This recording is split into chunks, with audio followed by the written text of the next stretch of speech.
Hello, everybody, and welcome to the 2025 Great Evo Grind, where today we're going to rip off eyes out playing 35 games of Ultimate Team. What's up, guys? NepentheZ here. NepentheZ here.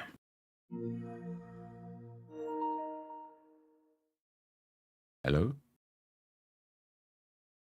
Better. What's up, Stevie? How you doing, man? What's up, Burns? How you doing, bro? What's up, Burns? You know.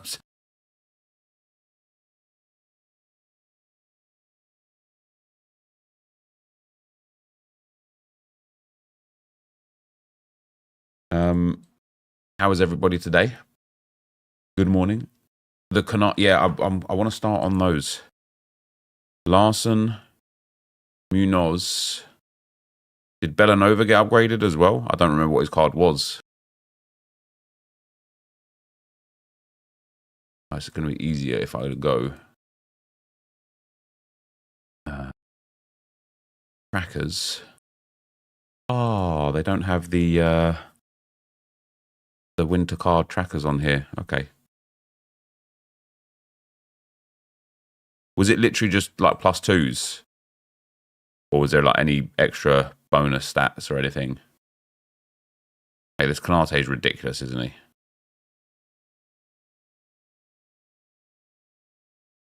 I mean, that is just a literally absurd card. +2 every stat and 1 playstyle. What was Canate's playstyle? In pass by looks of things. Maybe one of those ones. Munoz looks very good, doesn't he? Jesus. He got intercept as well. Yeah, Munoz looks absolutely solid. Strand Larson. 4-star, 4-star on the big man. Aerial, relentless, quick step, Travella plus rapid, first touch, finesse shot, power shot. I mean, this card is a joke, isn't it? Finisher to boost the dribbling. Might have to put them into my team, guys. I didn't do Bellanova, which I'm a bit gutted about now because that card also looks... Actually, no, to be fair, this card looks pretty stinky. Got great defending, good physicals, but his dribbling's a bit meh.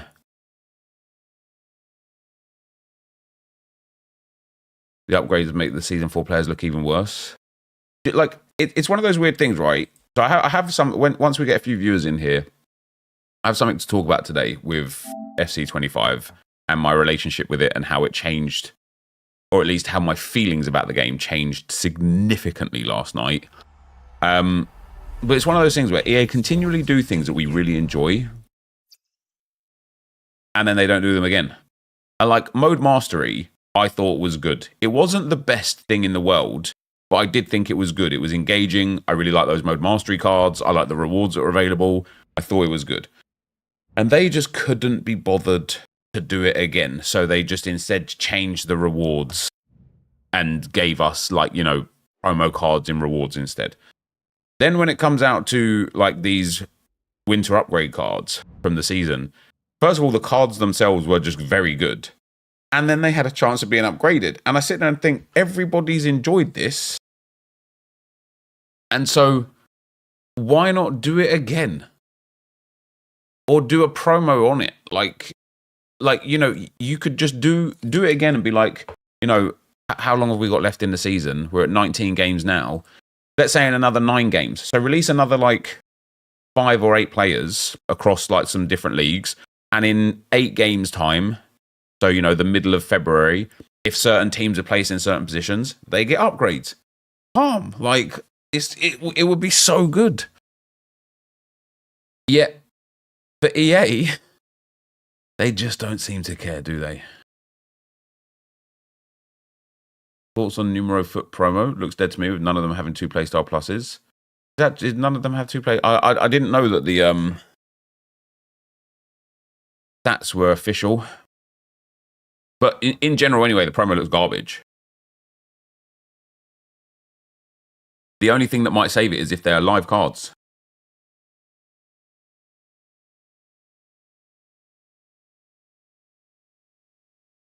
you know what I want? I want EA to release players in packs that are like kind of evos, to the point where it's like, let's say you pack a Numero Foot card, and then once you've scored 10 goals with them, they get a +1. Once you've got 15 points in rivals with them, they get a +1. Once you've got 10 champs with them, they get a +1. But not in a certain time limit, just over the course of the whole card.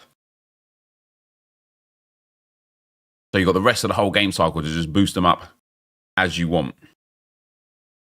Official stats came out an hour ago, did they? Who leaked? Was it Donk? Donk's super reliable. Oh yeah, here we go. Oh, Jesus Christ. Even Rafael Leao doesn't have 2 Playstyle Pluses. Jesus Christ.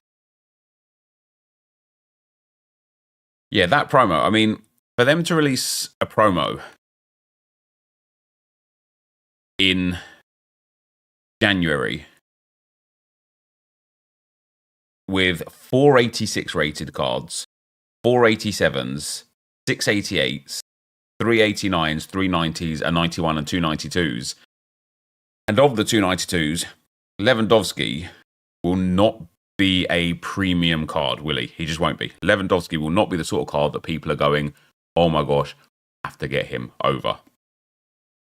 Especially due to the fact that, for example, like if you take the, 90 rated Lewis Dunk, he's got 1 Playstyle Plus, but he's so high rated that there's no chance on earth he's going to be evoable anytime soon. Harvey, thank you very much for gifting 5 subs to the stream, brother. Much appreciated. If you're one of the lucky 5 that got gifted from Harvey, make sure to say thank you in the chat. And Moores, thanks for the 17 months, man. And Simon Ors, thanks for the 3 months, my man. Morning, Nepo, all the best for the New Year. Score prediction for the Brighton game tomorrow. Are we playing again tomorrow already? Score prediction I'm going to go like 3-0 Arsenal. It has to be. I agree. There has to be a gimmick with these cards. They either got to be upgradable, they got to be chemistry breakers, or there has to be like an Evo that gives them a Playstyle Plus. Like, because imagine this world, right? Imagine that the promo team is what it is, and I'll show it to you guys real quick. Imagine this is the promo team, right? Because this is the promo team. Don't just imagine this is the promo team. This is the promo team. However, imagine if they release a Finesse Shot Playstyle Plus Evo that is only applicable to Numero Foot cards and there's no other requirement. So all of a sudden, you can make any single one of these have Finesse Shot Plus. That gives them significantly more value, right? Because all of a sudden, it's like, do you know what? I might go and buy a Rafael Leao, or if I pack Rafael Leao, buy Finesse Shot Plus to him, and then boom, I get to have an insane card. Same as if they give like an Anticipate Plus Evo that's only applicable to these cards. It would then make a little bit more sense why they are so bad compared to the rest of the cards in the game, because you can almost tailor one of the cards, whichever one you might get, to your certain needs. That would be fun.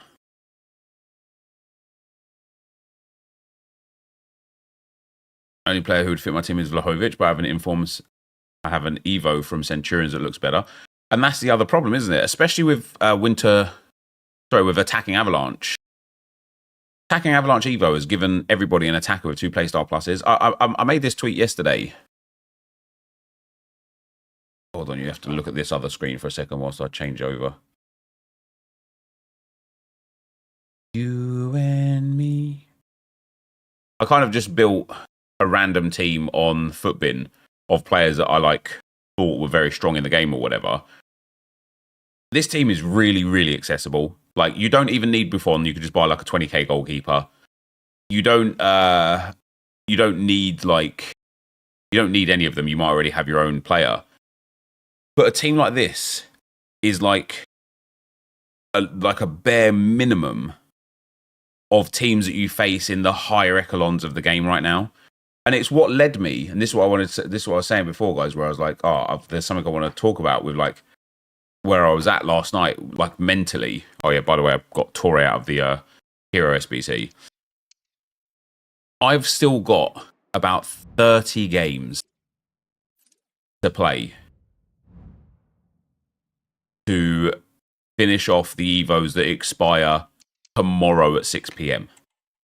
Not only is that 30 games worth of gameplay for really small upgrades, it has cost me coins or FIFA points if I've bought it with FIFA points, and it has potentially cost me rewards because I'm playing with these players behind the power curve. And I sat there and I just looked at it and I thought, EA are robbing us of our time on this game.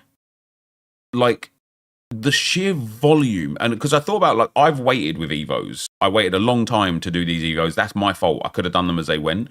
But that's where my train of thought went, is like, we'll get new evos tonight, tomorrow, and Sunday, and they just won't be significant, yet they will take a significant portion of time, and they will cost a significant amount of coins, or FIFA points if you want to spend the FIFA points.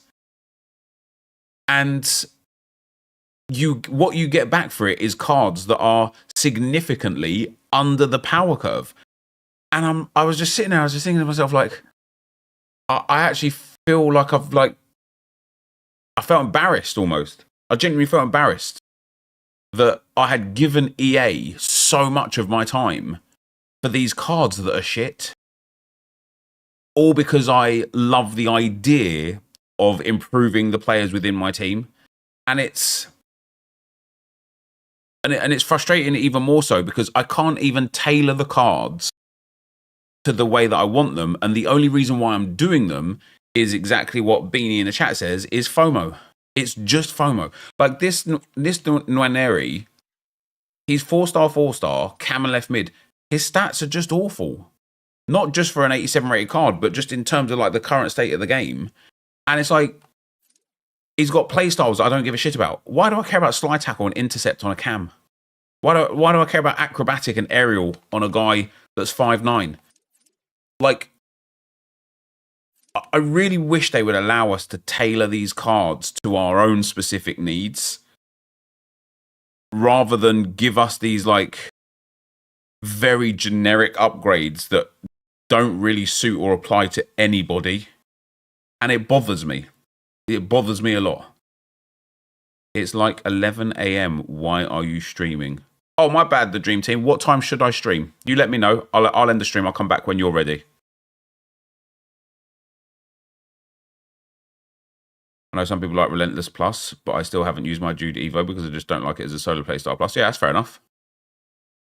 What's up, Enzo? How you doing, man? Later. All right. You leave, and after you've gone, I'll end. And then when you come back, I'll make sure I'm live for like about a minute before you come back. All right? That seems reasonable. We essentially all have the same cards with different name in a picture. It's not even about having the same cards. It's about... I kind of like... I do a really bad job of explaining it. Because like I tried to talk about it a little bit in yesterday's tweet. I tried to talk about it a little bit in yesterday's video. And it's just met with people... Like, let me, for example, read you a comment from yesterday's video, right?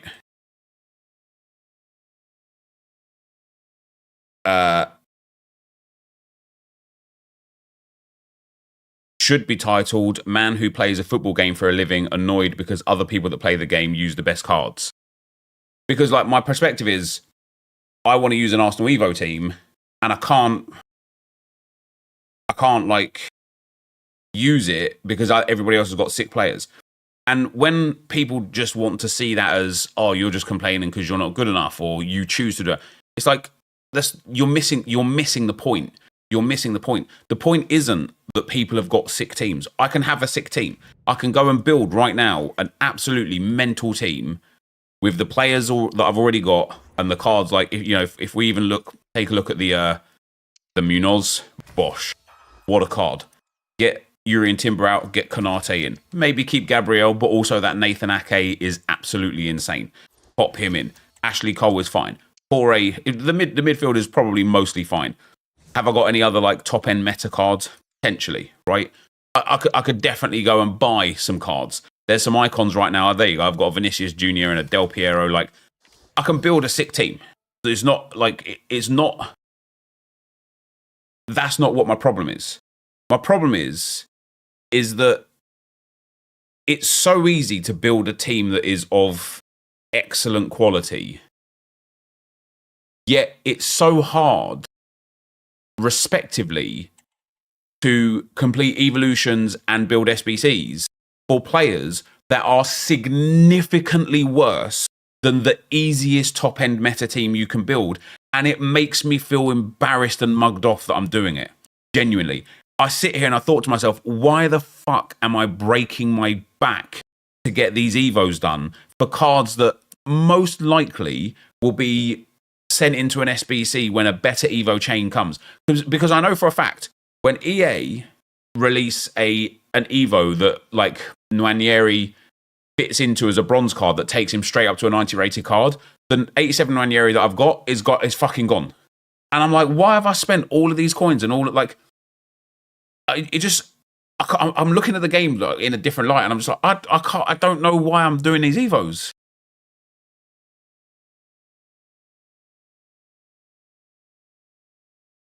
Apparently today's evos are only going to be max 86 player again. It's just dumb, isn't it? And I'm not saying that the evos, like, we need like Vinicius Junior level evos every single time, or Konate level SBCs every single time. But when these players are so easily accessible, what is the problem of giving cards, evos, SBCs that are actually as good as these players? Because these players, Konate, Ake, Vinny J, Torre, they're not even the best players. They're just the most achievable best players. The best players, the Thunderstruck and Mbappes and the high-level icons and stuff, there's too many millions of coins. They're the ones that they should be gatekeeping because they're fucking dumb broken. But these cards, they shouldn't be gatekeeping this level at this stage.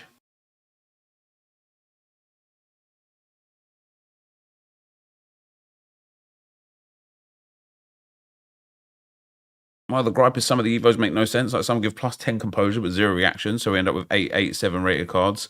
87 rated cards with 75 reactions. Kind of like kind of like Nwaneri, yeah. Surely EA can see the average rating of players everyone is using, and evos should be slightly lower. Well, so here's the other thing about evos, right? And this has been winding me up for probably actually the whole game cycle, to be fair, since the start of the game. But she's still here, Pullover? No. I was looking at putting Pullover in quarter century quest because she fits. No other reason than she fits. But once she gets evoed up, if I hid her hard face rating and asked you to guess what rated she should be, the answer should be like 81, 82 at most, maybe.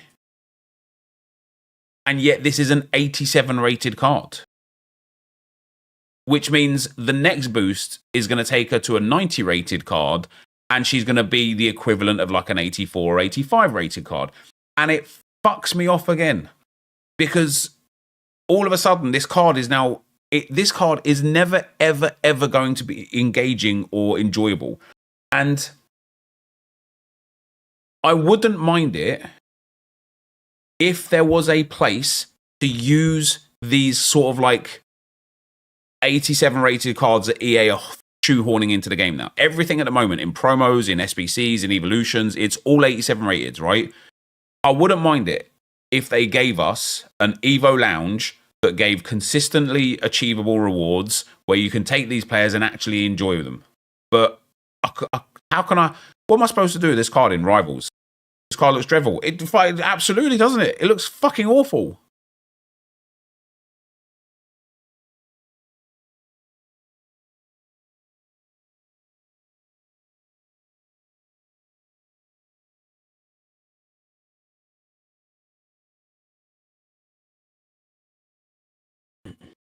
She's fast, which accounts to absolutely nothing in this game anyway.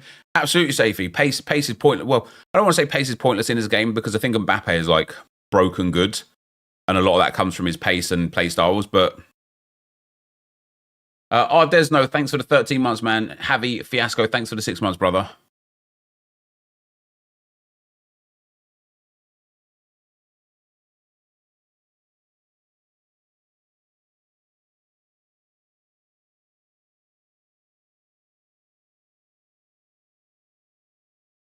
I wish the evos were just built into the cards themselves on that screen. Like you said in the past, there's just too many stipulations and EA choose when to give them to us. It's just not fun at the moment. I agree.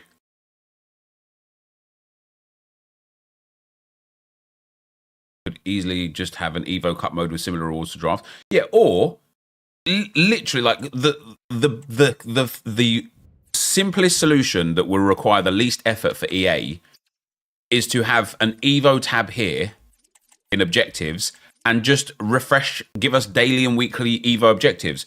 Have an Evo objective in Rivals of achieve 60 Rivals points, or achieve 10 points in Rivals with 7 Evos in your team, 20 points, 30 points, 50 points, 60 points. And as it goes down, you get some like cool packs, maybe a card, maybe a unique card. And then at the end, you get a really nice Evo, still within the power curve, but a really nice Evo. Then do the same thing in Champs. Just have an achieve 3 wins in Champs, 6 wins in Champs, 9 wins in Champs, 12 wins, 15 wins. And it's like, look, if you can't get 15 wins in Champs, too bad. Just go for the 12 or the other win rewards or whatever. But if you can, go and play with your Evo team. Nice. Because I guarantee you will start seeing more people actually use Evo teams and step away from the bullshit meta teams. And they could do it in friendlies. Go and win 10 life at friendlies, 20 life at friendlies, 30, 40, 50 life at friendlies with minimum 7 Evo players in your starting 11. So you can still use your like real fun icons that you've packed and done like that and stuff. But you can also use your Evo cards that you spent loads of fucking time on. And then they could do daily things like win 1 game in Rivals, 1 game in friendlies, 1 game in squad battles with minimum of 7 Evos in your starting 11. And at the end of it, you get an 83/5, right? Just something where I'm like, nice. I'm actually being rewarded for using these fucking players. And it wouldn't require an insane amount of output from EA. It's not like I'm asking them to like reinvent the wheel. They already got these fucking, like they added this FC Live Pro tab and then they barely do anything with it. But what did they do with it? They gave us these things where it gives you packs and it gives you things for doing things. It's so simple. Says I have another stream coming up. Did I do that thing again where it's not connected to the correct stream? Yep, never mind. All right, hold on. Let me delete that one. So that's like the 3rd time that's done that in the last like few weeks. It's something to do with it not connecting correctly with Streamlabs.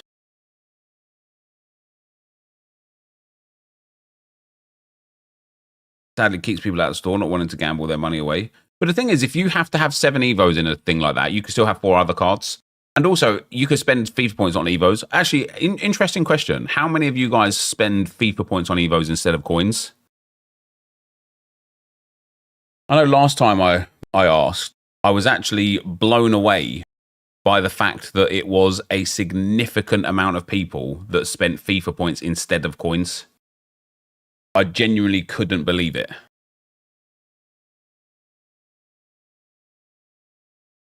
You did once, you do Safety, you do. You've done it twice, depends on the price. 1K for the Avalanche, regret it. You regret it? Damn, I thought Attacking Avalanche was superb.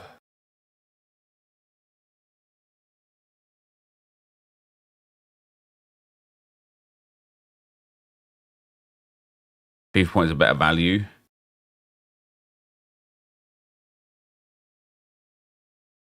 Only do it because coins are difficult to come by with EA messing the market up all the time. Did it once or twice depending on price, but only with Ultimate Edition FIFA points you got. You did it for the 250k Evo because it's far too much. You didn't have the coins. Well, here's the other thing, right? And I don't even have all of my Evos properly plugged into Footbin because I got lazy and stopped like updating them. But when I go to my evolutions and look at like my evolution players, let me click on like, in fact, let me just fucking click on all of them. Obviously, I spent 250,000 on Trossard.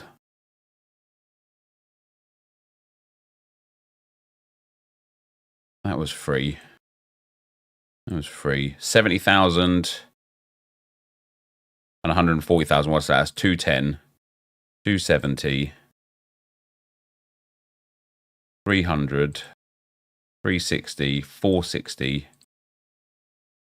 520.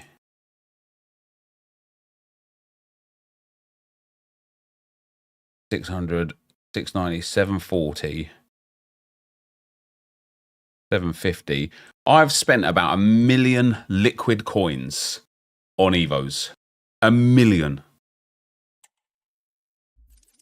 And it's not like SBCs where you're putting untradeable cards in to get an untradeable card out. And so, you know, if you put like a 60k card into an SBC, it doesn't actually have 60k of value because it was untradeable in the first place. But I spent 1 million coins on evos. And I don't have a single player that I can look at and think, fuck yeah, that was worth it. Just sad. Just sad. And that's not even like including the evos that I've got in there right now that I'm working on. That I haven't even, I don't know how much like all of these, like Dino Magic, that's another 140,000 or whatever the price was. I actually think most of the other ones here were free, but Trossard wouldn't be 1 million coins on the market though. But he's the best one, yeah. He is the best one. We're going to try the updated last one. So what I've got to do for today, not what I've got to do, what I choose to do for today, what I get to do for today is by 6 p.m. tomorrow, I need to get Nwaneri sorted. And for him, it's play 4 matches and assist 4 goals. So I'll probably just play the last one in squad battles just to get the 4 assists.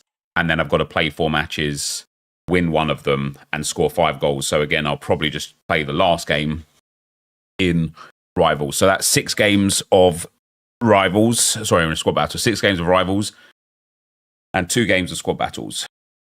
For Gabriel Martinelli, it is the exact same requirements effectively.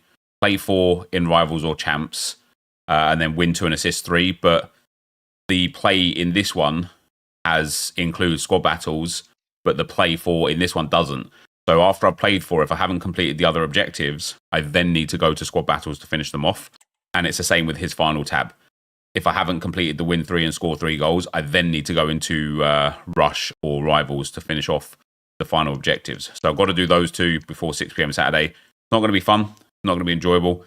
Mariona, we've still got a couple of days on. That's fine. Tomiyasu's not a problem. Gabriel Jesus not a problem. And then for these 3 here, these are easy because it's just play 3, and then play 2 and win 1. Play 3, play 2 and win 1. Play 3, play 2 and win 1. And it'll just be the same, right? I'll play 4 games of Rivals, and if I haven't got the win, I'll play the 5th game in Rush, and if I have got the win, I'll just play the 5th game in Rivals. So this has all got to be done by 6 p.m. on Saturday. So it's basically like 15 games here. Didn't I play 1 game on him? Yeah, 15 games here. 14 actually. And then 8 games here and 8 games here. So 31 games or 30 games as a minimum, but probably like 32 or 33 games before Saturday at 6 p.m.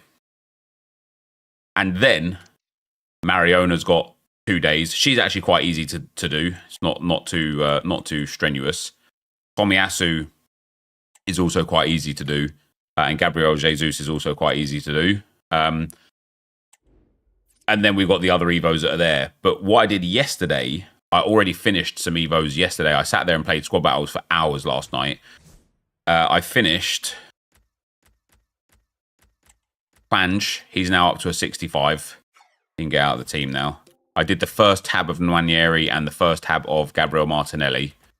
I finished Pelova and Ibrahim all last night, and that was like a lot. I think I finished 1 more as well.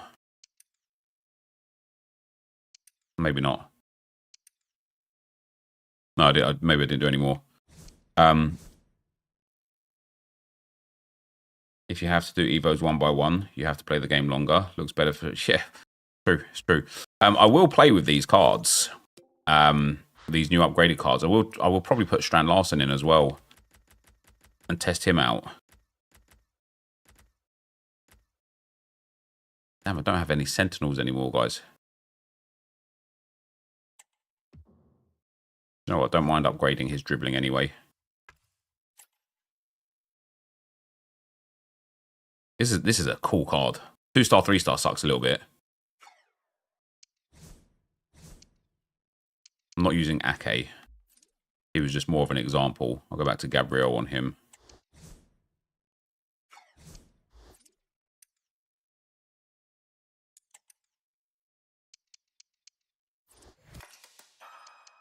I'm not going to use Vinicius Jr.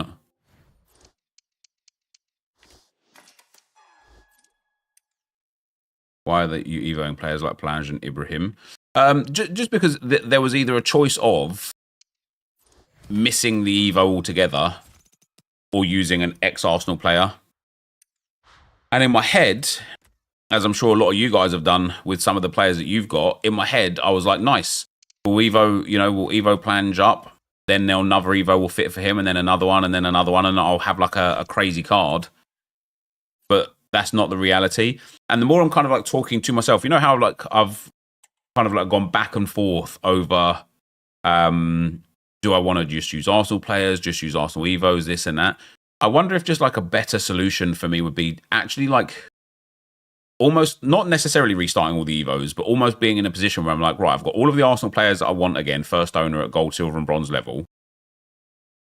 I'm just going to wait until the right evo comes and condition them so that at a point in time of the game, they will be insane.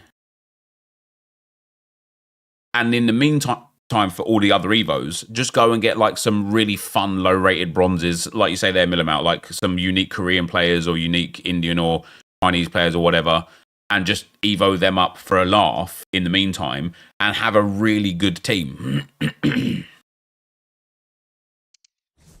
Because, like, looking at my bench, there's just a pile of shit on here, isn't there? Fair play. Right, Ranieri has got to be my cam.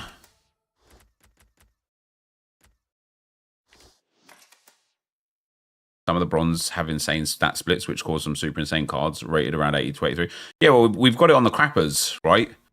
Some of the crappers that we've got and some of the crappers that we're going to be able to get are going to be insane at a really low rating.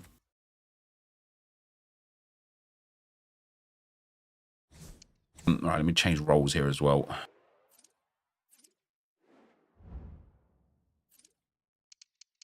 Don't want him on stop up.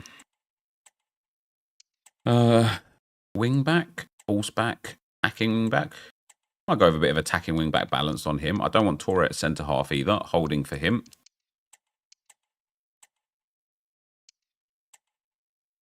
I mean, that looks quite interesting as an attacking setup, doesn't it? It's just that I will get countered a lot, won't I?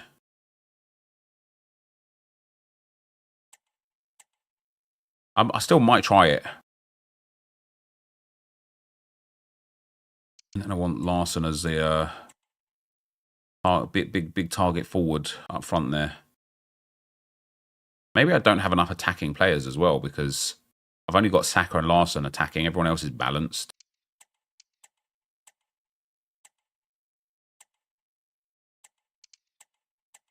Maybe I should have like way more attacking. Right, centre half to go. He doesn't have centre half. Or does he have it as plus? Oh, he does have it as plus. See, I don't like that though because it just it's so exposed in those like second and fourth lines. Whereas as a holding, it covers a lot of the gap and moves Torre across. And then we'll have these as roaming so they cover the spaces off. Hey, listen, the worst that it can do is lose a game, right? CTFC, thanks for the prime, man. Much appreciated, brother.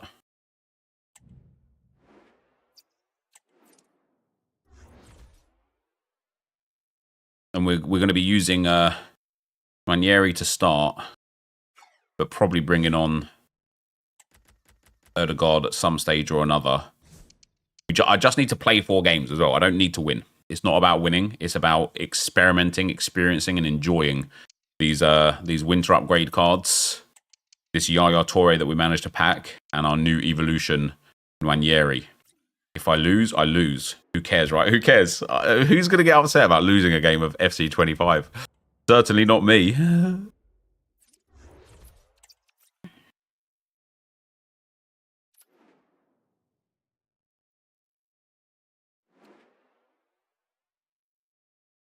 What did you say, Mr. Bassi?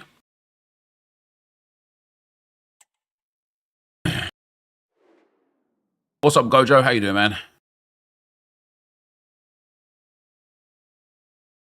Do you know why Champs is not till 7 p.m. today? It's just a new setup now. 7 p.m. Friday until 7 a.m. Tuesday. I think it's so that we get the new promos rewards in the Champs rewards. You answered someone. What did you test? 10,000. Look at that. Well, thanks as always, guys. Look at that team. Zé Roberto, Penate, attacking Avalanche, Vinicius Junior Player of the Month SBC. They're like 4 cards are in everybody's team, aren't they? Off we go. The match is underway. Here's the lineup for the absolute Mad Lads. Gianluigi Buffon starts in goal. Carlos Alberto starts with Zé Roberto in the fullback positions, and leading the attack is I want to really get Larson on the ball in the box. Oh, what a touch that is. From Yaya Toure of all people. Don't actually like the way Trossard there This looks promising from the Dons. was sitting off. Could get it over now. And the defense I don't like the way either that Strand Larson run away there. pressure here. I want to note just how quickly my defence does get back, which was really quick there, which was good. Once that possession turned over. Brilliant, love that. Bellingham. Chance for the lead. And the keeper's done really well to keep that out. Got to be a foul, right? And it's on now. And Wait. it's saved, and the danger is now over. Oh, you can see how pleased he was to get hold of that after what was a superb first save. It's good goalkeeping, that. Here's one player who got everyone talking before the game. What can we expect to see from him on his debut today? Well, he'll be expected to get forward when he can, help provide those overlapping runs, and give his opposition Now might actually be as good a time as any to really like test out like a 4-1-2-1-2 narrow or something.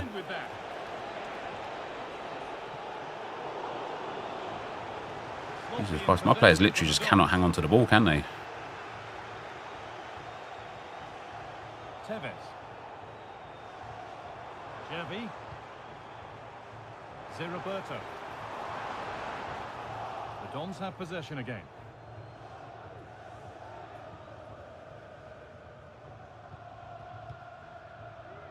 Yeah, see, I like this space here now with Ashley Cole there. Cole. Leandro Trossard.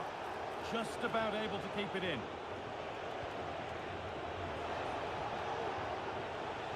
There could be something building here for the Dons. Now to deliver a good ball in. Didn't really need to hit that finesse shot, did I? I've actually got to get out of the habit of just doing that. It is a good shot type and a good shot technique from there. Position this. But I've got to get out of the habit of doing it. Excellent work in goal there. Well saved.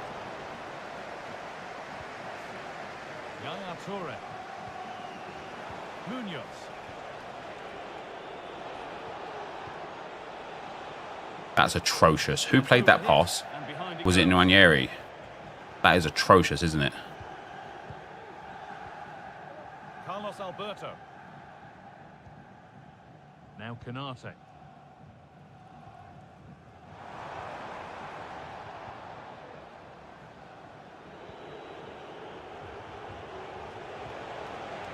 Dons struggling to keep the ball. These passes are not at all what I'm looking for. The Dons being afforded too much space here, but able to deal with the danger decisively. Well defended. Good vision from Butragueño.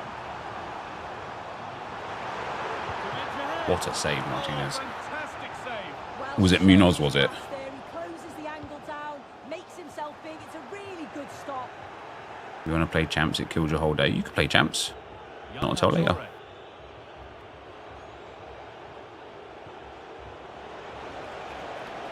Here goes the big man.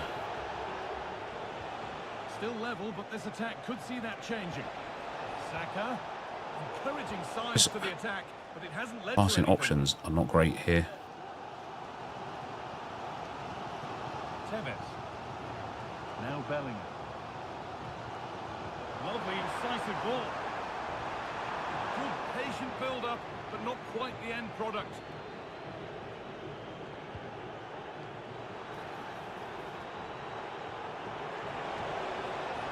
And calmly That's fun, isn't it? despite mounting pressure. Emilio Butragueño. The way he like takes the ball there. My players never seem to like take it in that manner. Like, what is it? Really weird to explain. It's like people like take the ball.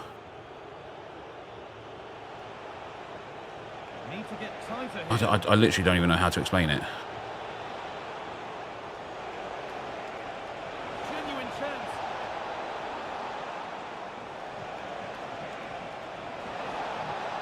How the oh, because it was offside. That's why let me do it. R1 and flick R3. Like, I refuse to believe that this guy has that skill set. Jude Bellingham. And listen, maybe he does, but it was like it was way too like it was just way too clean. And it you know, I see it against me from like all sorts of players in all sorts of like regards. And played back to Martinez. Munoz. Strand Larsen. Daniel Munoz. The Dons moving the ball forward. What can they do? Got to be a Penrith. And the ball is flagged. It's very, very, very much got to be a pen, that, hasn't it? Emilio Butragueño. And the referee's whistle brings the first 45 minutes to a close.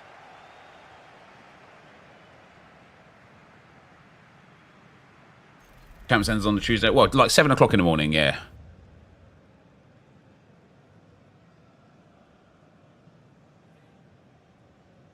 Best way to approach this issue with who to use is just use an Arsenal main team plus your favourite players.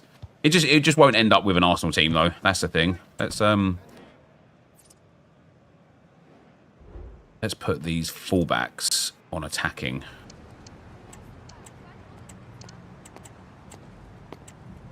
And just try and give myself extra options up front. Just watch it earlier a bit. How about a mode which stipulates that your 11 must contain 5-6 evos? Have comparable rewards or exclusive evos over a rank system like champs for evos. Yeah, I mean, I would love that.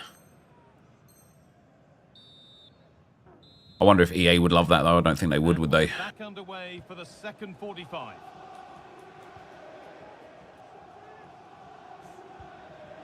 Butragueño. This guy is doing something that I don't do nearly enough though. And that is passing the ball backwards. I just don't pass the ball backwards enough.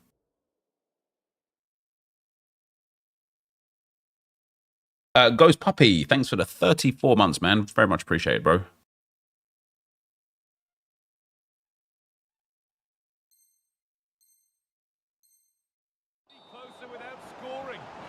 You thought Monday ended? I mean, it kind of is Monday, right? Because it's like it's 7 AM on Tuesday for UK time. Strand Larsen. Promising looking attack from the Dons.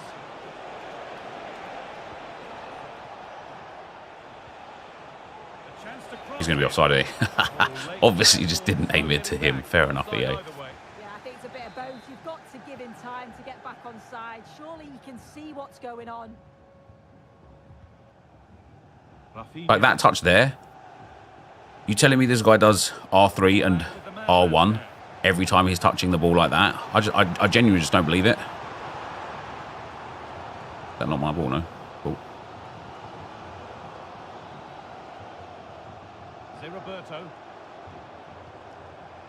I'm not saying this guy's a bad player. I just don't believe that.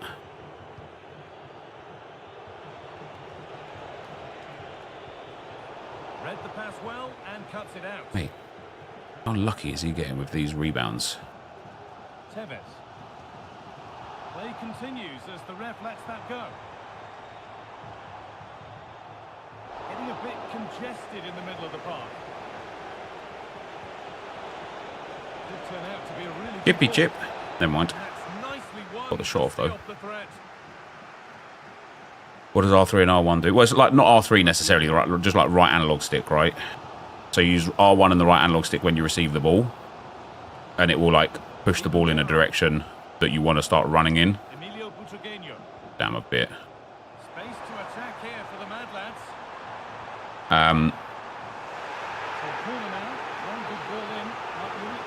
But it's like maybe it's just me because I don't do it. I don't appreciate when people do it. But it's one of those skill game mechanics that I just feel like this guy doesn't have the capability to consistently do.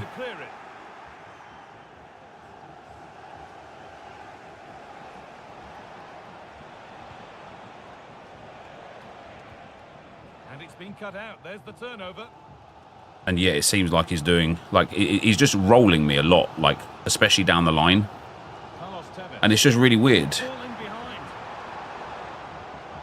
Because the reason why I find it really weird isn't because he's doing it, it's because my players don't do it when I try and turn around in those same areas. Saka.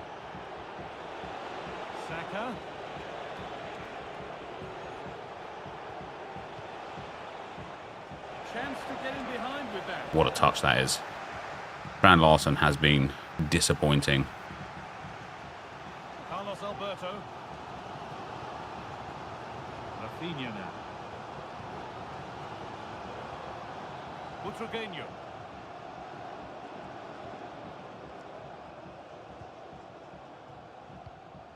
Been gifted that ball. Looking for that all-important next goal. Oh, great work. What's next? Excellent reading of the game to win the ball. There could be something. This has got goal written all over it for him. What a tackle, Canate. To deal with the danger.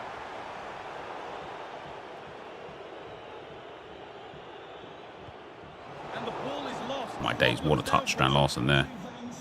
He's managed to put out some massive interception leg.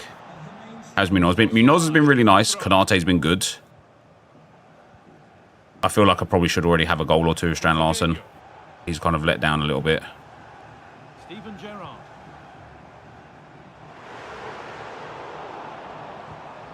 Going for the blast. He must just be spamming R1 dribbling. He might be. Bring Ødegaard on.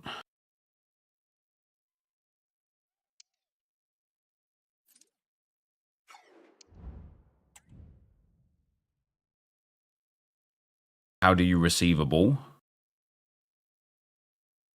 When you pass the ball to somebody else, they receive the ball. I can't tell if that's a troll question or not. The answer, it's missed by a distance. Lovely ball. This could lead to something. The Mad Lads regaining possession.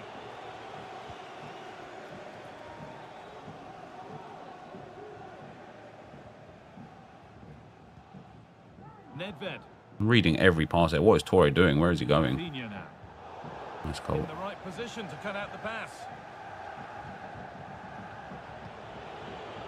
Daniel Munoz.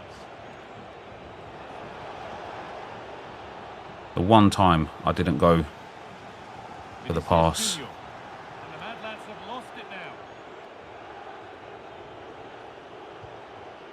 Ødegaard. Promising move this. A goal now would surely be the winner. That's a foul game. What the Oh, hell? that's not properly away. What? And the flag's gone up for offside. This game is so mad, isn't it? Got to be aware and alive inside the box. I'm not sure if you should press L1 or R1. I mean, you can do loads of different things when you receive the ball. Like, you've got a lot of options. L1 works fine as well. It just means that you, like dead the ball. I would say Roberto.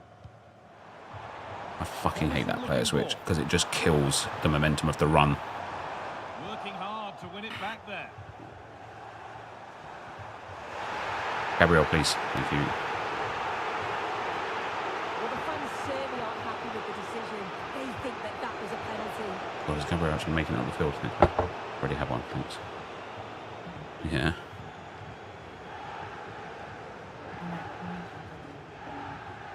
Okie dokie, thank you. Perfectly anticipated. Really well won.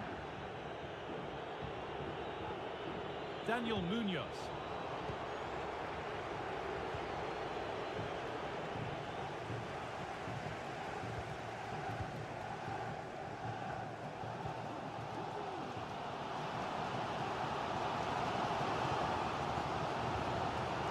Could be a chance to win the game here. And he'll have a go here. It might still happen. And it's all What a over. boring game. And a goal for anyone to cheer. Sue, what's your verdict on what we've seen today? Well, certainly wasn't the best game I've ever watched. The final ball from both sides often was lacking. A 0-0 in FC 25. Have you ever seen it before in your life? I had 2 shots that game. That was bad. First 0-0 we've seen this year. Yeah, that was a bad one. Again, Strand Larson, I feel like should have had a couple of goals in there. We'll persevere a little bit with him.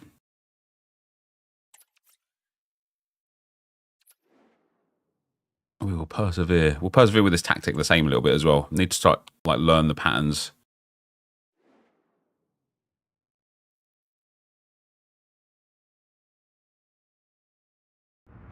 L2 is great to shield it and hold. Yeah, so another area of the game. It's funny for me personally, FIFA 15 I think it was, which obviously we're going back 10 years now, but FIFA 15 shielding was so broken. And I used to use it all the time. Every time I'd have the ball come into a player, I would press shield. I would wait for the player to come forward. I'd make the pass, and then I'd make the run or whatever. And it just used to be so impactful. And then the next year, they nerfed it into the ground to the point where it just wasn't even remotely usable. And so I stopped using it forever beyond that point. And it's like, I don't even know if it might even be good again because I've just never used it. Guy's got an insane team. And this is what I mean again with the evos versus the SBCs. And when I say SBCs, I don't mean icon SBCs. I mean player SBCs. And I don't mean the kind of hero picks and stuff, because you can still get good players out of those. I more mean just the SBCs. What is that for a pass that you just get the players out of? He's going to be offside, isn't he? I knew it. Everyone's team is so good, and even if your team isn't super high meta, guess what? You can go and buy certain insane players off the market for 30k, 40k, 50k, and it's mad to me. Again, that EA will charge us 25, 30, 40,000 coins for an Evo that is garbage, when you can go and get an equivalent player on the market for the same price who's an insane amount better. Strand Larson is he needed there to be getting into the box a lot quicker. He was taking his sweet time there. Successful intervention, winning the ball back. See, that is probably where I should have either passed it backwards or shielded it to turn around. He's offside. Well, it was close, but offside nonetheless. Well, it's a matter of inches there, but he just went a fraction too early. A chance for him to get in behind, maybe. As if he saved that. That's insane. Fair play. Courtois too good, isn't he? And played short. Under real pressure defensively. Will they I press shoot.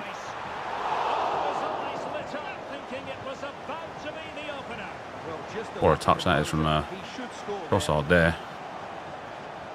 Oh, disappointing clearance. Well, they can keep possession of it now.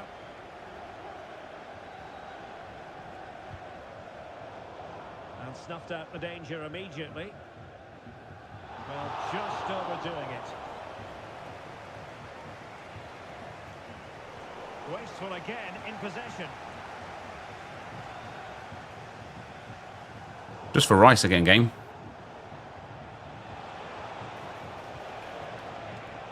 And the Dons have the ball once more.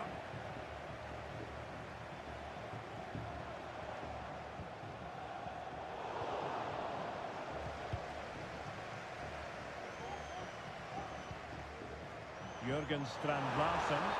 And offside just as he was ready. Gameplay's just a mess, isn't it? I mean, can you see this game? I feel like I should be about 4-0 up, honestly, but...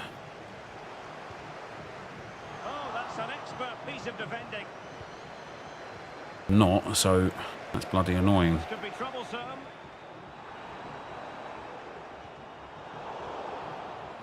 I just don't understand how passes like that don't connect, you know? Di Natale. Played into the Keeper, centre. come and get that. Oh, the keeper Wow. made it look routine. It was anything What's up, but. Josh Powell? I just don't understand how passes like that don't connect.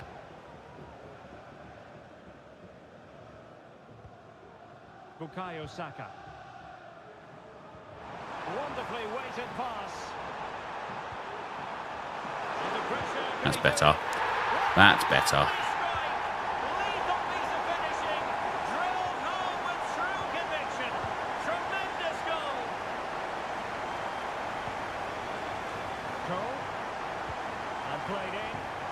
Still dangerous. Can he make a catch? There we go. The goal has been There we go. Bit cleaner. Bit cleaner. never stopped believing, and now they sense victory. Palmer.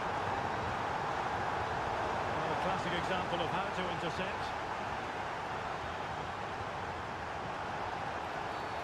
And the referee takes exception to the challenge. I think stats-wise, there are plenty of evos that are equivalent or better than meta cards that would be put forward. There's just a lot of intangibles that make us feel like they aren't as attractive.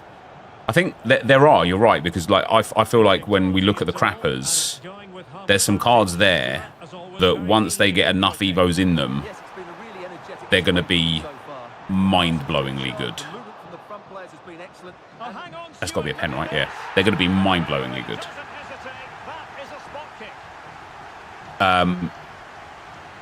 It's just this whole massive overall boost to already reasonably high-rated cards that kills it for a lot of like other cards. Especially like a lot of my Arsenal cards. They just like when I look at Enquiries, he started off as a bronze card, and yet he's nowhere near as good as any of the like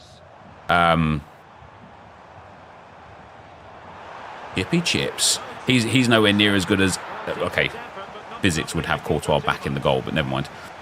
He's nowhere near as good as any of like the crappers that we've got and stuff. And it's just because I chose to give him a boost that boosted his overall so significantly without really giving a huge boost on stats.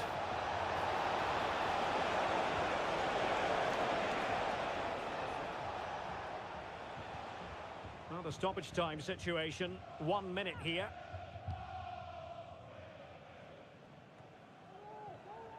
What a touch from Larson that is, Jesus Christ. At half time, thanks, yeah. So the whistle then, we're at the halfway stage in this match. Like stat-wise, Evo centre-backs shit all over VVD, but it doesn't always play like that in game. Yeah, and that's where this whole... And I actually, Josh, maybe note this one down, because I really want to make a video, like a comprehensive video, not just like a me chatting video, of us kind of explaining the new layers of depth and why just looking at in-game stats isn't good enough anymore. Because now you've got to look at in-game stats, skill moves, weak foot, body type, height, play styles, roles, whether or not they have, I guess, custom animations. I'm missing something as well. But there's like 4 layers to it now of like kind of what goes into is a player good or not.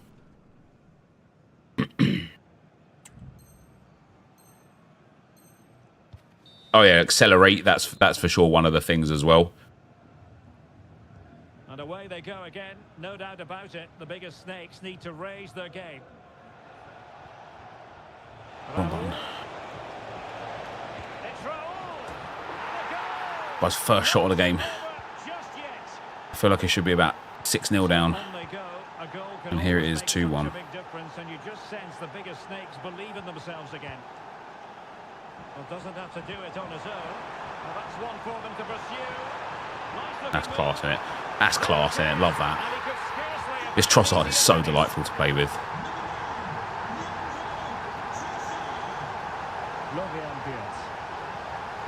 Are you onside? No, good. In it goes! But wait a minute, that will not count. Well, that was tight, but he was just offside. It was a good finish, though. Good idea. Oh, little chippy chip. Attempt. Little chippy chip. Finish of real class. No wonder he's celebrating. Take a bow.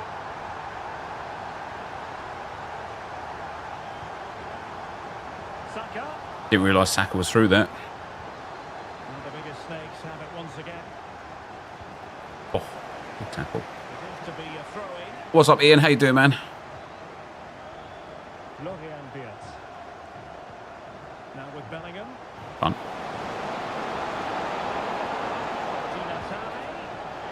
Good save.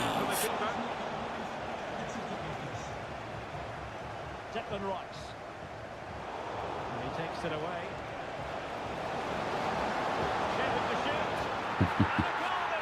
Guy just is like, oh, let me turn around, finesse, let me turn around, finesse, let me turn around, finesse. Here's me scoring like really creative goals. I've scored a cross, I've scored a chip, I've missed a penalty, I've scored a goal around the keeper. I don't actually think I've scored a finesse shot this game. This guy's just boring, and he just abuses the meta. Like, ugh, how boring. Declan Rice. Now with Toure. Could be threatening. Mate, I actually just should have finessed that one, shouldn't I? High up the pitch. Oh, moving it nicely. Cole. No, Cole, get onside, you absolute tramp. Well, he should have realised that was going to That's be football. offside. That's a poor It is, decision isn't to it? play that pass. Bellingham. Well, disappointing for the biggest snakes to give it away like that.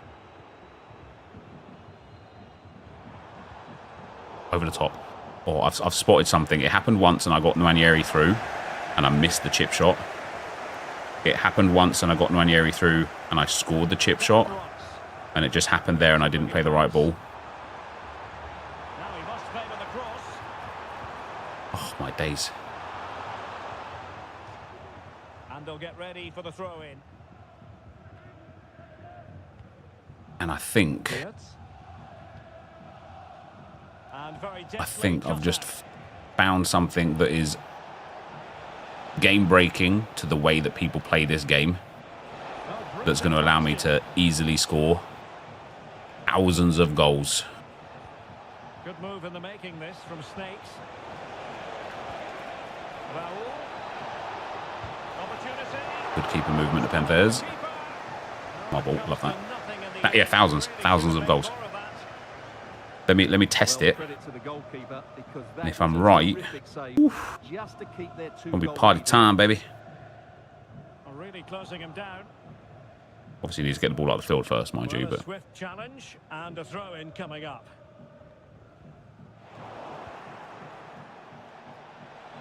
Raul. Very alert defending to cut off the supply.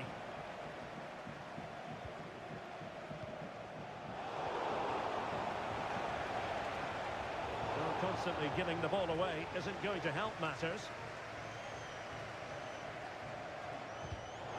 lol. Thank you. So a throw in here.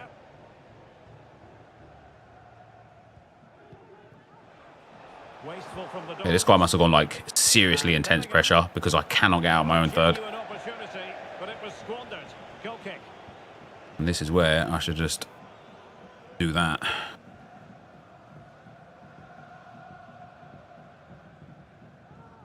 Get a little, relieve a little bit of pressure, hopefully steal the ball in the midfield and have an actual attack. Raul. Brilliant. Phase 1 and 2 were good. Oh, that's a fine-looking pass. Raul. Nicely blocked. Now we're We're inside the final 10 minutes in this one. The Dons have it back. Good ball over the top.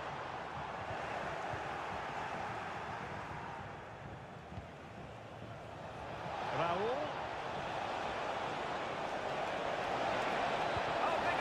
Save Martinez. Some magical save it was. Guy literally loves a finesse shot. He's like me V2, isn't he? All he's doing is trying finesses. Yaya Toure. Bodies forward and the break looks on. Could be. Can they profit from this? Oh, Nwanyeri. Piece of anticipation. Bloody It's a short one. brilliant. What a pass that is from Saka.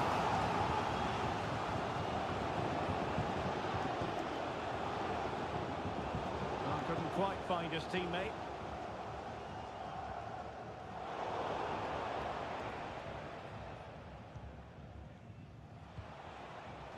Oh, Jesus Christ. Raul. And he's lost custody of the ball here. And did just enough defensively. And the electronic board showing 1 additional minute. Really fine piece of Big dub. defending play to break us up. Big dub. That guy had an And there it absolutely is, the final insane whistle, team. and the fans will be leaving the stadium with smiles on their faces. Well, Derek, it was a comfortable...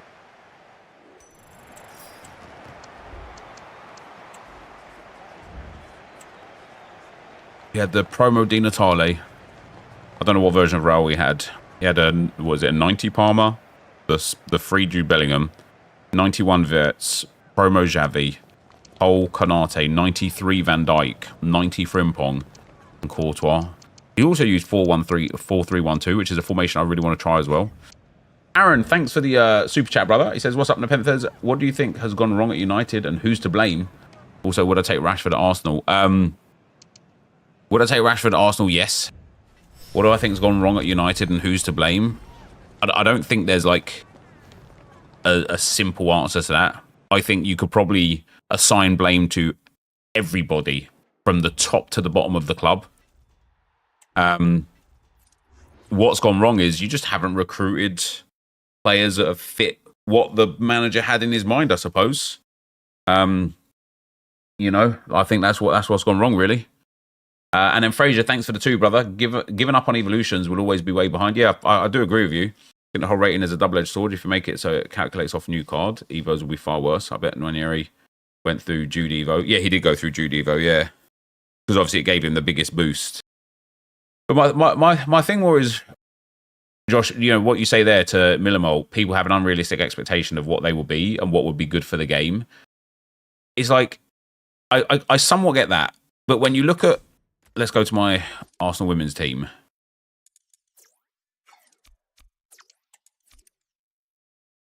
This is the standard of Evos, right? Maybe even the men's team might be better.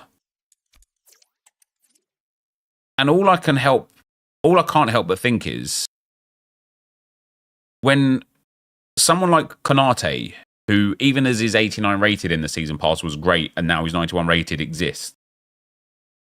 Why aren't Evos at that standard? That's where I'm like, how would it be worse for the game for somebody to have a player that they like from their club instead of an Ibrahima Konate? Like, is that not with... Well, my best Evos are here. But this is the lot. This is what we've got.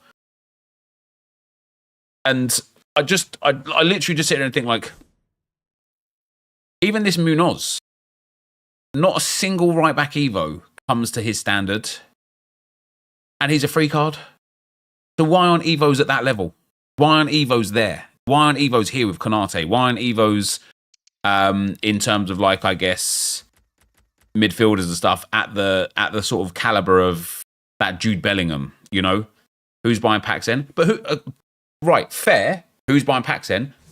Who's buying packs then if you've got Konate in your team? Who's buying them anyway? Do you know what I mean? It's like, I don't think but who buys packs then argument holds merit because this level of card already exists for playing the game.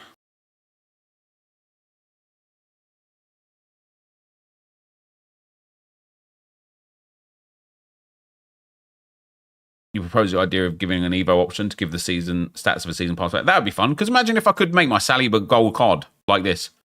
All of a sudden, I'd be so happy.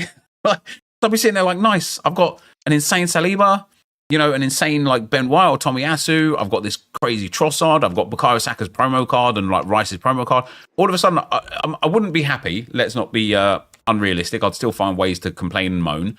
But at least I'd be like happier. I got 1 assist with Nueno. I was forcing goals with him. Damn it. Never mind.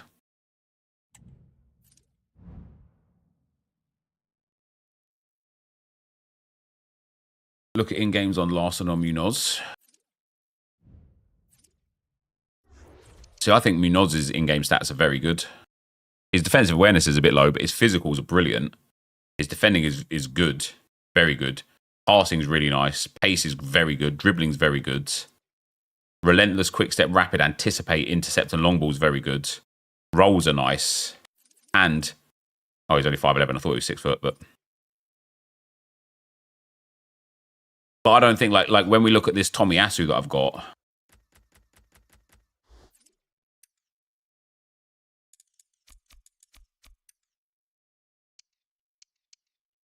where is he?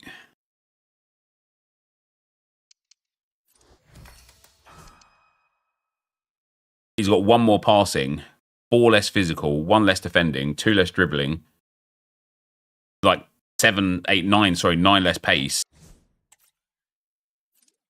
and only has anticipate, jockey, and long ball. So he's got 2 of the same play styles and jockey, but then he's missing out on all those physical play styles. And again, like herein lies the problem, in my opinion, with a card like this.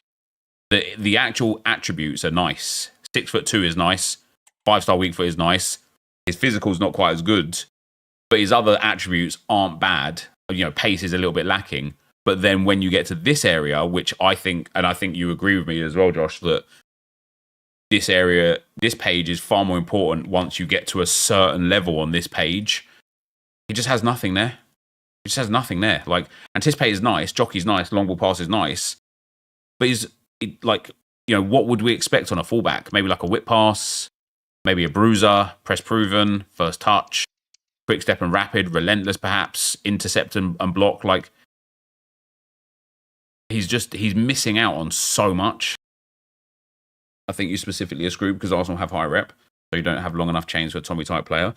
Yeah, which is fair, and like again, that's why the crappers are so good, right? And that's why I don't know if you watched the stream on 2Speed to catch up or if you just joined in, but I'm very tempted to kind of like get all of my Arsenal golds again, first owner, and wait until the right Evo comes for them, and almost restart them, but build them slower over a longer period of time for the Evos that kind of slip through the cracks, and just use the best team that I've got in the meantime, rather than sit here with, you know, like, look at this card. Like, does this card have some fun properties? Yes. 5-star, 4-star is really nice. The stats aren't bad, but they're really not great. The play styles are okay. Like, Incisive Pass Plus is really nice. Trickster I really like. Relentless is great. First Touch and Press Proven is nice. The rolls are lacking massively. But this card's about a +2 or 3 away in stats, and probably 2 or 3, but definitely some defensive, maybe another passing playstyle away from being anywhere near usable.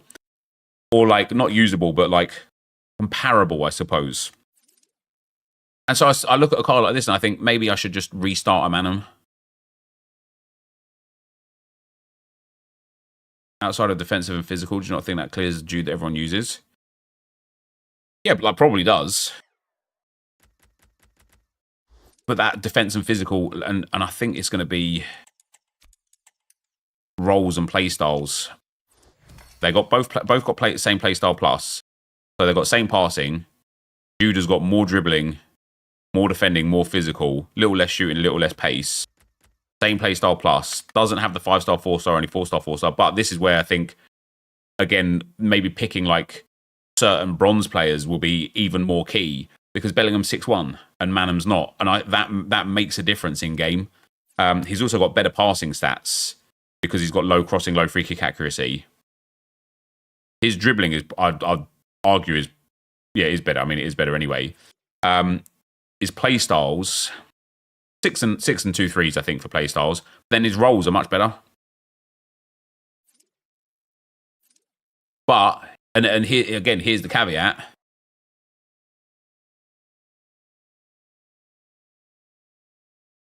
When was this Bellingham card given to people? I can't remember the exact day. It was like December the 13th or something, was it?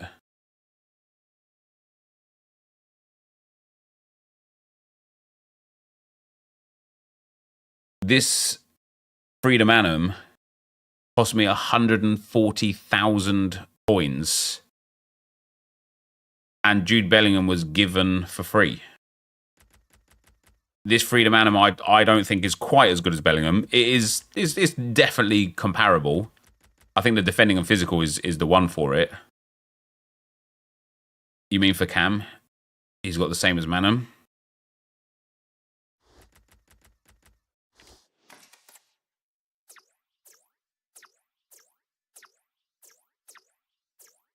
I think his dribbling's better, much better because of that reaction boost. I think her attacking is probably better. Pace is basically the same. I think Jude's passing is much, much better. Especially if we're led to believe vision is the same in terms of roles. Yeah, she's got Playmaker plus plus. He's got Playmaker plus.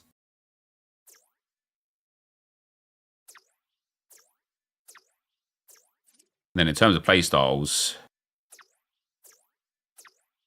I don't think Bellingham is a cam. I don't think you'd play him as a cam, would you?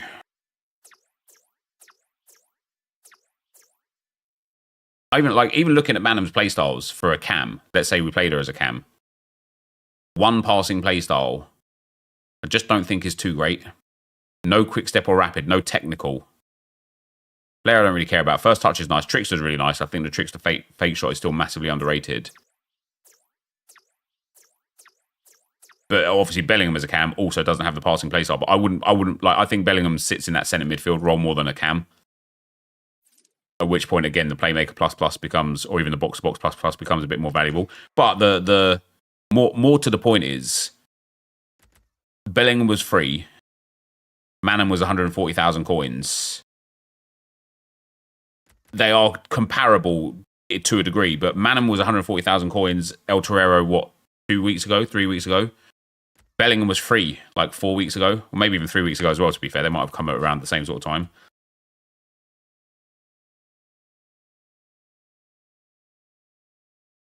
Konate and Munoz didn't play for Arsenal, no? Are you implying then that Torre and Strand Larsen did? If we complain too hard, the free stuff will be removed and made shitter. That's also very true, right? EA won't be like, oh no, they're really upset with like Evo's not being as good as Bellingham. Tell you what, let's not give players like Bellingham. Torre did. I think he had a trial, didn't he? And Wenger said he wasn't good enough to be a football player.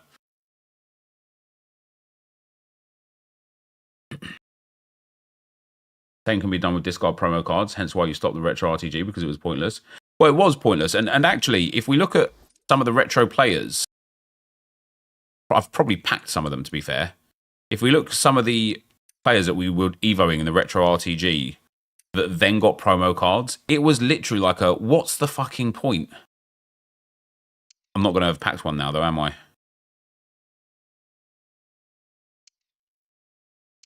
think Icardi was one of them, wasn't he?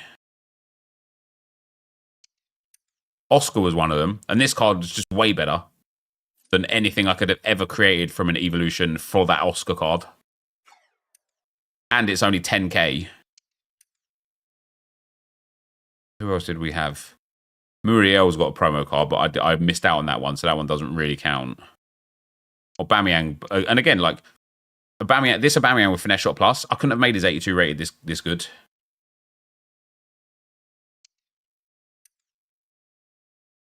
There are more, I just haven't packed them, obviously.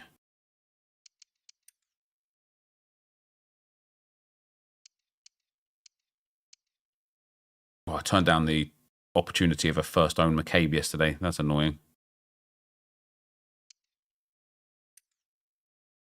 Yeah, Chris Smalling is a good example of somebody that I would never have been able to evo up to the level that he's got now. Di Maria as well, yeah.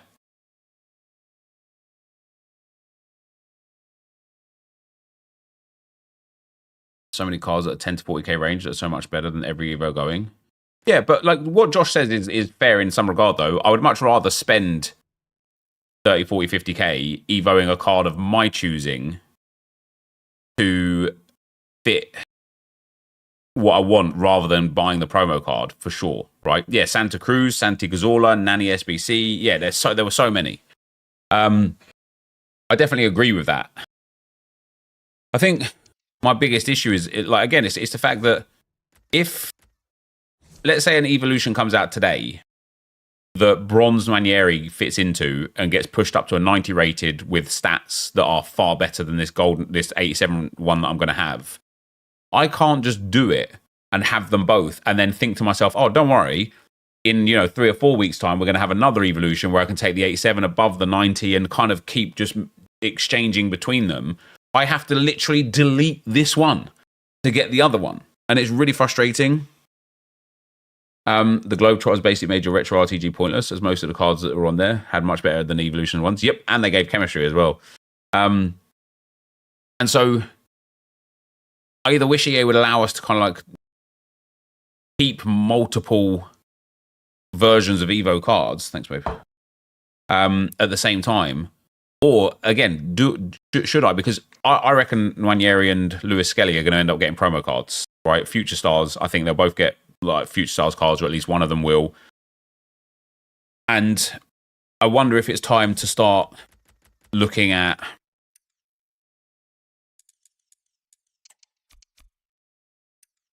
let's find someone here who's got several play styles already.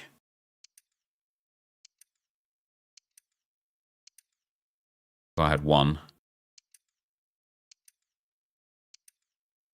Be easier to use a footbin to find this, but DBA and that we'll find.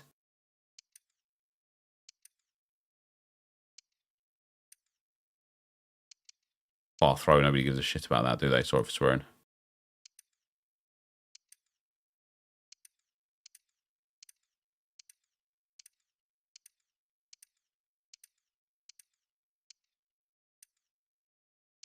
There we go, this guy. Do we Evo this guy? Good old Kenny. 3-star, 2-star. Doesn't matter. It's actually really is. Do you know what? This is the kind of card that we would legitimately be able to get to an insane striker because he's already got really good tap positioning, finishing, and shot power. Because they're so high compared to the other stats, they will all get pushed to 99, even if he only has like 84 shooting. They'll all be on 99, and the other ones will be in the 70s.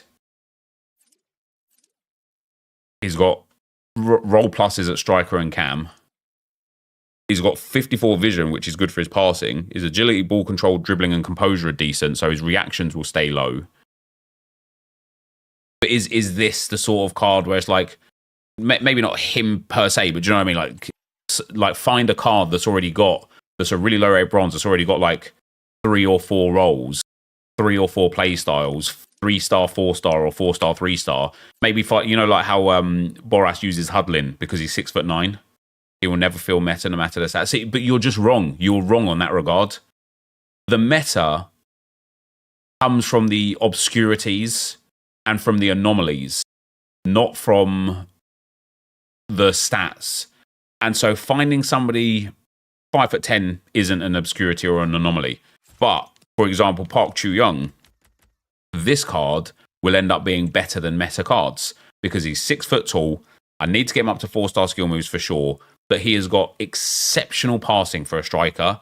He's got very good physical, and he's just got some he's got things that make him different. He's just got things that make him different. He's not great now, but he's got things that make him different. 99 vision on a striker, right? It's different. And you'll be able to find bronze players. Like I say, I know Boras uses Hudlin, right? And the reason why he uses him is because this man is 6'9". He's also got reasonable pace, very good physicals already for a 60 rated card. And he's got target 4+ already. I don't know what kind of card you can make from him already right now, but once he gets a certain degree of stats and play styles, he will be one of the best cards in the game. Like, no question about it.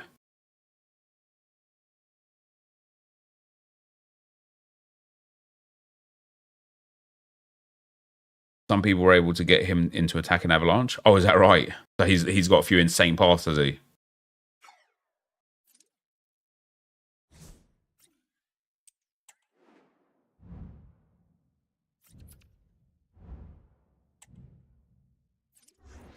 Search up Hawkins from Gillingham, play centre back and striker. And again, it's one of those ones that will be a card, but maybe not right now. Which one is it? We need rate your Evo 2. Yeah, we do. We do. Hammer, thanks for the super chat, brother. Saladin Ulab Mahan, the Extinct Bronze. Oh, he's got a few really good cards, yeah.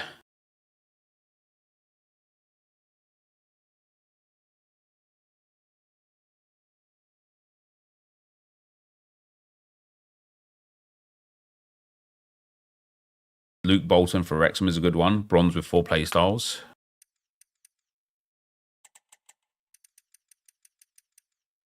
Bolton.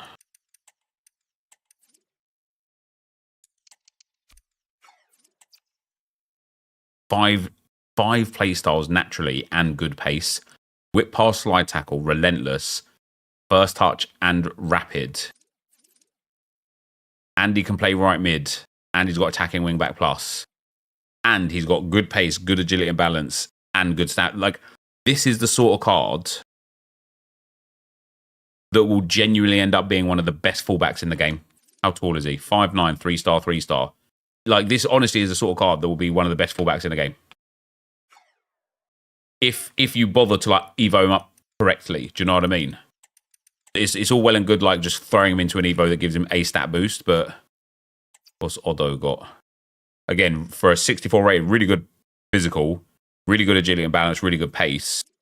3-star, 3-star, got right mid, left wing. Quick step, rapid, finesse shot, bruiser, and flair. And then wide playmaker plus at right mid and left mid. That's crazy, isn't it? 5'6" though, so.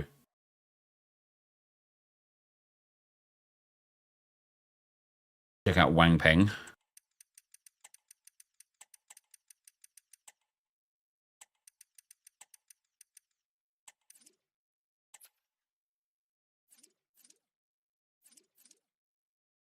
Centre back and centre mid. Defender, stopper, and ball playing defender plus already.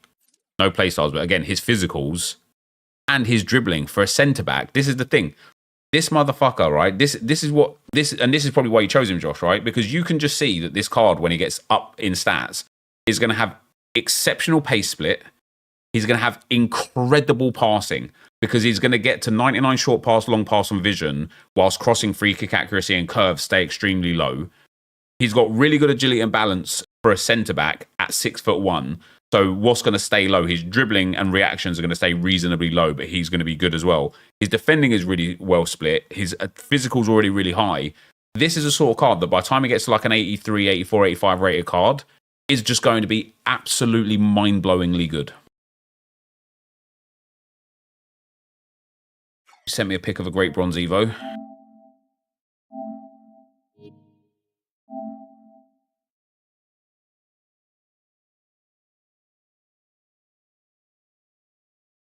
I don't even know what. Oh, here we go. That's a really fun one, isn't it? That's the same as everyone's like card like that, mind you. All right, I've got to get these Rivals games in, guys. We could sit here talking about and looking at these cards all day, but I've got to get these Rivals games in.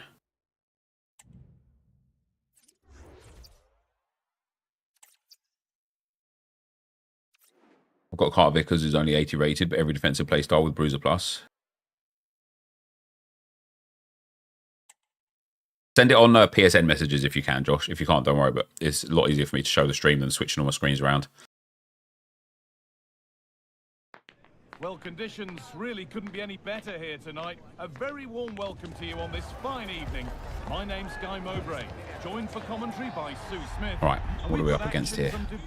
Another Courtois, another Konate, another Bellingham, Yeah, cheers, Guy. another Sissoko. He's actually got quite an interesting team, this guy. For this one, and I'm sure the managers will be reminding them, remember what you need to focus on and block out all of that noise. Here's how the Dons line up today. Right. Yeah, it looks like I said, I had a style that I used a few times in that last game. I really want to use in this game. The fullbacks will be encouraged to join in because of the cover. This is By a today's corner. juniors team. Well, it looks like a 4-2-1-3 formation. It does look balanced defensively with the two holding midfielders protecting the back line. And then when they attack, they should have at least 4 players with the number 10 joining the 3 forwards. And that's it.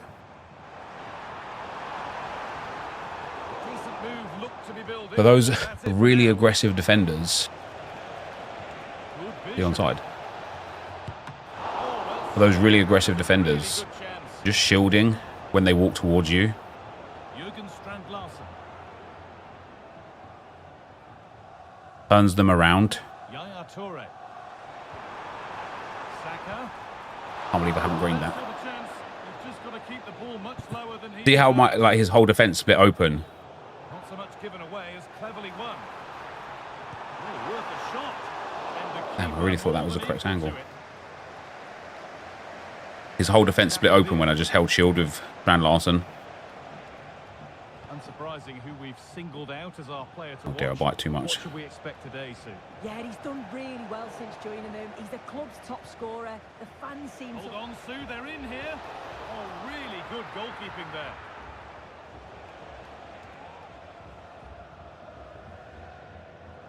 Leandro Trossard.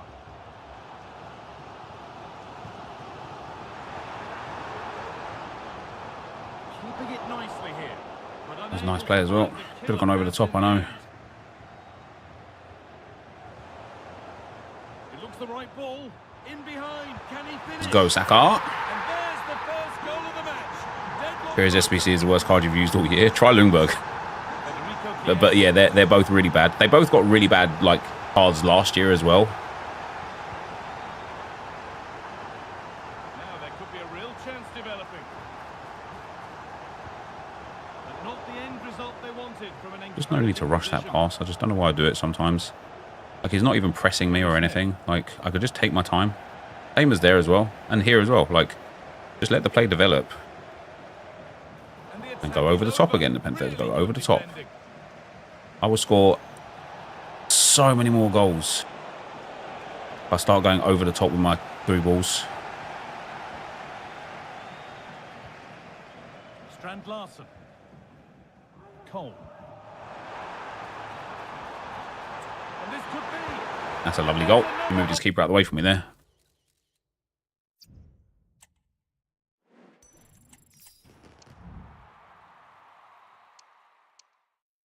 It was a dominant performance. 1 win away from back in Division 2. Another 3 points in the bag, which is nice, given the fact it's only Friday. And on a streak as well. But what I need to do now is go and play Squad Battles game for Nuaneri, because we need to play 1 and assist 3. Is a pain in the ass. Do I use precision shooting? Yeah, I have done since last year.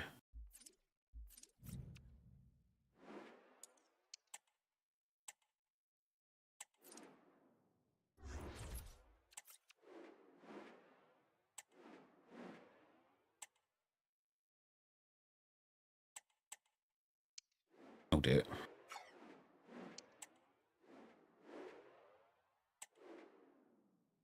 You said you don't want Henri because his price will drop down the line.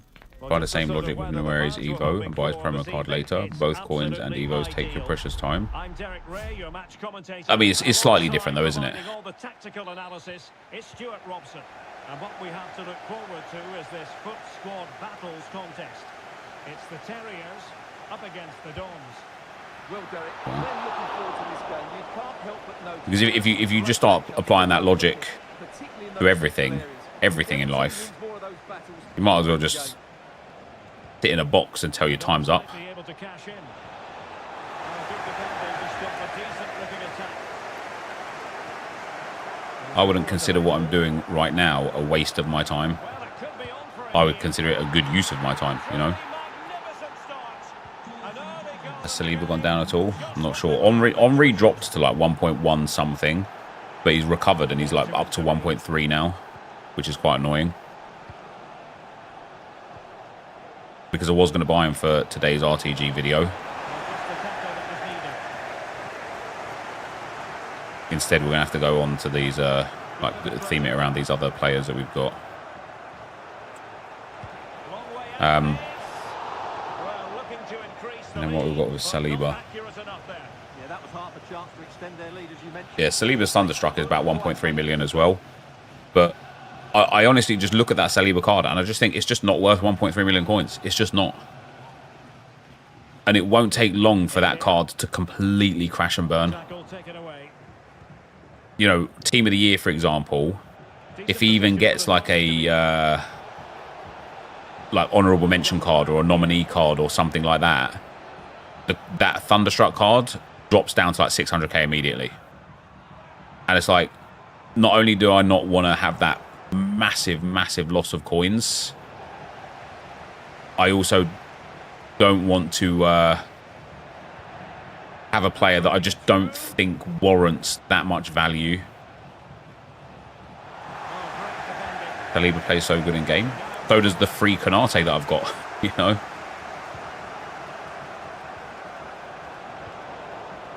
Mopping up defensively. Could be troublesome. Can he convert? Jesus Christ, game. Foiling his opponent completely. Real chance. Oh, Jesus Christ, game. Well, what reflexes from the keeper. That's a top-class save. so the corner played into the box. Could be threatening. And a very good challenge. The AI is cucking me for my assists, guys. Oh, very effective play, and they might be onto something.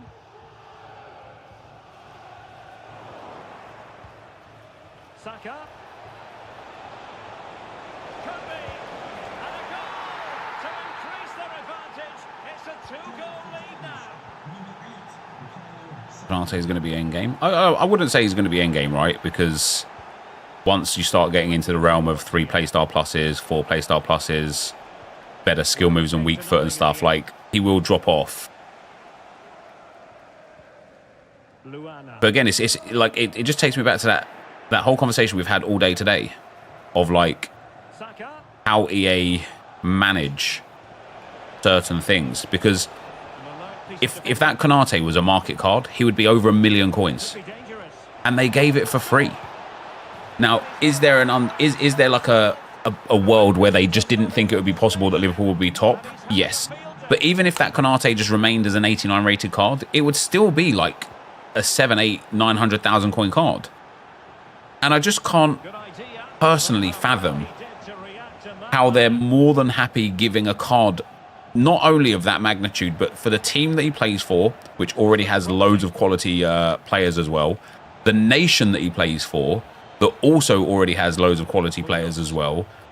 The fact that he has Anticipate Plus, he's got one of those exceptional body types, he's super tall, he's got great accelerate, he's got insane stats. I can't fathom why they'd be so happy to give that card out for free, or for the season pass, which, hey, let's face it, these days even the season passes are free. You wait till the last sort of like 10 days and they just throw SP at you. You can accidentally complete the season pass. Yet they're gatekeeping SBCs and evos. I just don't understand. Yeah, he links to the other best centre back in the game as well. Exactly. So the whistle then. We're up the halfway stage in this match.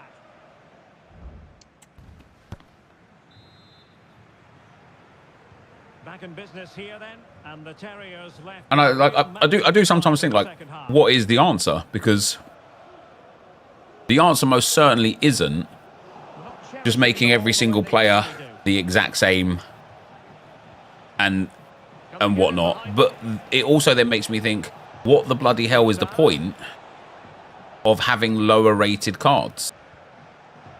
And maybe this is like a I play too much level thing. Oh wow, what a miss. You know, not everyone has the time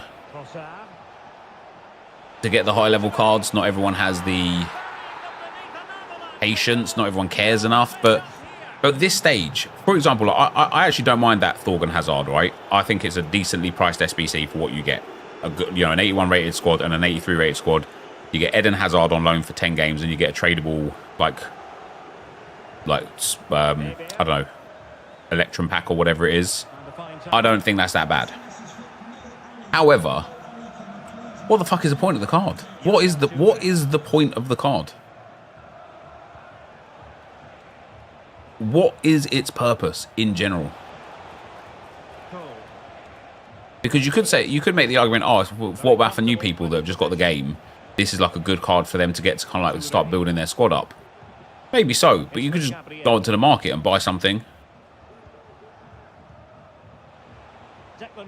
Or you could just go and play Rush with any card that you want for a few games, and then get a whole host of packs and picks to the point where you've got something better. Like it just, you know, you go and grind the 83x10 every day. Like I'm at that point in the game here now where I literally am saying to myself, what's the point of it? Maybe there's an Evo coming to throw him in.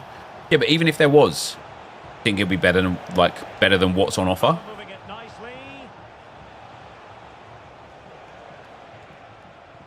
As an Anderlecht fan, I've been saying that David's buy that winter wild card, Eden Hazard. Let me tell you how happy I was yesterday. Yeah, and maybe that is the sole purpose, right? To flesh out the kind of like club teams, one club teams and stuff. Declan Rice. Now with Toure.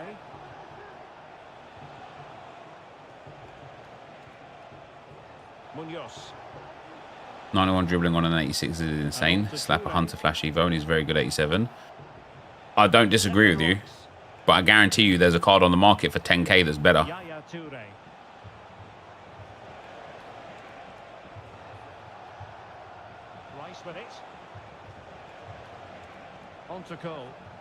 Also, I think for me, for a lot of cards, I would dare say for all cards, chemistry shouldn't factor into anything nowadays. Not with how this game has gone. Again, I would probably be more inclined to complete that Thorgan Hazard and try him for a few games if I didn't have to shuffle my entire team around to fit him in. If I could just drop him in there, get him on max chem. I think we're at that stage, personally, where chemistry needs to be like contracts, fitness, and things like that. It just needs to go, doesn't it? Chemistry just needs to go. It is pointless having chemistry in this game. They give so many ways to like kind of get around it in the first place. They might as well just go.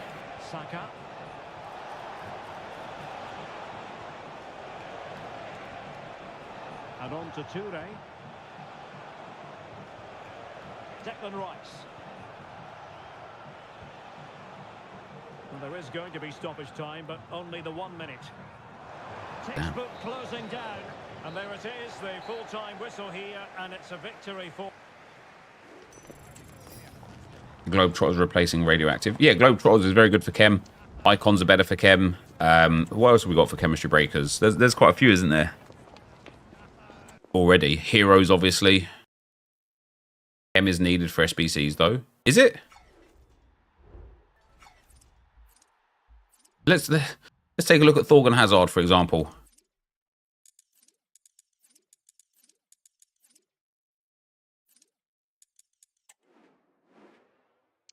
Where's the chemistry? It's just team rating 81, team rating 83.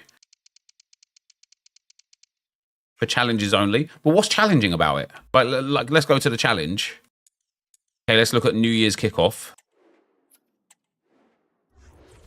26 chemistry. Let's go squad builder. Gold, low to high. League, Premier League.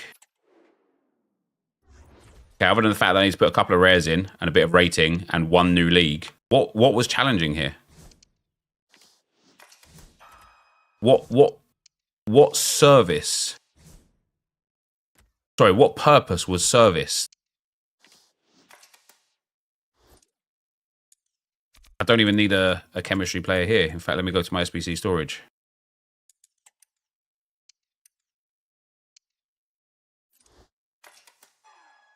What, like, genuinely, what purpose was serviced by putting chemistry here? I might as well turn this in now. If I've got any Arsenal players there, let me take them out. Yeah, we're good otherwise.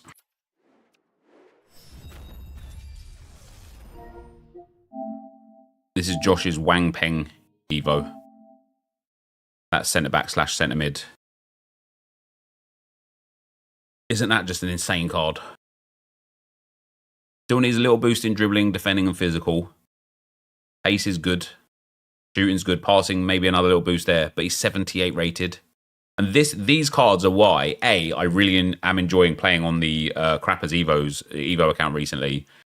But B, why I kind of want to restart Evos with like low-rated bronze cards that I can get to this level. Because by the time you can get him, like, let's say they release another round of Flash Evos and you boost him up to like an 86, you're literally going to have a card that's got like 89 pace, 89 dribbling, 89 defending, 89 physical, like 85 shooting and 75 passing.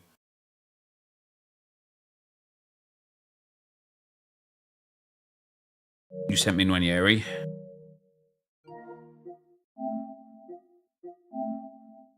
This one.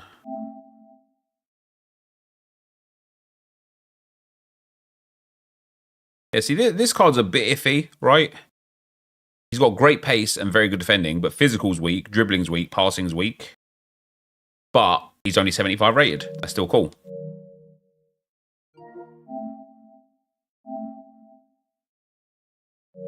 Yeah, oh, here you go. You didn't send a picture. I like it.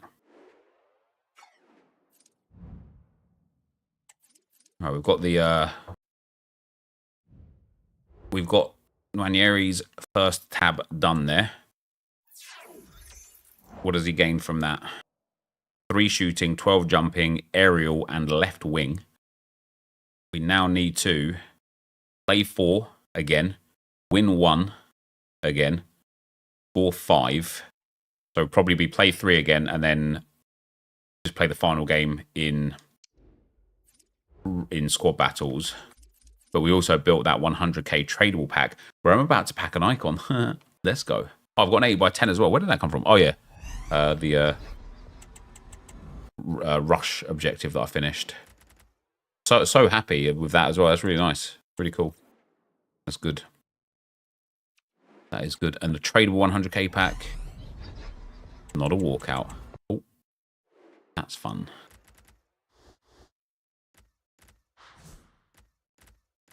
All discard. I don't mind it still, though. I'm yelling timber. Don't mind it, even though it's all discard, because I just put in loads of crap to get it. So that's all right. But now, we've got to go and play some more. But first, I need to go to the bathroom, so I'll be right back.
Alrighty then.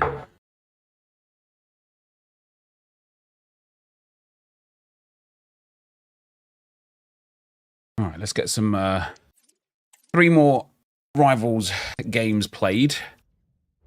If I can get some goals, I need 5 goals with Numero, though. It's not going to happen, is it? I'm stuck with my LCFC team now. Sent pictures on messages. Lone Tricks, thanks for the 100 bits, man. I have an 80 rated Evo, 86 pace, 86 shooting, 87 passing, 88 dribbling, 5-star skills and 4-star weak foot, and incisive plus.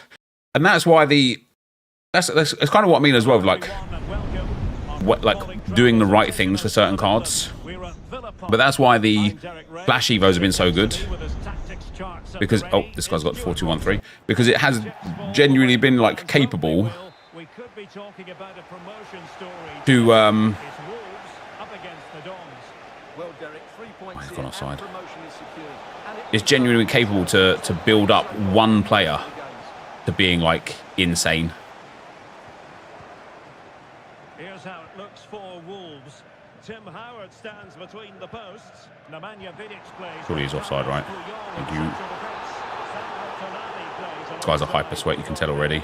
Plays the game at a rate of knots. And here's how it looks for Dons. Jesus Christ. Is that, I don't even know. Oh, he's got Garincha. Now, what is it with everyone having like Gerzinho or Garincha recently? Press pass, thank you.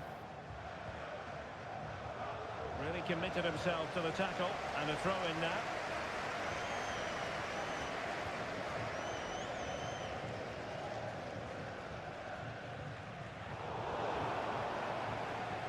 Well, both sides guilty of giving Offside again, surely. Wasn't offside. I don't know. I genuinely don't know how to like play against people that play like this, where they play so fast.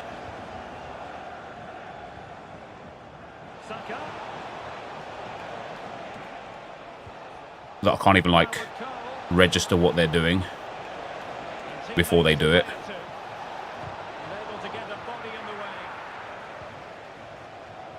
Always difficult to predict in advance who might decide a game, but you could make a strong case for this man. I think Derek, big moment here. Literally just plays so fast. We hit a tipping point. Yeah, but here's the thing again, Josh. It is another thing that makes me think, why the fuck are EA gatekeeping other content? We've had so many Icon SBCs, so many Hero SBCs, like so many sets of rewards, so many promos and promo cards.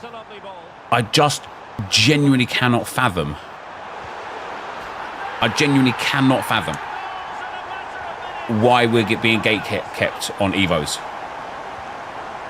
This feels like an elite level player, genuinely. Like this guy's like way above my my skill set.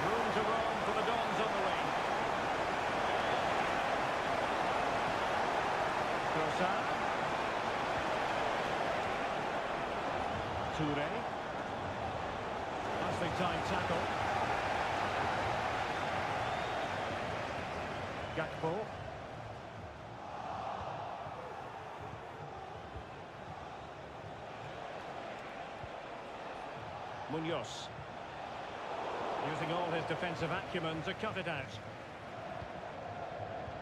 Visualization and execution. Nah, he was offside. He was about 4 or 5 yards offside. He wasn't even just offside. I was so certain there. I turned around to look at my chat. I genuinely like players like this. I don't know how they play. I don't know how they can play like this. I genuinely don't know how they play. Like this is another guy that should be in the elite division, and maybe he is. We'll message him after the game and see what division he's in. But I would be stunned if he is in Division 3.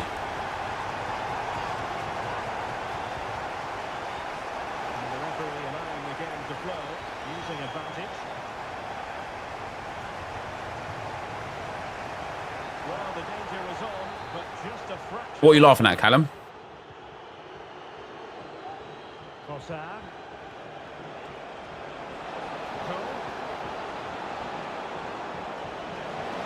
Or a red time shot for me.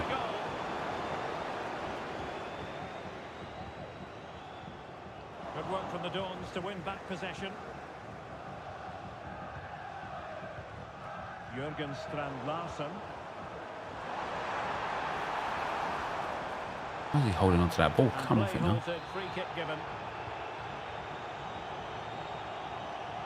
Well, he's certainly not alone. Oh, it was a crucial challenge. It's got to be a foul game, surely. Can they get back? Oh, blocked it.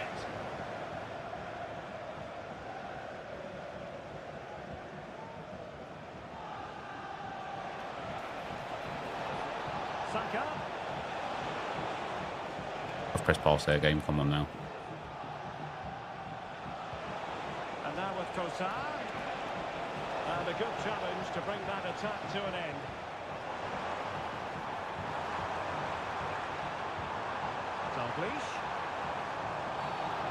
Not a foul, is it? It's not a foul. Dangerous free kick.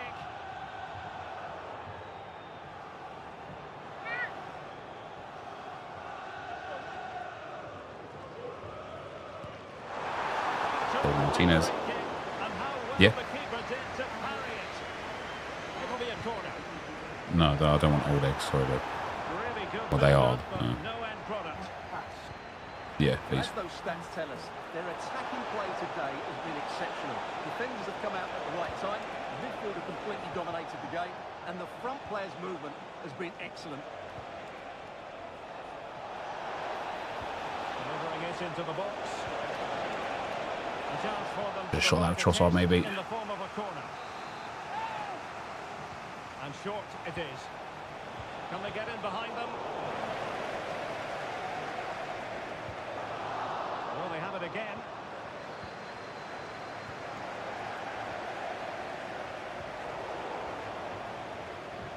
Okay, that's a ping pass into Trossard, but never mind, EA.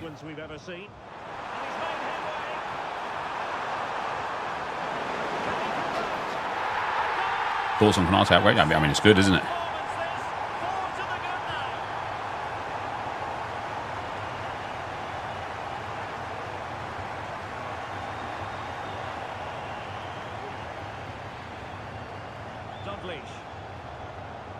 There is going to be stoppage time, but only the 1 minute.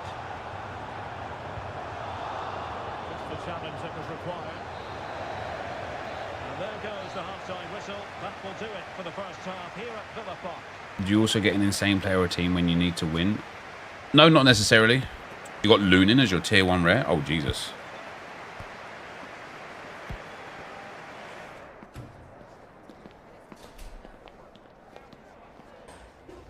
Has no social footprint, which is crazy because, as I say, he is a far better player than me. It's just the way he attacks, man. He attacks so fast. I don't know how you do it. It's almost like he's playing on autopilot. Like, I genuinely don't know how you do it. Will we see more of the same in the second 45? Like, every pass is always perfect. Every dribble. Look at that. I don't even know enough. But that's just bullshit. Konate should have the ball there, but like 60 quid. I mean, it's still decent, isn't it, I suppose? Jürgen Strand Larsen. Run it well.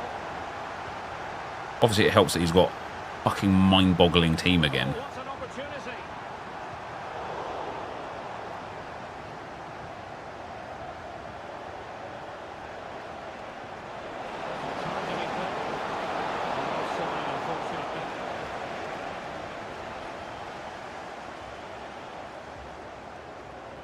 What does that mean, ladies man, pal? Zaza break. Okay, you're an idiot. Sandro Tonali. Possession lost, intercepted.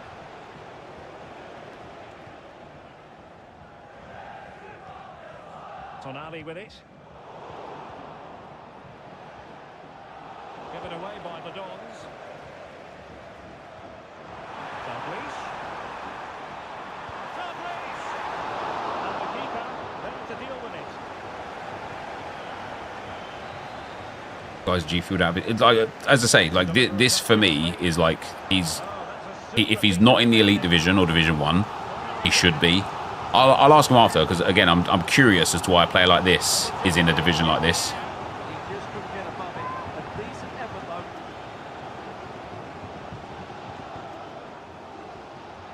Now they have possession in a good area of the pitch. And off the post that time. That's really good and effective physical play. The way he passes, man, it's literally, like, impeccable every time. Cut out. The way he defends as well, he's like defends the space and the passing lane every time. His player switching is like literally like perfect every time. Half an hour remaining.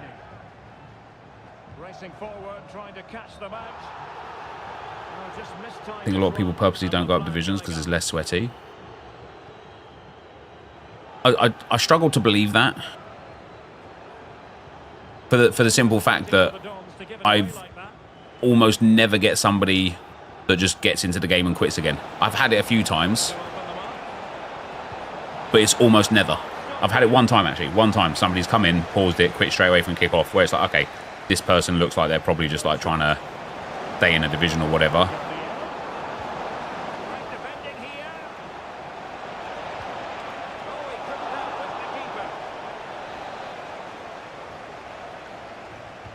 Let's see about the delivery. He failed to get it away properly. Probably a foul game. And fair challenge. It's like... Steve McManaman. Here's the thing I don't understand with people like this. It's the correct decision every single time. Like, if I'm close to him and I don't press tackle, he just holds the ball to dribble. If I'm close to him and I do press tackle, he manages to make a pass. It's just a really weird, like, I genuinely don't know how people could be so, like, tuned in to that degree. Gakpo. Dalglish now. Well, the counter chance looks very real. And the ball from the keeper. Impressive. Now sending it in. And no nonsense defensive clearance.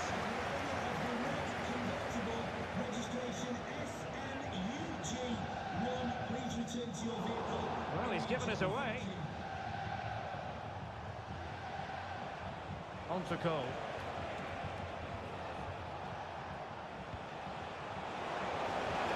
Saka. Let's go, Saka. He's put it away. A celebratory moment.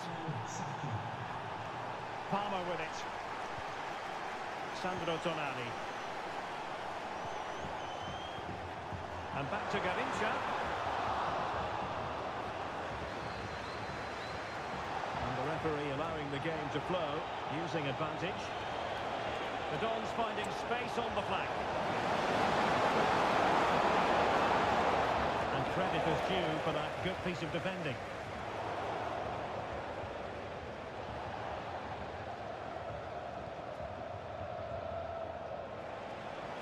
They're getting away with that, man. But credit to the defence.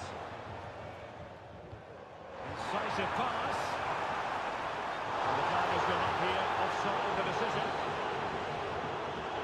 So almost at full time, and the home side very much in command. Stuart, what have you made of their overall performance?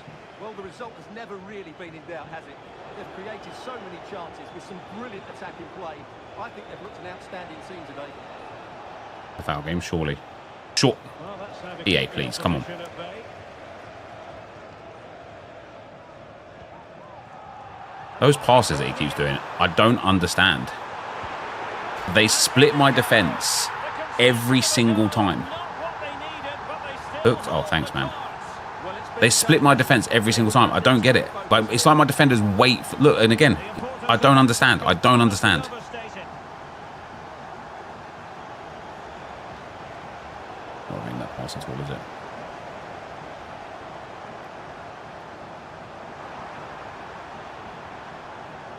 Gakpo. That's a nice looking ball. Like, this guy literally is like fucking pro level, man. Like, it is insane. It is insane. Every decision he makes is immaculate. Immaculate.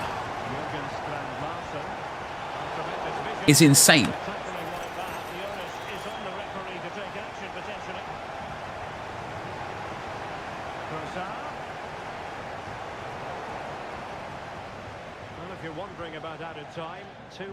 As I said, like if I press him, he perfectly passes it off. If I don't press him, he just knows to hold the ball. Like how?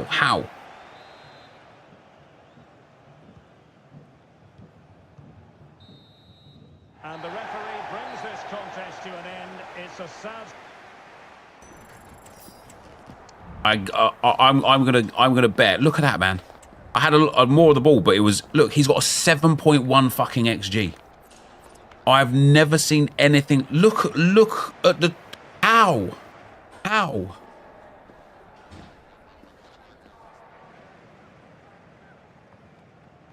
I've never seen anything like it in my life.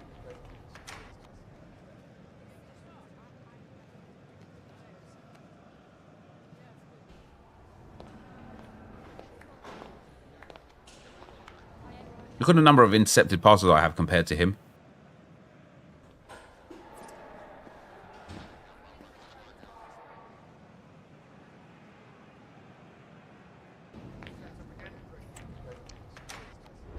Now, don't get me wrong, he had a much better team than me, but that was insane.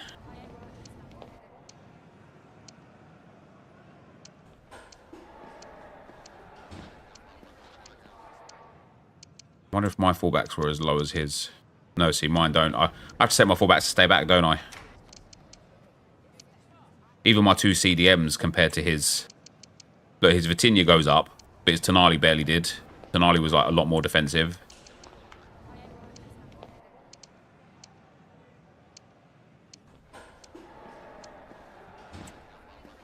Look at that. His Gakpo is way more central. His Dalglish, look how deep he comes. And Garincha. They have got such deep setups in their own half, whereas mine don't.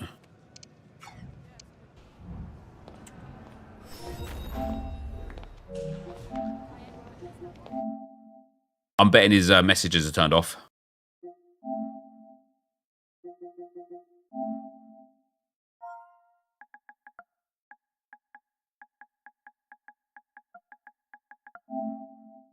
Oh, it wasn't turned off. That's surprising.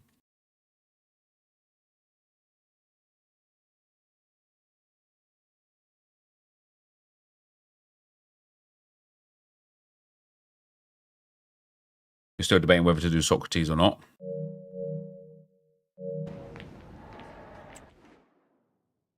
It's always a game for promotion. I don't agree with that. I think that's another one of those fallacies that people like to believe. I've been promoted multiple times. Like, not a problem at all.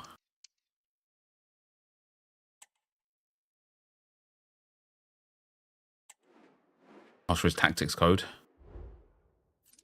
But his fullbacks, I wonder if it's like, first of all, he doesn't have them as inside forwards. I wonder if for my own benefit, playing these guys as like wide playmakers would be better. Or wingers, because he had them as wingers, didn't he? Because look how they drop back. Wingers on balance. And winger on balanced. These are both holding. They want him to defend then.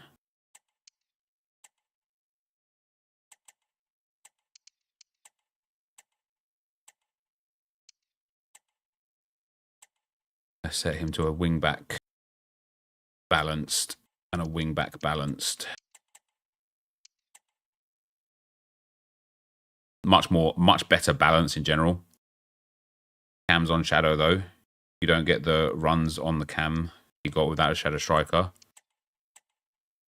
Try Nwaneri on shadow striker then.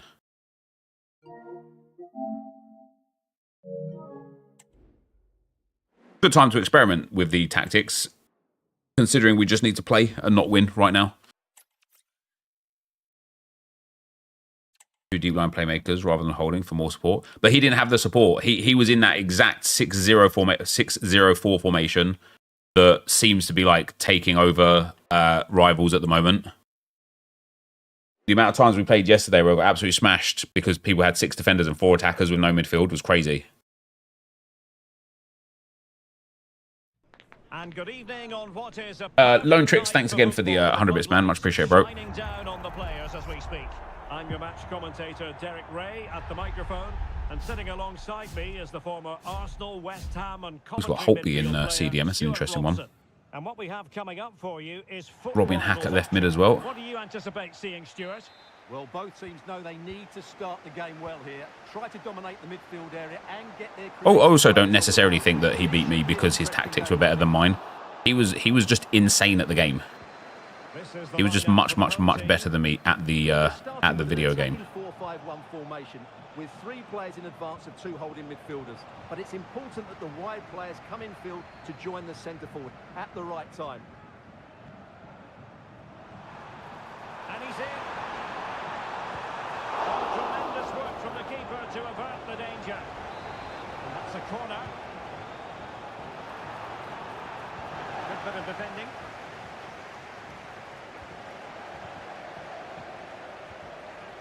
Zé Roberto. Crave. Well, that's how to beat your opponent. Oh, that's a super piece of defending. And here's how it looks for Dons. Ibrahima Konate starts alongside Gabriel in central defence. Was aimed down to the Ashley Cole, but never mind. With Leandro Trossard out wide, and they line up with just the one striker looking to do a bit of damage. On offside, isn't he? And the flag has gone up here, offside the decision.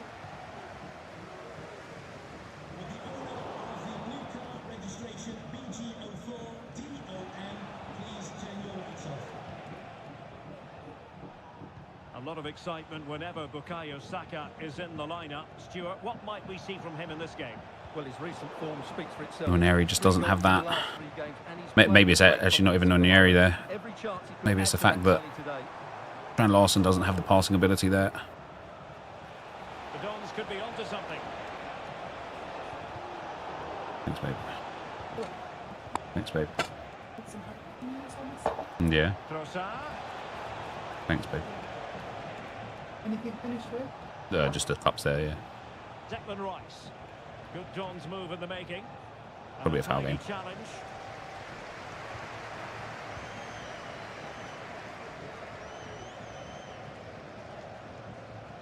Good distribution.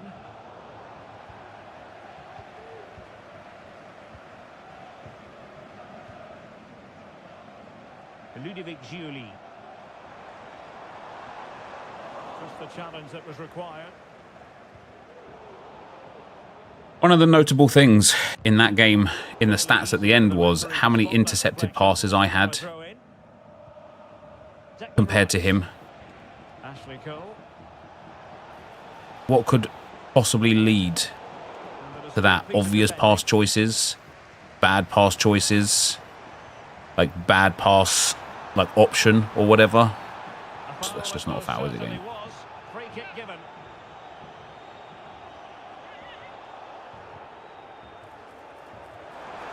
And options in the centre. Crave. And quick thinking defensively.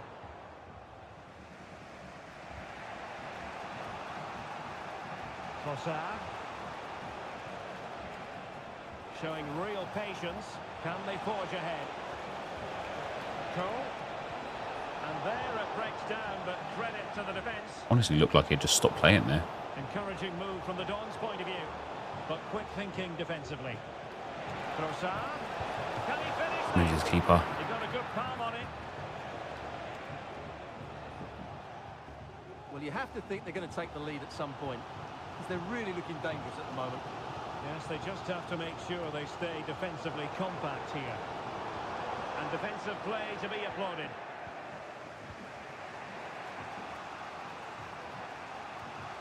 Yaya Toure.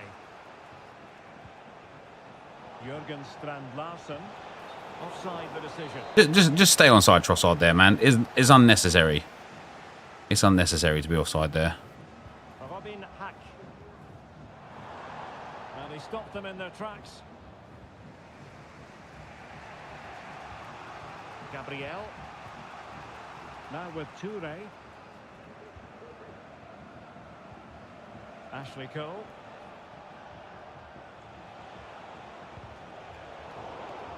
Pass was for Rice on the inside game. This looks dangerous from Julie.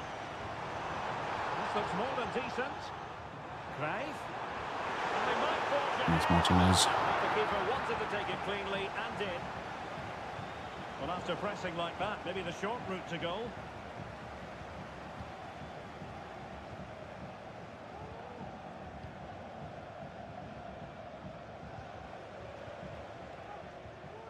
Saka. Toure. See there, like no options. Like what am I? How am I passing that ball? And he clears it out of harm's way.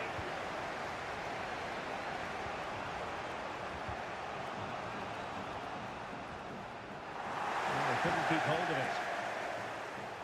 And a good take under duress there. Trossard. Would be a foul game. Okay. That's good pressing for you.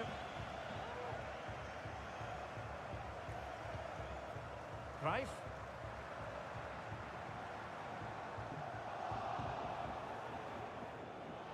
An important interception. Another intercepted pass. Holtzby.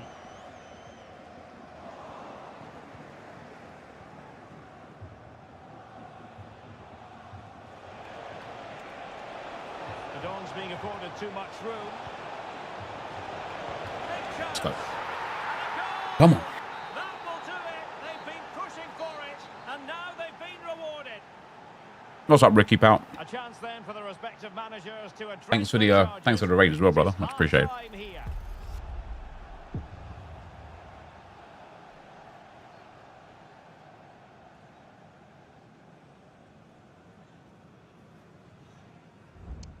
I do think I want to change my camera angle.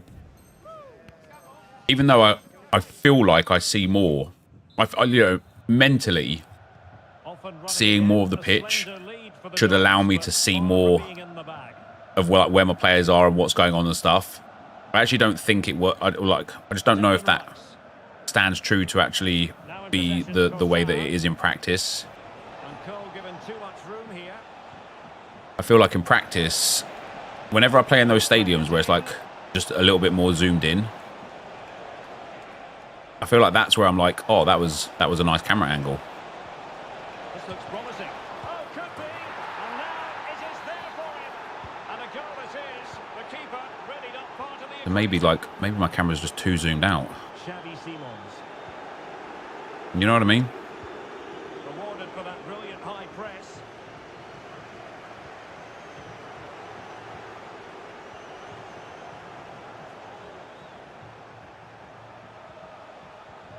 Munoz. And the Dons losing possession.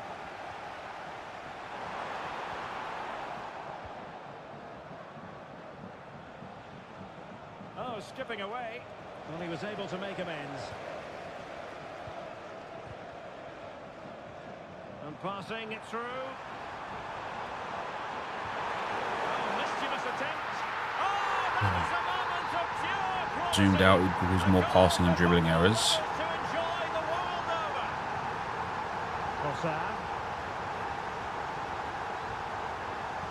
Surely you're going to win that header, mate. You're a fucking big boy, pal. Well, doesn't have to do it on his own. And the ruling is offside here. I switched from Carb to broadcast a few weeks back. Yeah, I might myself as well. Yaya Toure. Good looking sequence this. Oh, this is looking promising. Brilliant. Crossing opportunity. Fruitful looking attack. Foul game. Very quick thinking there.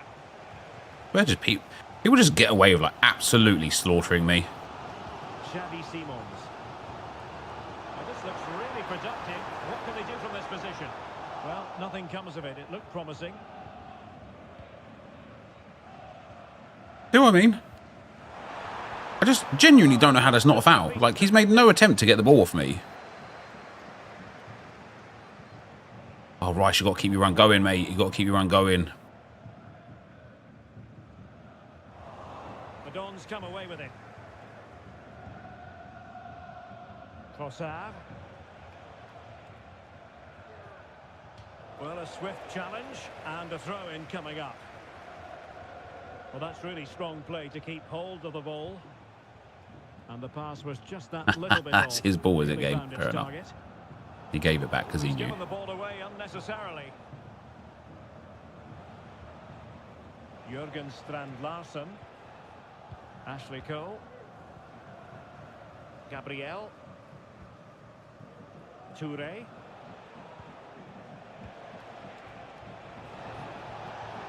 Space on the flank.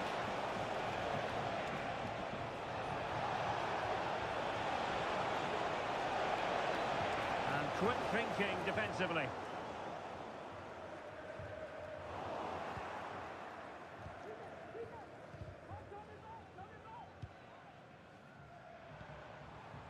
Simons. Well, both sides guilty of giving the ball away.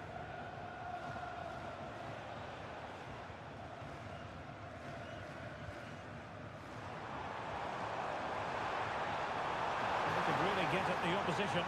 Strong glove on the ball from the keeper. And the fine Don't understand how he's getting away with that. Can they open things up? Angles it back. Well, there it is. Can you believe this? I genuinely don't understand how he's scored that goal.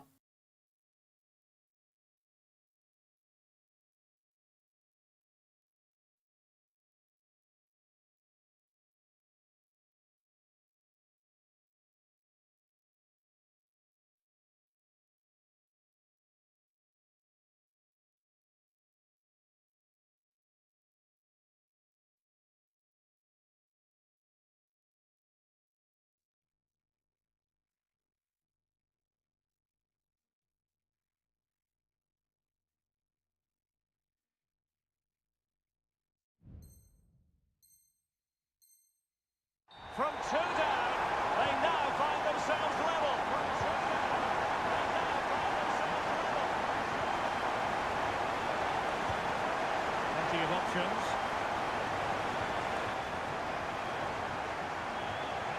Possession given away, unfortunately. And space to attack.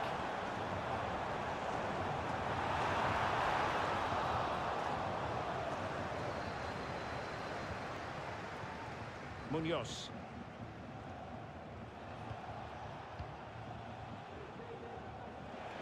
Ten minutes to go.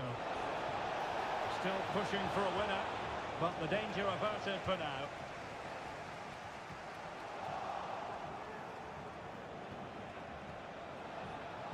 And there it breaks down, but credit to the defence. And it crossed the touchline, so a throw in here.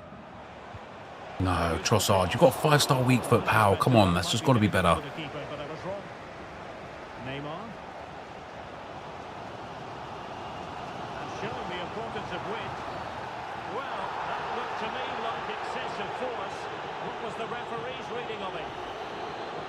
That was a red card? Give over, EA.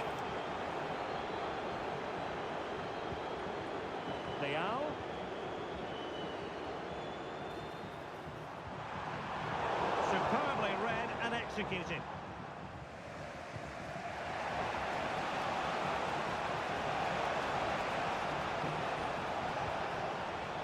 Trossard.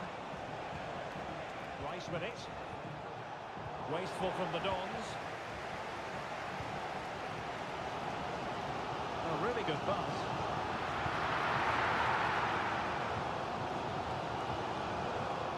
Munoz.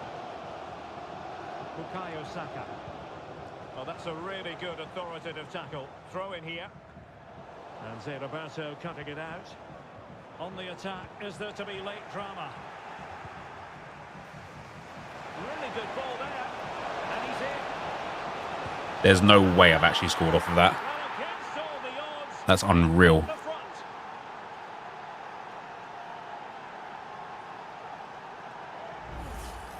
Well, here it is again.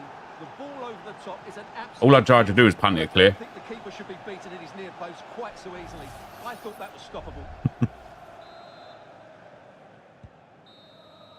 And so the final whistle here. The visitors come out on top, Stuart. Well, Derek, they didn't dominate the game by any means today, but overall they had the better of the... Larson got a hat-trick. That's pretty mad.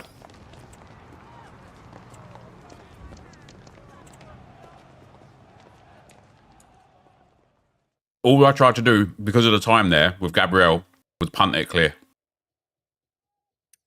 Against all the odds, they've hit the front. And it's somehow connected. If I was him, I would honestly be out of my fucking mind with rage.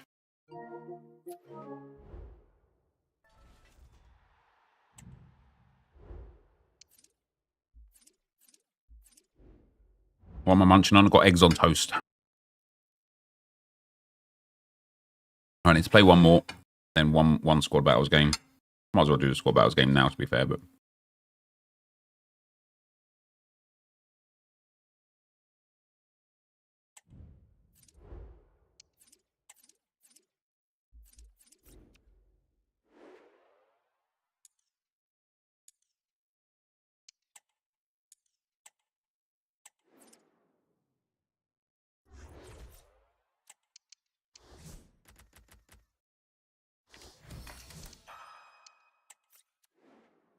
Five goals with him.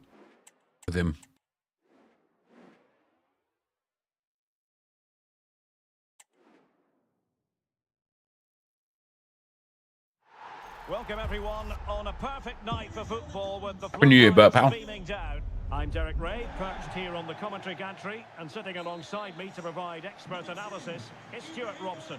And with kick-off just moments away, we really should be in for a magnificent occasion. It's the Dons versus Real. Well, a quick start to the game is all important here today, and I'm sure both managers will have drilled that into the players. But they also have to play with composure and a tactical understanding. It should be a good game. Oh, he's gone for goal! Well, after that attempt, gobbled up by the keeper. And here's how it looks for Dons.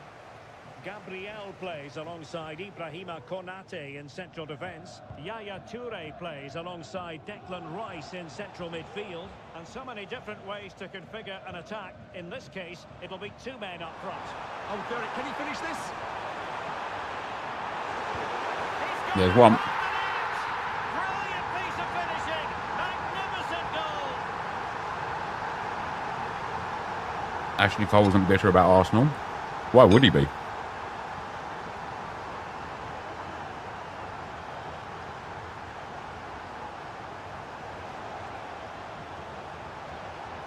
Could be dangerous. And a fine stop to turn the ball away. How did Sterling do for Rangers? He actually did all right, to be fair. He got about 60 points, I think. He played at centre-back, according to Nice weight on the pass. Surrey data. Well, he's been ruled taken up in a legal position, only just, however. I only got about 260 points with my lineup, but I still finished 19th place. He might be through here. So that was cool. It's got to be. And it's two for him today. A masterful performance. The defenders It didn't end very well there, is what I mean. According to whom?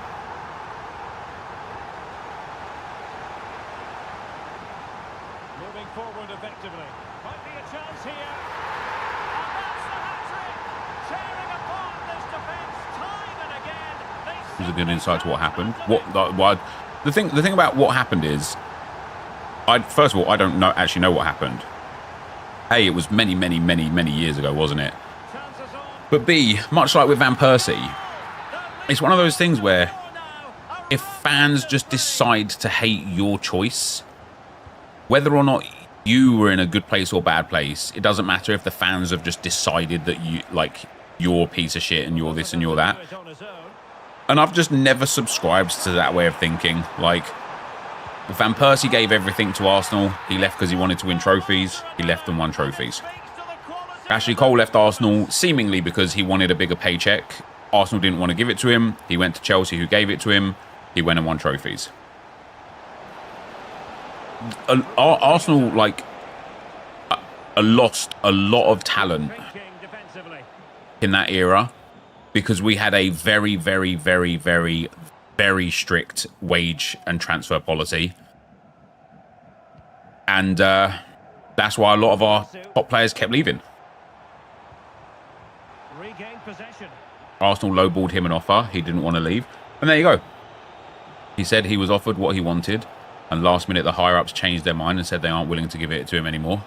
And there you go. Like, and again, it's like, so the narrative over the last 10, 15 years has been Cashley Cole.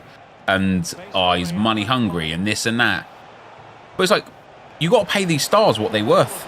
Otherwise, you're going to lose them. Like,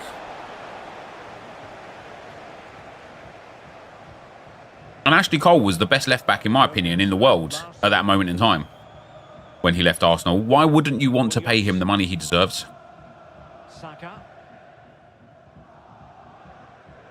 Never understood the hate. Guys like Cesc, Song, Sanya, RVP, etc. all wanted to stay and win, but we settled for top 4. So they left to win titles. True. Inching towards the interval, and it's going with home advantage. Stuart, as always, very keen to get your take. Wouldn't it be understandable if he was bitter about Arsenal management, blaming it on his greed rather than their cheapness?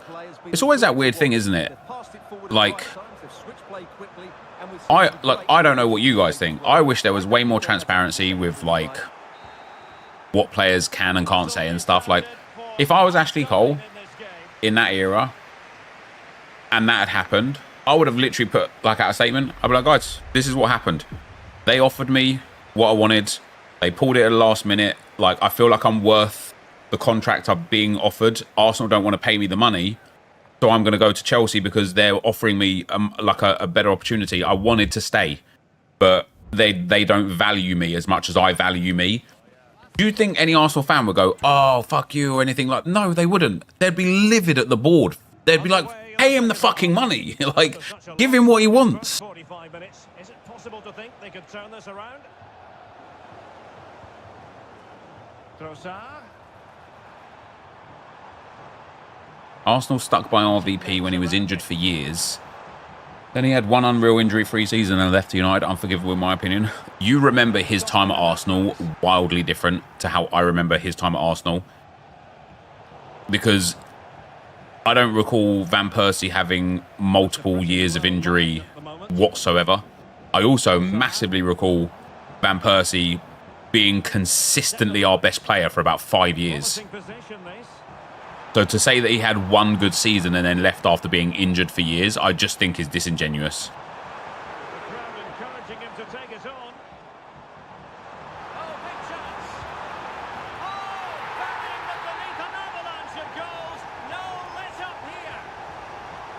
Got more than enough goals now.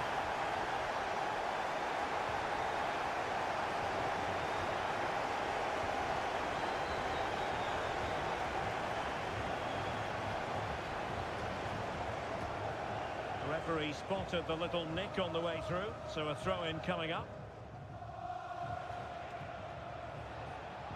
Real might threaten on the flank, but nothing comes of it. Good defending it was.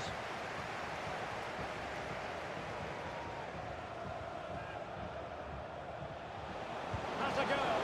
Well, just centimetres away. 20 million for him be considered one of the best bits of business in Premier League history? Well, no, because he only had 1 year left on his contract and he was more than happy to... He wasn't going to sign a new contract, so he was either going to leave on a free at the end of that season or we had to sell him. And so actually getting 20 million for him in that era of football was really good. But that's equivalent right now of like getting like 60 or 70 million for a guy who's got 1 year left on his contract and wants to leave. It just wouldn't happen. Like imagine Real Madrid right now came up to Liverpool and was like, we'll give you 100 million for Trent. They'd be like, fucking yes. You know, he wants to go to you. He's only got 6 months left on his contract. He's about to leave on a free if he doesn't sign for us again. Yeah, we'll take it. Declan Rice.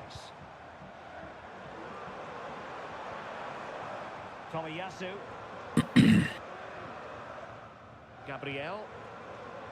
And on to Toure. Yeah, Man United, like, here's the thing with Man United. Like, a lot of people said, like, well, somebody asked earlier what went wrong with Man United. And my response was, like, just transfers that just didn't work out effectively.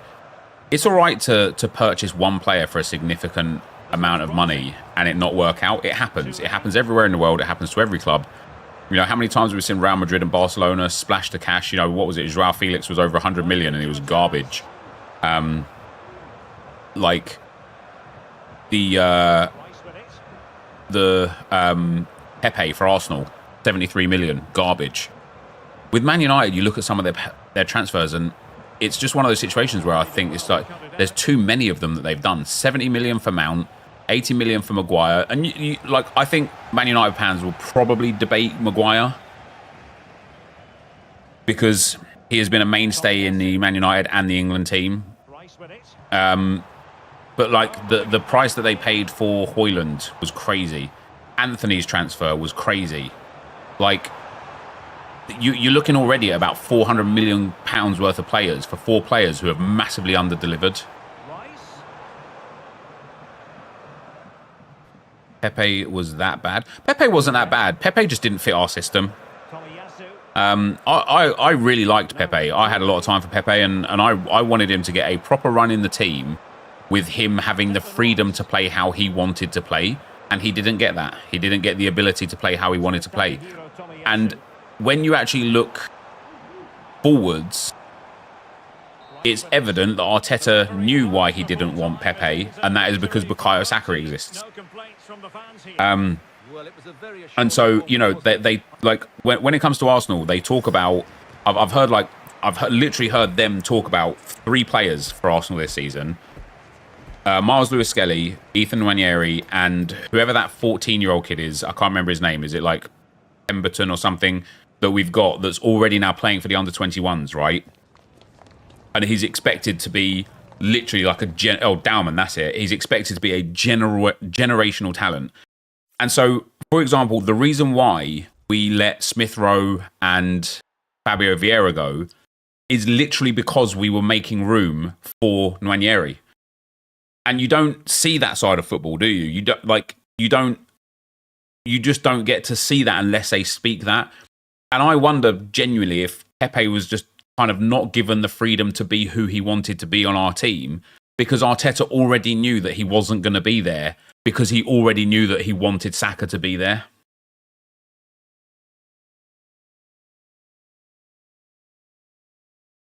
You don't see it with Nwaneri yet, to be honest. I disagree with that massively. Keep in mind, he is 17 years old. And the way he plays against grown Premier League men is very good. Is very good. I think it's one of those things where you've got to watch it. Lewis-Skelly is brilliant. He is brilliant.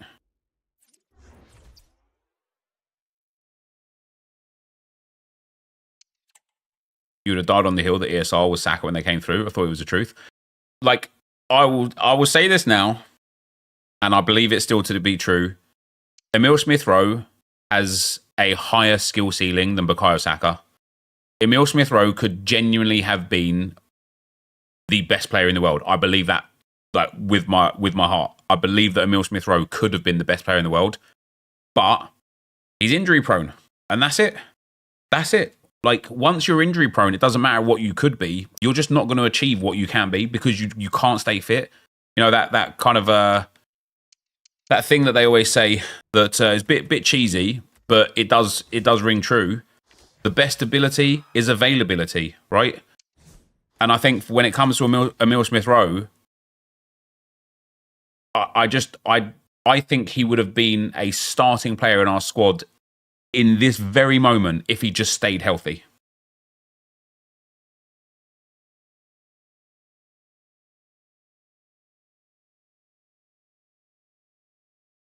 the level of 16 and 17-year-olds now at top level is insane. Yamal, Krabassi, Casado, Nwaneri, Chido Obi. Who's Chido Obi? Is that the striker that doesn't actually play, that left Arsenal, that doesn't actually play like proper yet? This guy buzzing, Smith Rowe can't even lace Palmer's boots. Okay, I mean, listen, if you want to pretend that you're on X and think that posting some ridiculous statement like that is going to get you like favoritism and likes on the internet, then go ahead. If you watched Emile Smith Rowe, especially during those COVID seasons, every Arsenal fan thought Emile Smith Rowe was better than Bukayo Saka.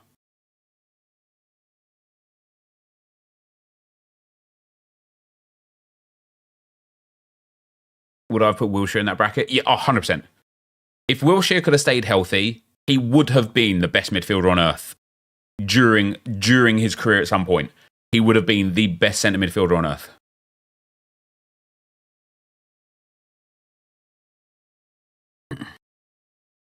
No, that's not true. Oh, it is true. Jack Wilshere was an exceptional level of talent. An exceptional level of talent.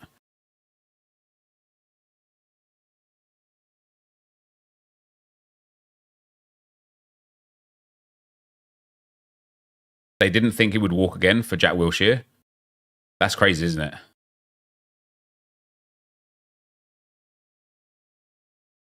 it? Wouldn't be surprised to see Chido get a run in the first team for a while. Is that the 16-year-old that you took from Arsenal? Or is this, am I thinking of somebody else? Yeah. I mean, it's weird, right, Josh, because he was good in like the under-21s and the reserves and stuff. He's scoring a goal every 50 minutes. I think he scored like 6 goals for us in a 9-0 win. But when I went to San Siro for the first time to watch AC Milan play Chelsea, we went and watched the Chelsea AC Milan under-21 game, myself and Lauren. And the quality of football for those two clubs, even at under-21 level, was mind-blowing. Not in a good way. It was so bad. Yeah, it is so bad. And it makes me think about players that play in the Premier League that aren't very good, but play in the Premier League because there's not really that much talent in the world, is there? If you think about like some of the teams in the Premier League right now, and you think about the general standard of how some of these players play, I literally sit here and think, how the fuck is this a Premier League football player? Like, how was like, I don't actually want to like pick a name out of the hat, but when just in general, when I watch teams play, I'm like, how the fuck are you a Premier League footballer? And the answer is because there just aren't that many high quality football players in the world. It's because you are now a system-based player. You now just have to be a good athlete. Yeah, that's reasonable. United have had a bunch of kids who have been incredibly well thought of, but were absolute gossage. Hannibal, for example. You mean stampable? That doesn't really... Yeah, stampable. For a guy. And there will be so much talent in high poverty areas that don't get the opportunity due to financial reasons. Oh, I 100% agree with that.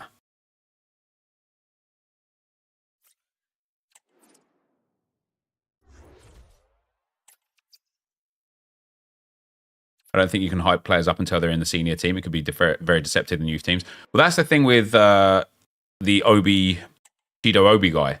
He's massive for his age. So when he's playing against other 16, 17-year-olds, he just bullies them physically, and that really helps him. But when he will get Premier League football, he no longer will be massive because he'll be playing against other grown men with like very capable physical like capabilities, and that's when you'll see, is he good enough or not? You've got to fancy the chances. It's going to be a difficult game, but they'll be ready. You got like even look at like Charlie Patino. So I've got a bit of a soft spot for Charlie Patino because he's a viewer of the content, and so I favour him a bit more than maybe some other Arsenal like youth players that have moved on and stuff. But Charlie Patino was doing really well in Division 1, or sorry, in the Championship or whatever, and yet he still couldn't make a move back to the Premier League. And yet he looked, in those games that he played for Arsenal, he looked like he was going to be Arsenal's starting midfielder come this sort of time in his career. And it just hasn't worked out. And why hasn't it worked out? I don't actually know the answer to why it hasn't worked out. There might be like a more valid reason than otherwise, but This could be threatening.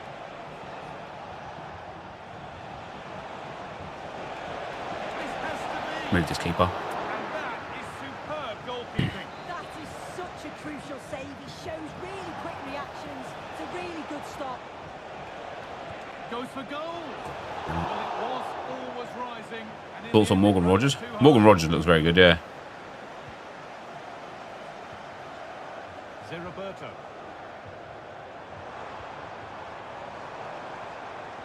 Roberto, and he's won the ball to stop the goal.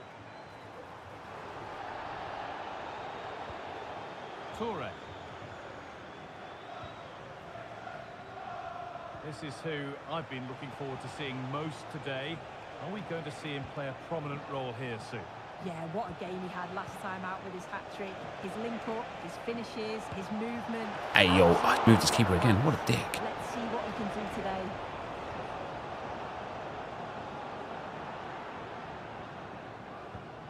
Vinicius Junior. The Dons have possession again. The Dons moving the ball forward. What can they do from here? Read that, and I just haven't managed to get the tackle in. Vinicius Junior. Oh, what a place to lose the ball just when the chance was on. Good pressure this, high up the pitch.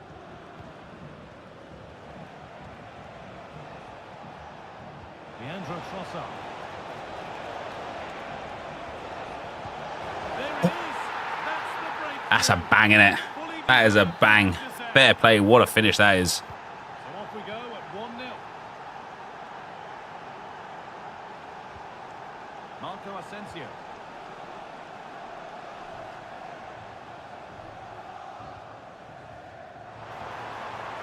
Now it needs a good ball in. Oh, he's kept that out nicely. Why can't Barca register Olmo? They can't afford to. Graham Hansen. Dalglish. On, isn't it? We got a free kick for that. There's no What chance. a place for it to be awarded.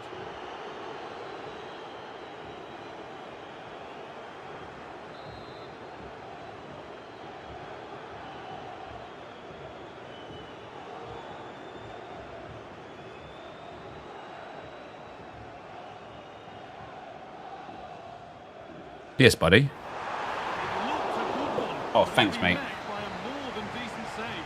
You, just, oh, you okay? By one, but they Just have leave it there. That's okay, buddy. Daddy will deal with it. Thank you, buddy. that set up the chance. Did you? Excellent. Good patient build-up, but not quite the Did end you? product. That will be a throw-in now. You flattened the boxes of cereal, did you? Good boy. Well done. Throw-in is one of the basics of the game. That's poor. Vinicius Junior. The game just lacking a sense of rhythm at the moment. Declan Rice. Cole. Nicely played through. Nwaneri. Oh, come off it now. And easily There's got to be a goal. Well, that wasn't far away, and a 2-goal lead would have certainly changed the game and the approach. But as it is, though, it could still go either way. A really open flow to this game now. End-to-end stuff. Oh, they've lost it. The attack is over.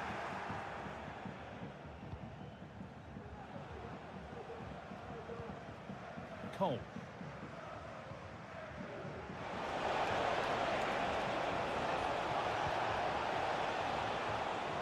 Off the defender. Haaland, for example, is not a technically gifted player, but his football IQ is what makes him special. I don't personally agree that Haaland is not a technically gifted player. Good defending to end a decent-looking attack.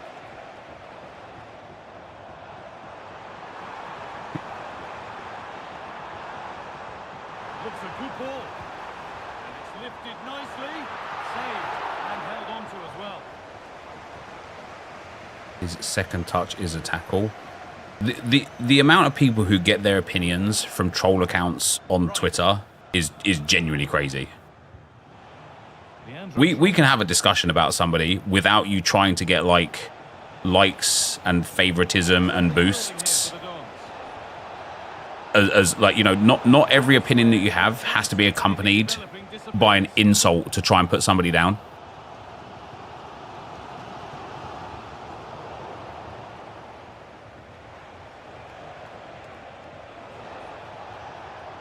How's that not gone through? Really smartly.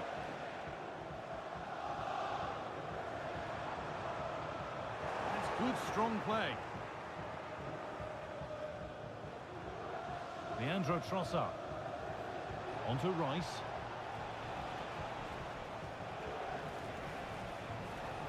Cole. They're not getting close enough here. Declan Rice. The Dons need to keep the ball much better.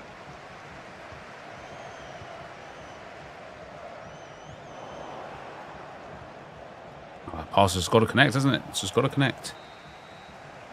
And with that, the first half comes to an end here in Paris.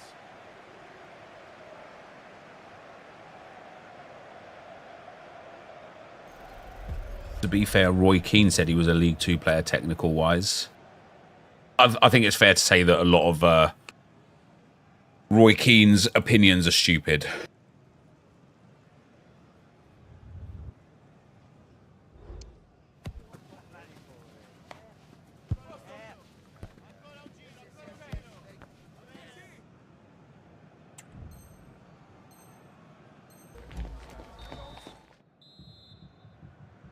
Thoughts on Manu? Yeah, I think he's a very good player. He's got a bright future for sure. Could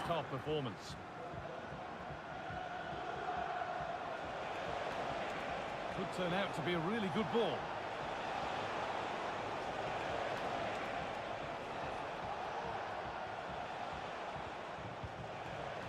I've pressed that first time, yeah, come on.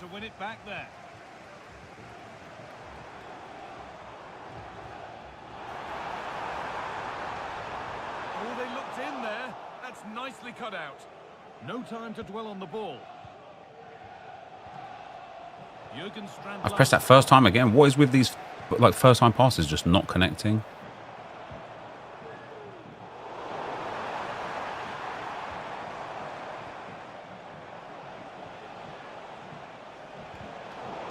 They need to be better on the ball than that.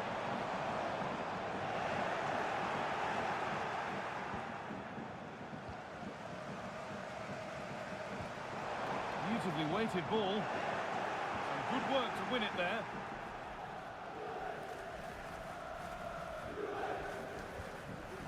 Saka.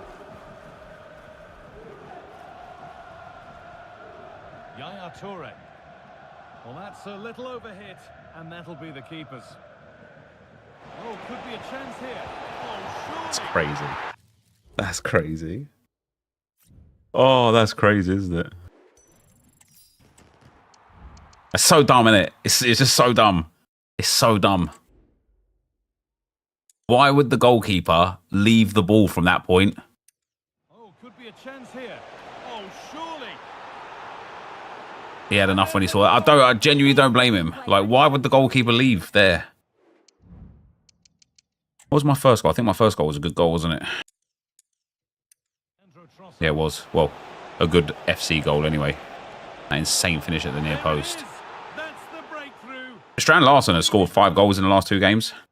Pretty good, isn't it? He's actually performing incredibly, incredibly well.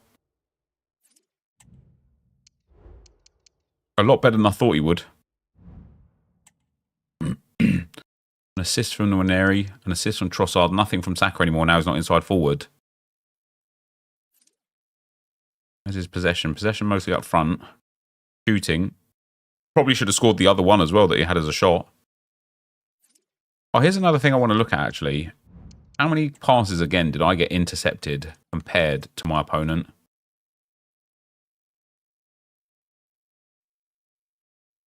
Look at that. What is it that I'm doing wrong? To the degree where I'm consistently getting significantly more passes intercepted than my opponent.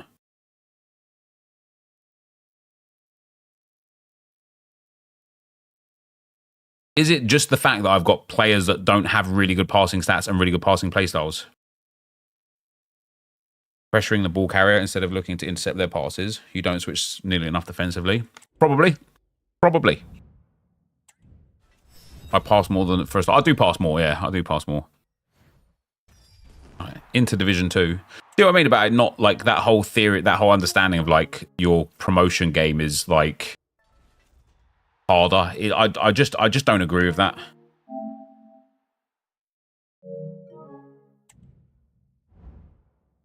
All right, that is one of our evolutions down. Ethan Nwaneri is now finished. And he gets quite a good little card. Next up is Gabriel Martinelli. We're getting through them, man. I tell you what. We are running out of time, but we are getting through them.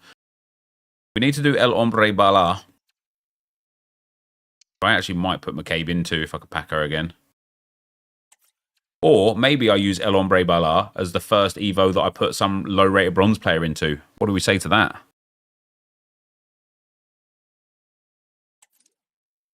Right, next up is Gabriel Martinelli. He's already got cam now as well, which is good. Brilliant. We need to play 4, win 2, and assist 3 goals.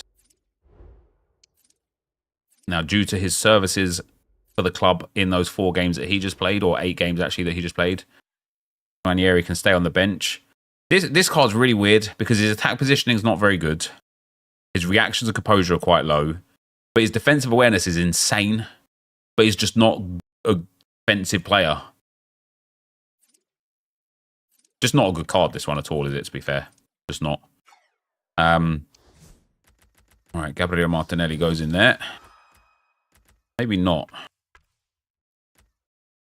Do I have Shadow Striker on somebody else?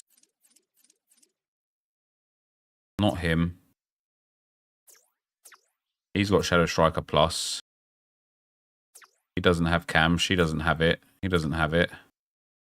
Havertz has got Shadow Striker. I'm gonna play Havertz. We're gonna take Trossard off. Gonna put Martinelli out on the left wing. Havertz can play Shadow Striker.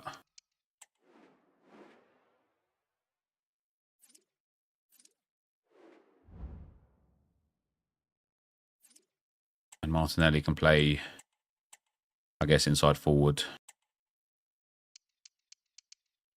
2 big men in that front line. Interesting. Interesting. What time is it? Jesus Christ, it's 1:30 already. Okay.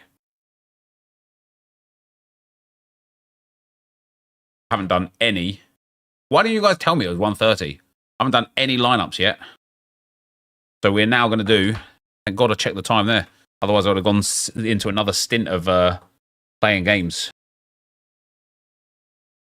It is so rare lineup time, baby.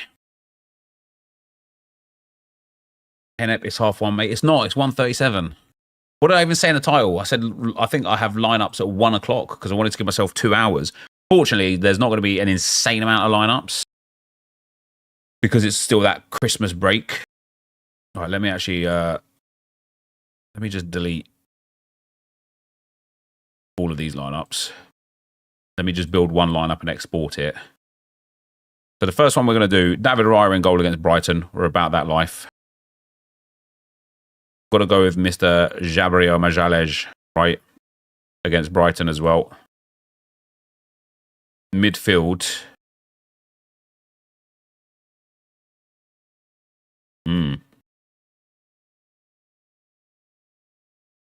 I don't really have a lot of quality midfielders in the Premier League, to be fair. Kevin De Bruyne at home to West Ham. I mean, my forwards are going to be Cole Palmer for sure, and probably Mohamed Salah. Which does leave me the freedom of using De Bruyne. But what if De Bruyne doesn't start? Do I use Odegaard?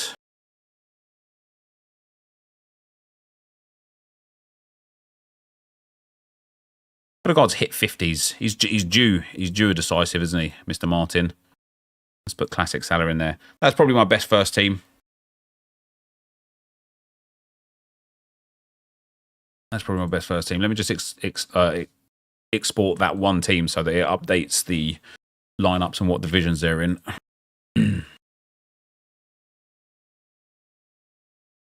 Foden's always done well against West Ham. Odegaard's been poor lately. He has been, but he is still important to the team, isn't he? He will play as well, which is important. Right, Premier League in-season game 2. We're going to go for Alisson in goal, Trent as the defender. We're definitely going to go for Mohamed Salah up front again. And probably Erling Haaland. Or do I go for a full Liverpool setup with Cody Gakpo in there?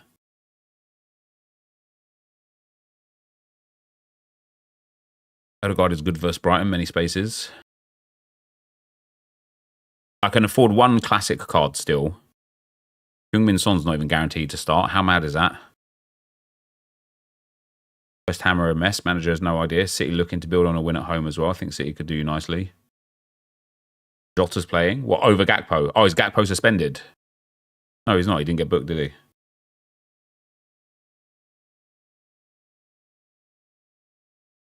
I don't have Luis Diaz. Erling Haaland, I do like the look of. Like the odds of, to be fair. And then the question again, do I put De Bruyne into this lineup? Because if somebody's going to assist Haaland, it most likely going to be De Bruyne. Do we go for Foden? Do we go for Odegaard? Rice? I don't really want to play Bruno Fernandes in a priority lineup.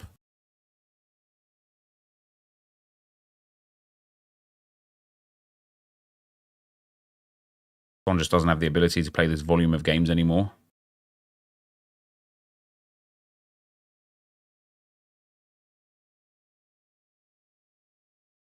I kind of want to either link somebody with Haaland, so De Bruyne or Foden, or put Odegaard in. I think that's still a pretty strong lineup.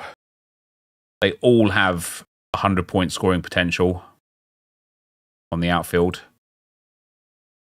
And then for in-season lineup number 3, I'm going to go for Alisson in goal. Saliba.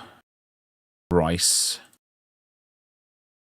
I've either got Martinelli, Jesus, Gakpo, or Son. Now, keep in mind, this is another Division 1 lineup that I don't want to let down. I don't really want to trust in Havertz either.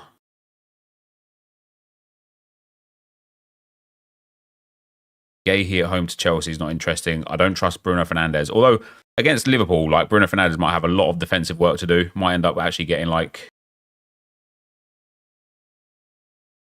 Son prediction is more based on sickness bug in Spurs squad. Oh, is that right? I like Gakpo, that's why I bought him. I just couldn't be sure he will start if Slot is looking to rotate. Bruno is red, no. No, he's already missed his game. It wasn't a straight red, it's only a 1-match ban.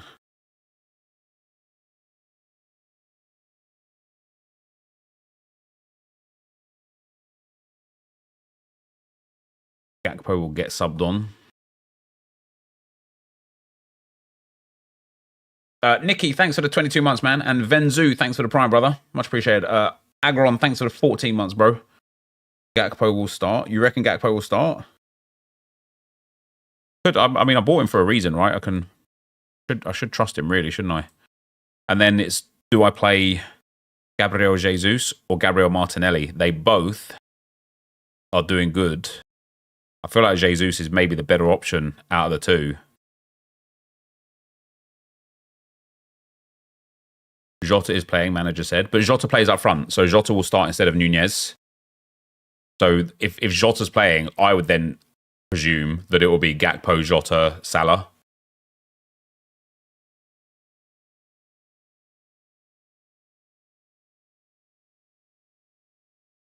Havertz is back. Yeah, Havertz is back. He's just not a premium scorer. He'll go into like other lineups.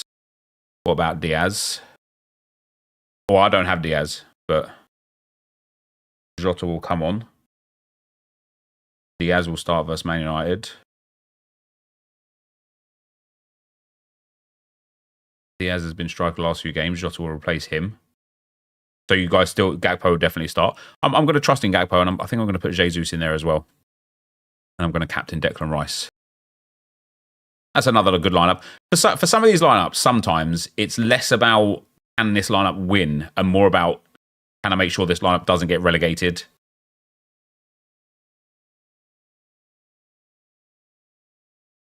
Which is nice. Now, for my Premier League Classic team, we are going to put Alisson and Van Dijk together. And then I want to put the City boys. So I want Foden and De Bruyne in here. And it's like, if they both tank, then so be it. Foden there. And then the forwards. Probably go for Martinelli as the forwards. Bit of a split, but it's nice. It has very, very high potential again. And I think I'm going to captain Van Dijk and see him getting a decisive. And then for my second Premier League Classic team, I'm going to go for a full Arsenal stack. We'll go for David Raya. We'll go for Gabriel. We'll go for Martin Odegaard. We'll go for Gabriel Jesus. And we'll go for Gabriel Martinelli. Or Kai Havertz.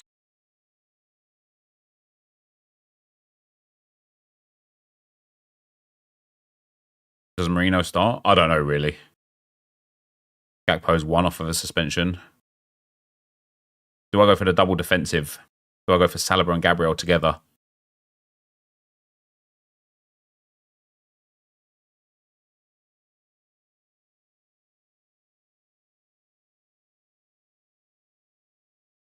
I don't think United will push over against Liverpool, though. I will get subbed if he starts for sure. Yeah, he will. I'm going to go for Saliba. I'm going to go for the double defensive stack in this one. And then for my other team, we're going to go for a full City setup, apart from the striker. So we'll go for Ramsdale. What's the deal with...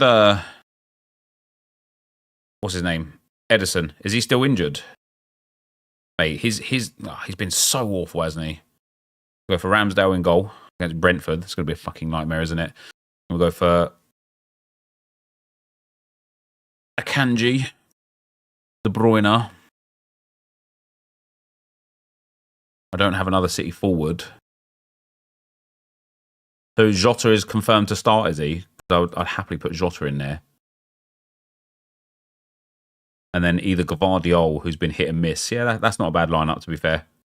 It's a risky one, but it's in Division 3. If it pops off, great. We get a Tier 1 or a Tier 2. And if it doesn't pop off, doesn't matter. It's in Division 3. Jota won't start. Edison won't start.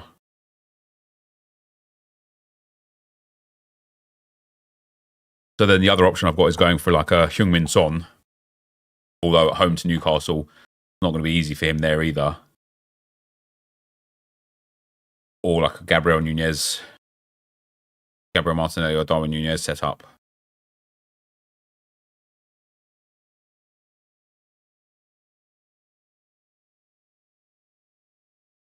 Why is Jota guaranteed? Apparently, Schlott said he's going to start.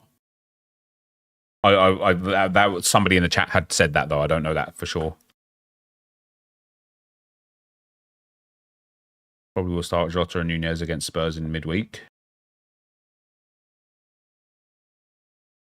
I reckon we'll pop Son in. and we'll just see where that one goes. Again, I don't mind using players like Son if he's risky in a lineup that it just isn't a priority. Then we've got contender in season. Jack Butland's injured, obviously, isn't he? He's got internal bleeding of the leg, which is pretty fucking savage. We've got Dujon Sterling. We've got Arne Engels. We've got Danilo, and we've got Callum McGregor. This is just a really nice lineup. Like, I do need to get a few more collection pieces to boost the collection score up. But it's a really nice lineup. I like it a lot.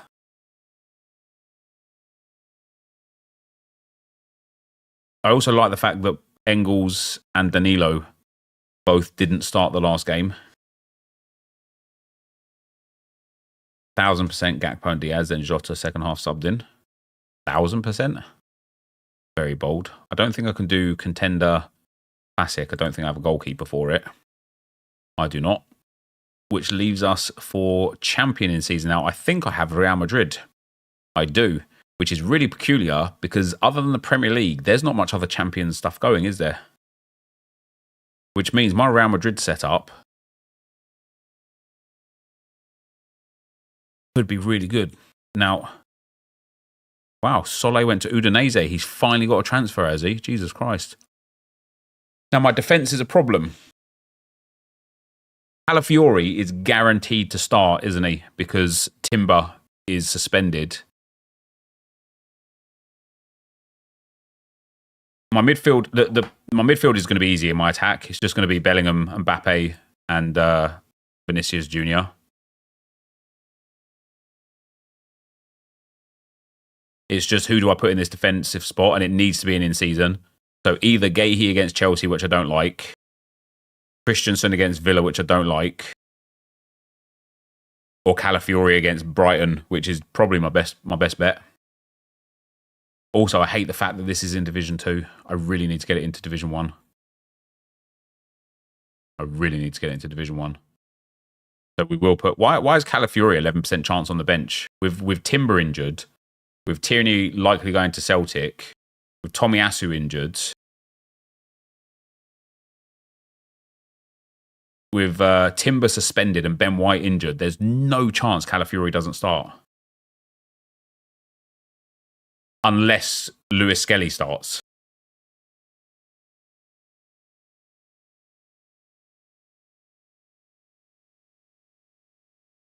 I guess we could put Partey right back. I don't think we'll put MLS at left back if we put Partey at right back, because they would both be playing inverted roles, wouldn't they?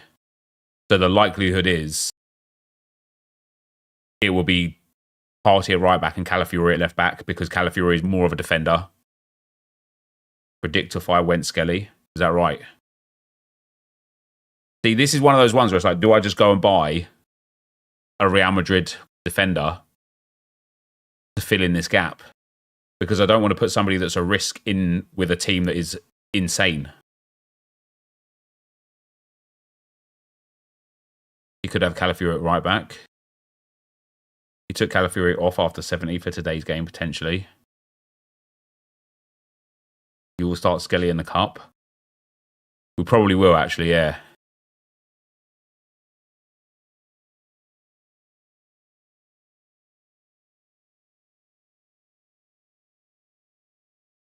Let's put Calafiori in for now.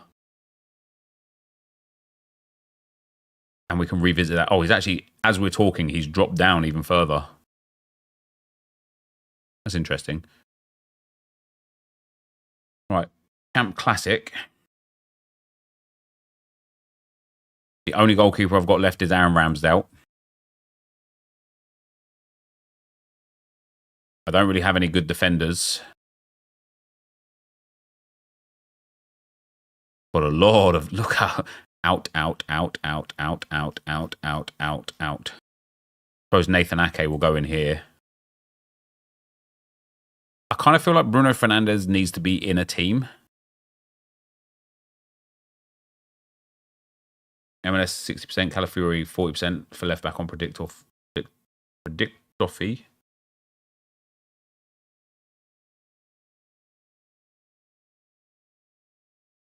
Bruno suspended. No, he's already served his suspension. Look, he got the red card here. He missed this game here. Bruno Fernandes will be back.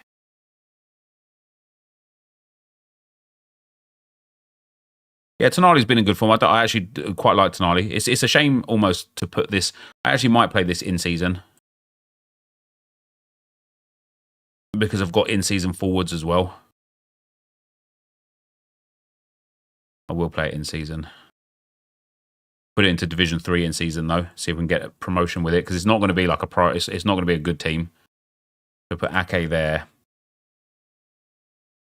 We'll go for Tonali. We'll go for Heung-min Son. And then we can either go for Bernardo Silva, Gabriel Martinelli, or Bruno Fernandes. Or Jerk, which isn't bad against Angers. Or Vasquez, which he's playing defender, but he's got a forward card.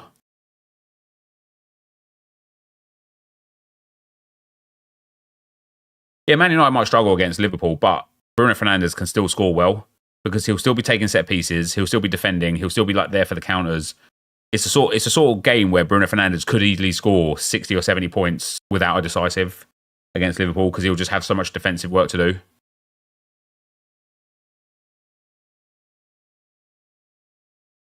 Bernardo Silva is probably the best option here just because if City do pop off against West Ham, he's going to be involved.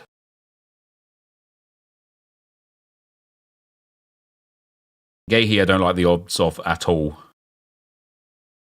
The Jerk's been out for the last 2 games, so I can't even judge on him.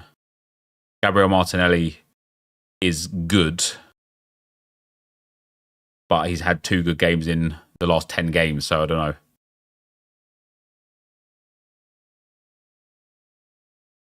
What about... I don't have Savinho. I also wonder if Bernardo Silva maybe gets rested because he has played an insane amount of games in a row. Yeah, my instinct is telling me Bruno Fernandes. I'm also going to captain Bruno Fernandes.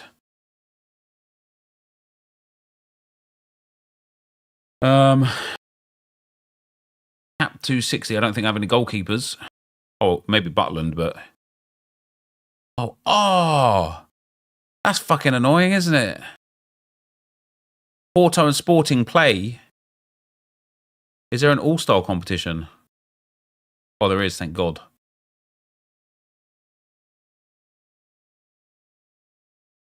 Feels waste putting like in-season cards in like all-star.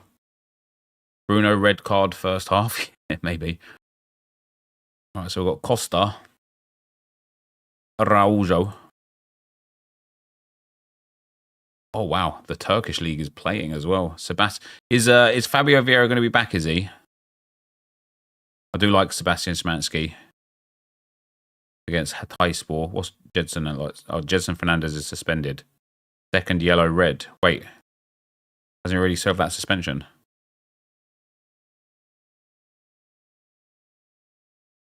So many top challenger teams playing, but no challenger comp. They really need to change the rules. Yeah, that's crazy. Because look at this. Like. Galatasaray are playing, Sporting are playing, Benfica and Porto are playing, Rangers and Celtic are playing. Like, in fact, like the contender division is open. Why isn't the challenger division? That's a bit dumb, actually, isn't it?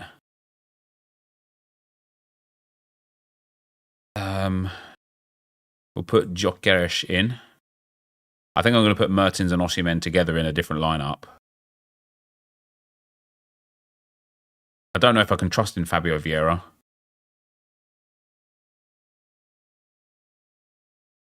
Because they removed the Turkish license for 3 of the 4 teams. So please enter Bae Hyun-so into the Bala Evo. You're going to have to wait just a few minutes for me, Josh, but I can.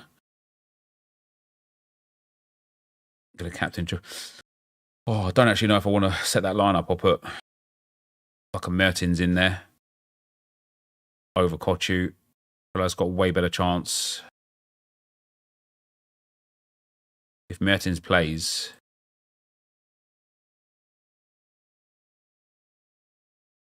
which he should, at home to Godschepe, he's surely going to bag. But I also feel like I should play Mertens and Osimhen together. I also don't know if Szymanski's that like... I'm curious on Fabio Vieira, man. I kind of want to use him. Maybe I'll use Fabio Vieira in the 260s. Manchester United to get relegated? No chance. No chance. I'm going to captain Dries Mertens as well. It's really nice. Like, to have a 91 rated squad in All-Star is pretty impressive, to be fair. I actually don't have room for 260 because I don't have any goalkeepers. So we're going to have to go with Israel. In here, we'll go with Bernardo Silva. No, we'll go with Kochu. Osimhen. I don't want to use Danilo. Who would my defender be? We've got Romain Thomas. Gahey I don't like. Kenneth Powell I don't like. Wow, Kenneth Powell actually had about 60 points in this game. He must have lost so much stuff. Gutas I don't like. El Mali. Not bad. Jeremiah St. Just is a good option. Probably St. Just is the best option, isn't he? Is he going to start for Sporting, St. Just? Gahey is not bad that much. Yeah, but he's got Chelsea. Like,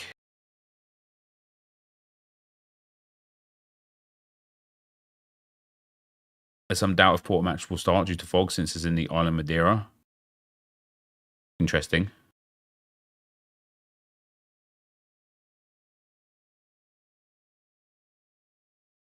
I don't think I want to use Fabio Vieira anyway. And I know he'll end up getting 100 points. I'm either going to use Gabriel Martinelli, Danilo, or Bernardo Silva in this final spot. All three of them have very good merits. Servers down? No? Who am I picking? I feel like if I pick Bernardo Silva, he's going to end up getting rested. If I pick Gabriel Martinelli, he's going to end up dropping a 35-pointer. And if I pick Danilo, Martinelli and Silva are both going to get 100 points. This is fantasy football, yeah. I just kind of want to go with Danilo.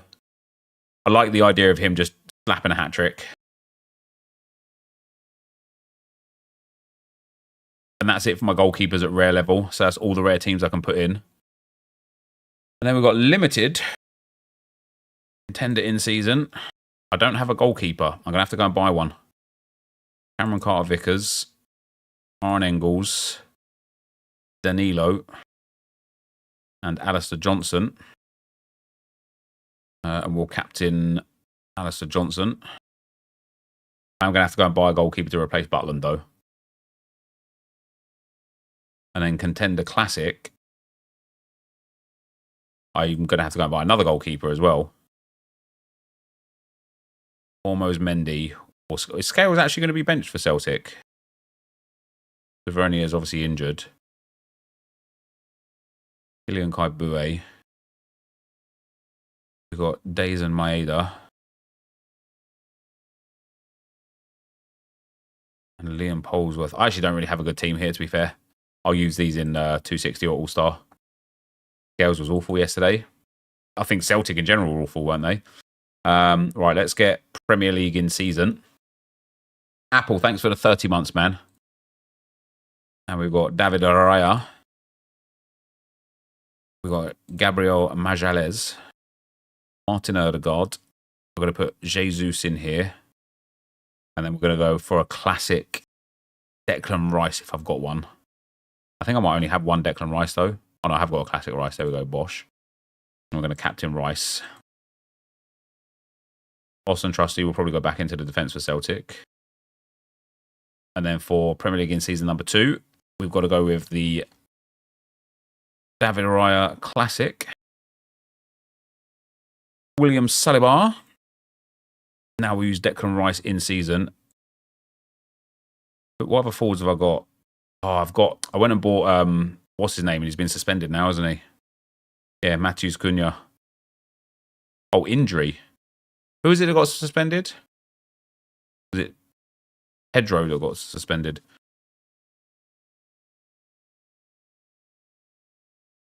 Eddie Nketiah's benched for Palace. Nobody cares about those, though. So they either got Leandro Trossard or Gabriel Martinelli. That's it.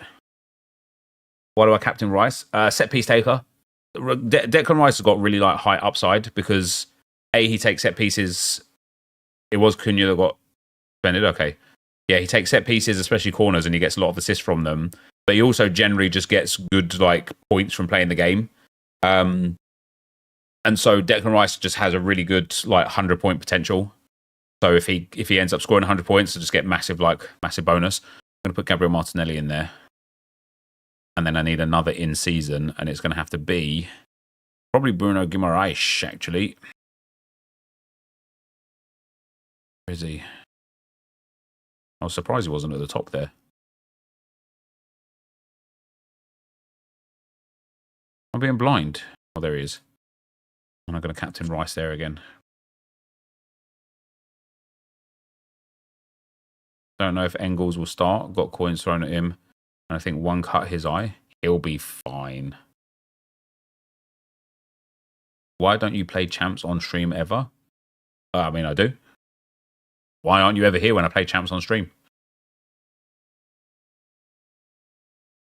And then Premier League in season 3. This is like the shitters, the leftovers. So we use the Aaron Ramsdale in season card here. We'll pop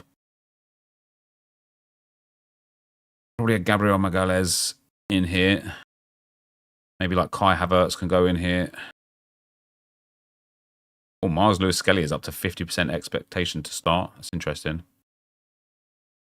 Do we know if Kai Havertz is okay or not? Maybe I'll go with Thomas Partey because I know Thomas Partey is going to start. And then we'll go with Gabriel Martinelli in here. And then Bernardo Silva as well. Bit of a weird one, but could perform. Could get me promoted to Division 2. Maybe win a little bit of cash. Arteta said he's recovered. I still don't think I'll use him. You don't think Partey will score well at right back? He'll still do all right. Because he's got good defensive qualities for Partey. A lot of his good points anyway come from tackles and duels won. But also, like, some of the lineups that I've got right now, I need to like focus on just getting them promoted more so than anything else. All right, Premier League Classic. We've got David Raya, Gabriel Magalhaes, Martin Odegaard, Gabriel Jesus. Feels nice putting Gabriel Jesus back into lineups, I can't lie. And then I don't think I've either got Heung-min Son, who is very quickly dropping with his expectations to start. That's interesting. I've got lots of Gabriel Martinellis or a William Saliba. Who do I think could score better at Brighton? Saliba, Martinelli, or like a Trossard or something?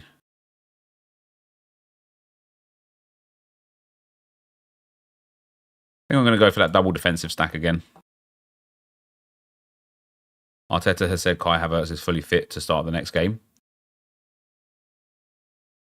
And then Premier League Classic number 2, which is going to be the... I'm not going to use this David Raya. Wait, have I got another David Raya? No, Ramsdale. We go Ramsdale. We go Gabriel Magalhaes again. I'm expecting Mikel Merino to start again. I might put the in-season one in just to get some XP on him. We'll go for Gabriel Martinelli and Gabriel Jesus.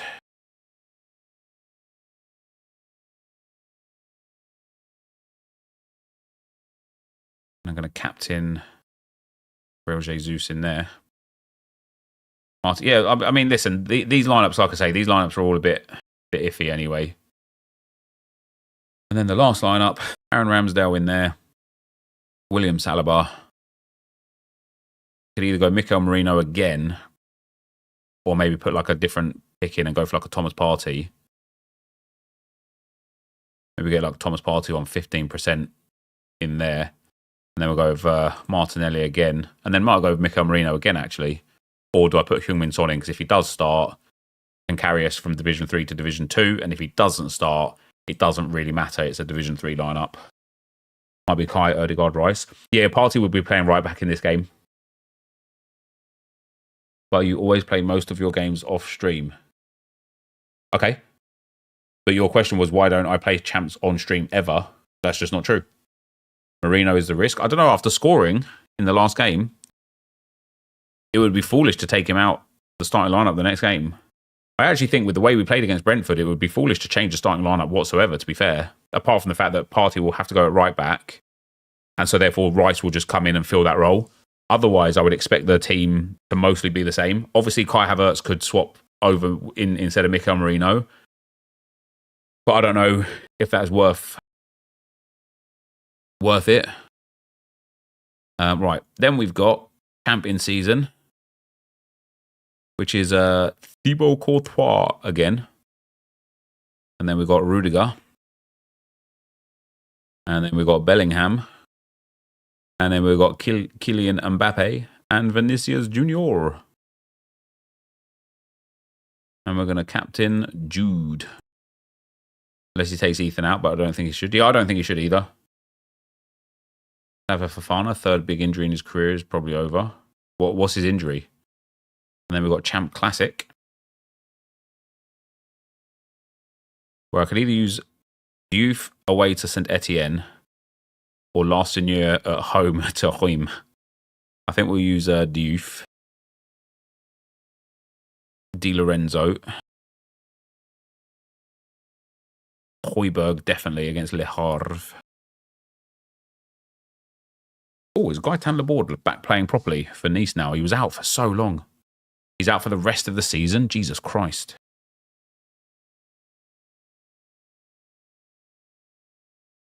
Pedro Neto is looking to start for Chelsea, is he? That's interesting. Oh, Dango Utara to start against Everton. David Neres, I don't really trust in his points. Laborde, I don't really trust. A jerk I just don't know about. Like, he's 100% expected to start, but he missed 2 games. I don't know why.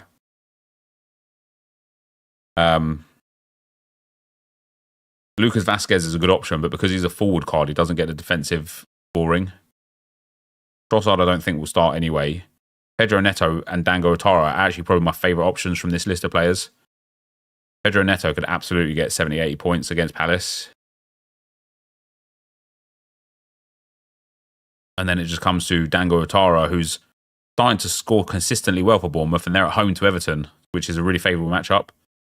What's up, Brett? What's up, Dosty? How you doing, guys?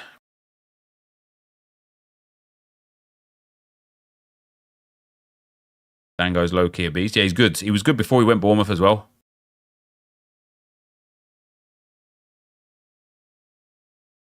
Lorient. He was performing very, very, very consistently. He's getting there with Bournemouth, but he's young still, isn't he? What is he? 22 years old.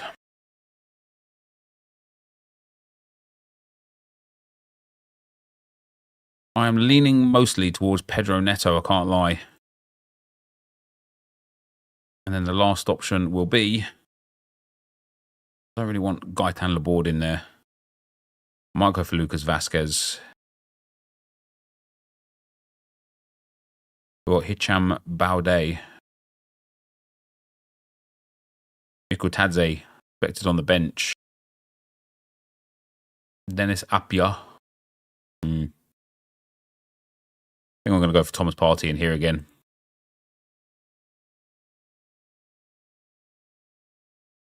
Will we ever get Avalanche 2? Who knows, mate? Who knows?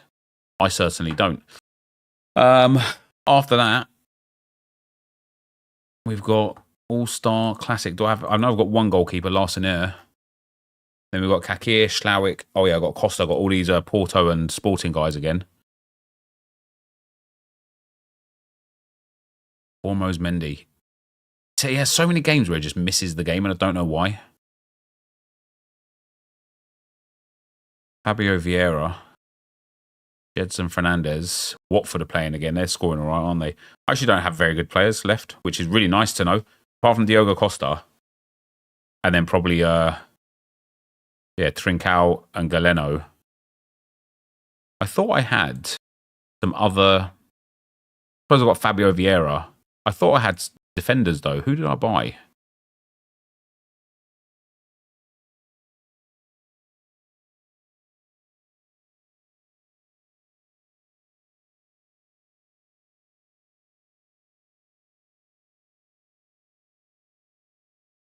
pretty interesting. I was sure I had quality players from the Portuguese league in every position at limited level.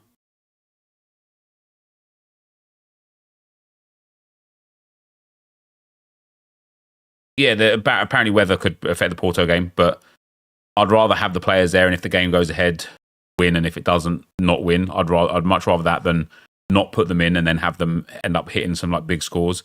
I'm going to put Fabio Vieira in there. See, this lineup is like, it could just be dead before it even starts.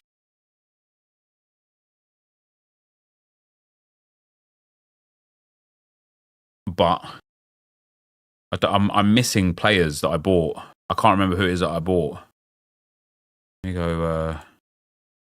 Can you type club in here? Sporting, Nuno Santos, Porto. Oh, Nico Gonzalez is suspended, isn't he? Yellow card suspension. Yeah. Gonçalo Ignacio. I thought he was nearly back, Ignacio. Pedro Gonçalves and Nuno Santos. So it's just Vieira. And then Benfica. Did I buy a Benfica player? No, I didn't.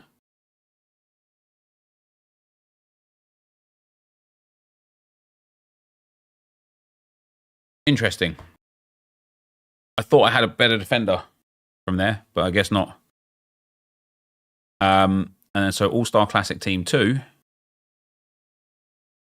We will pop in Akira probably. Who's got the lowest L15? All right, we'll take Schlauich because I want to put the other ones in 260.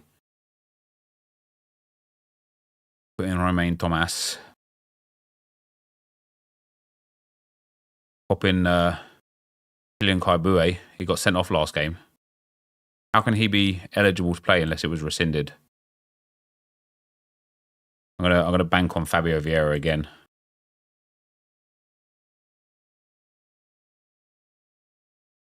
Let's just pop like the so rare suggested best options.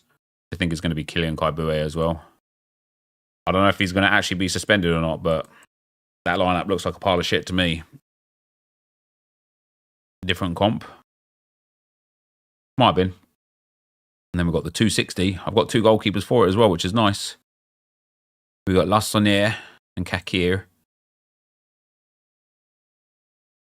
I want to put Calafiori in there because if he does start, happy days. Got Fabio Vieira in again. We've got left 114. Bit of Lucas Vázquez in there. Leaves me with 66. I don't think I have an L15 66 available still. None that are starting anyway. Davidson. I've already got Vieira in. McNally. The Ward. Why is Jedson suspended but expected to start? Is that an error? Looks like he missed that match there. Was it a straight red perhaps?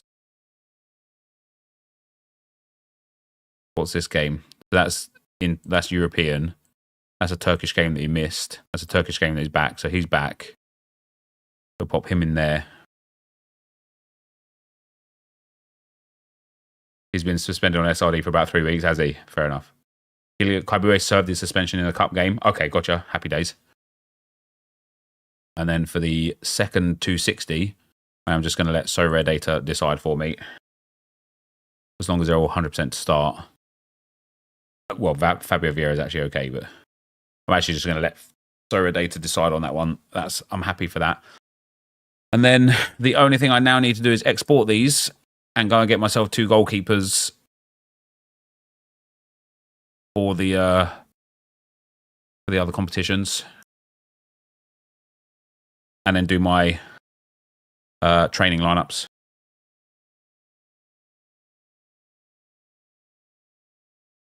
Whilst Rashford ain't playing, is it better to buy him on So Rare whilst his value has dropped in case he does get a move? Like, it's a strategy. It might backfire, but it might work out. There's no guarantees. But it's certainly like a reasonable strategy for sure. Hey, congrats, Jesper. Well done. Right, best of Europe. We're going to go for David Raya.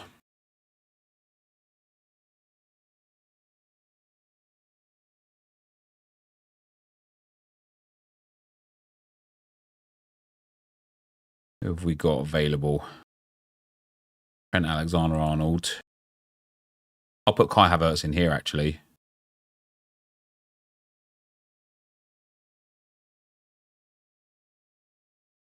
Mohamed Salah. Do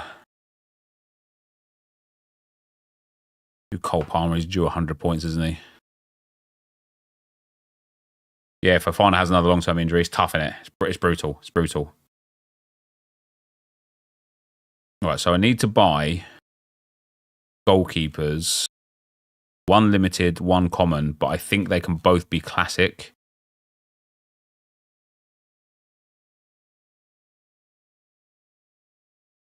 Why is it telling me I've got 9 goalkeepers eligible here? Oh, I do. They just all have no chance to start. I can't believe is Mamardashvili potentially back for Valencia?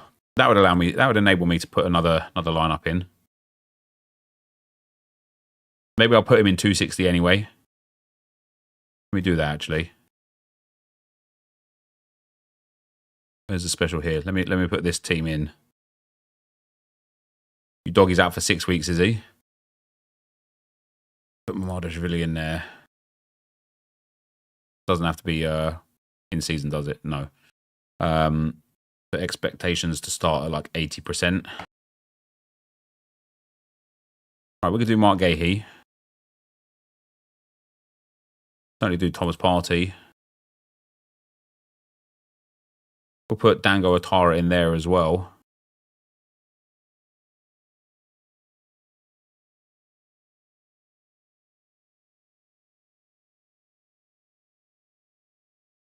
This Grombeck guy's got good potential, hasn't he? I'll put a jerk in there. Yeah, I will. This is just some rando lineup anyway that might not even last, thanks to Mamardashvili. What am I doing? This is fantasy football, mate. Probably my favourite game that I play at the moment and has been for the last few years. It's called So Rare. It's fantasy football. You can play for free, but you see all like these cards here, like I bought them all. And then if you do well, you either win cash or win more cards. And if you don't do well, you don't win anything. But you can still use the cards again next week and the week after and the week after. And so on and so forth. All right, so I need a limited classic goalkeeper there. I might just go and buy a Kasper Schmeichel. I needed one more as well, didn't I? Wasn't there another goalkeeper that I needed? I'm sure I had it in my head that I needed to buy 2 goalkeepers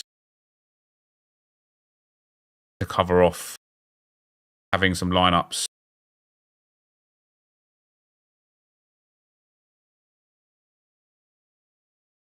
Wasn't there? Is this like sports betting? It certainly has a lot of similarities to sports betting. Who the fuck was the other goalkeeper that I had to buy? I know it was Jack Butland in that first lineup. Oh, it wasn't a goalkeeper. I need to buy somebody that's not Ricardo Calafiori for champ in season. I need a Real Madrid defender and a goalkeeper. That's what I needed. Let's have a look how much Kasper Schmeichel's limited classics are going for. They aren't. Does he not have any classic cards? Do I still want to buy him? Do I want a second Kasper Schmeichel in season? There was a second goalkeeper though. I don't think there was. It was definitely Calafiori.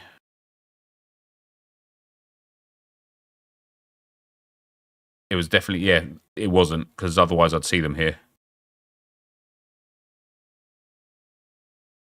Should I buy the Celtic backup goalkeeper? What's his name? Kelly, is it?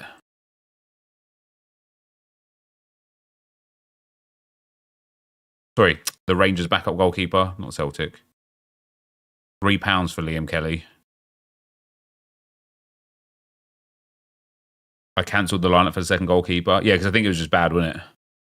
Yeah.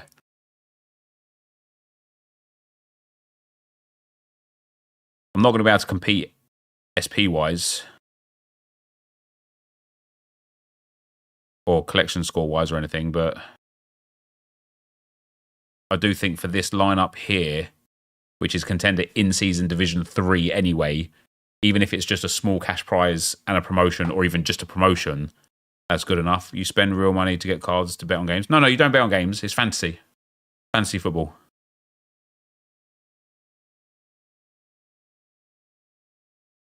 I do think the most sense is with this guy here. I'm going to buy him. Insufficient funds. We're not going to buy him then. I'm going to buy him.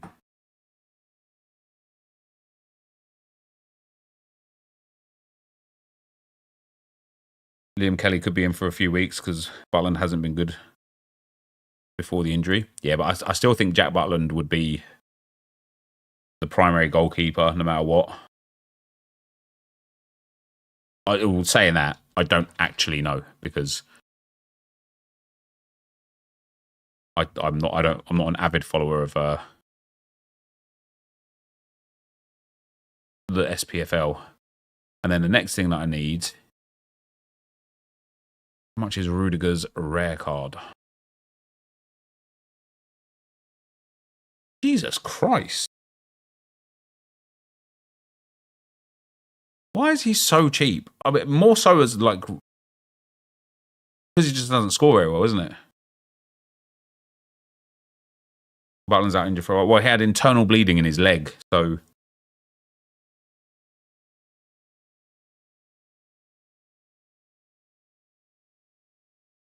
I think only Real Madrid are playing from La Liga, aren't they? And Villarreal. So I either go for, sorry, not Villarreal, Valencia. So I either go for a Real Madrid defender, of which I actually don't think any of them score very well, or I go for a Premier League defender.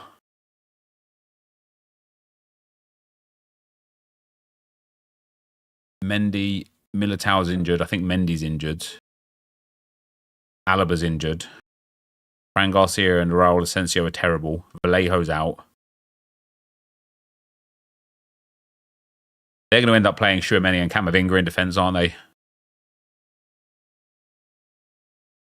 Isn't that a postponed game? Yeah, this is, yeah. I reckon I'm going to have to go for a Premier League. Right, what Premier League defender have I been looking at recently that I actually wanted for my Premier League lineups?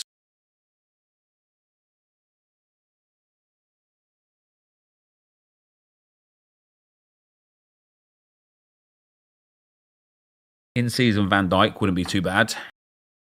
Lewis Hall I'd actually really like.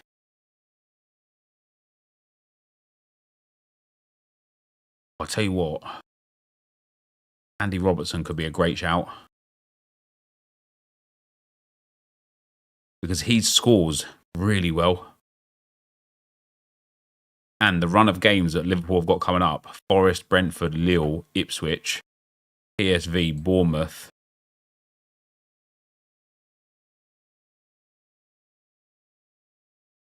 Lewis Hall is too hit and miss. Yeah, he's decent, but those scores aren't what I want. Virgil van Dijk's probably closer to what I want, but I don't know if he'll be in budget. No, he's £400 for his in-season. Robertson has no in-season cards up for auction. £23 for his classic. That's insane.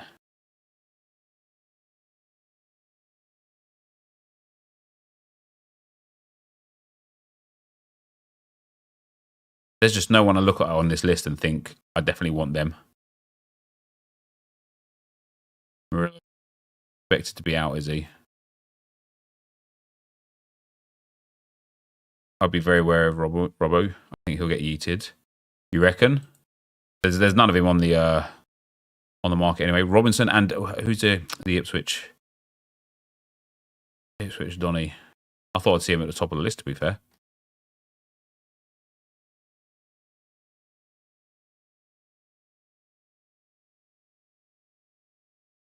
Yeah, Robinson's got peaks. He's got Ipswich next game as well. He hasn't got any in seasons on the market. That's really quite surprising, the lack of in-season cards on the market right now. And that is why I think, contrary to other people's opinions, that cards aren't just going to fall off of a cliff because there just aren't any left.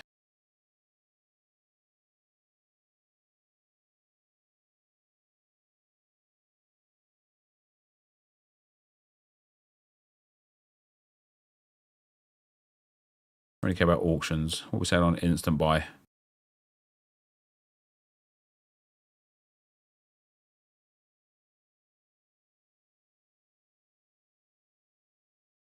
He's probably going to play a lot now, isn't he? Especially with Levi Colwell being injured. Perquez nice and cheap. Yeah, he's also shit.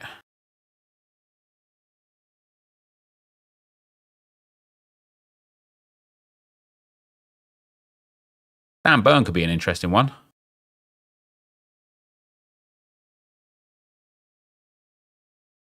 His scores in the most recent games have been absolutely fantastic.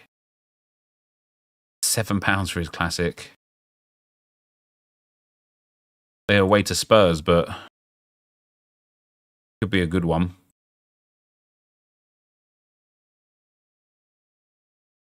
Colwell was injured. No. I can't remember his name off the top of my head.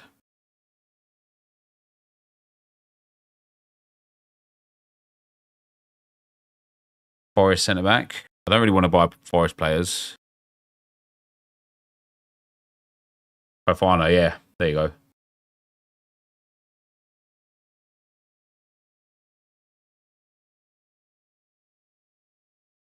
Wan-Bissaka, but West Ham have got a tough matchup. I actually just really like the odds of Dan Burn.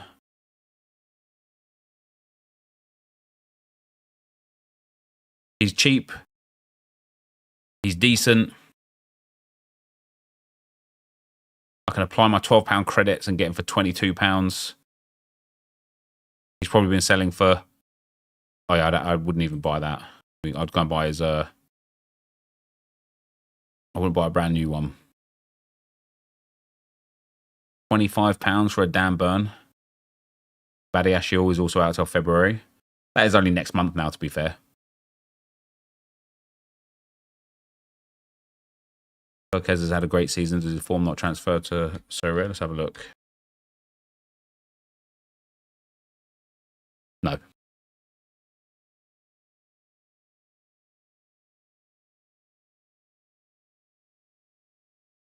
going for Dan Burn. We're taking him. We're taking him. He's going into that lineup with... Oh, the more I think about it, the more I don't know if that was the right decision or not. Dan Burn's going into the lineup with Mbappe, Vinicius Jr. and Jude Bellingham.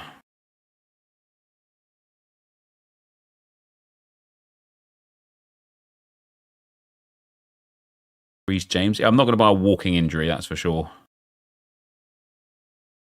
Dan Burn's going to be the differential.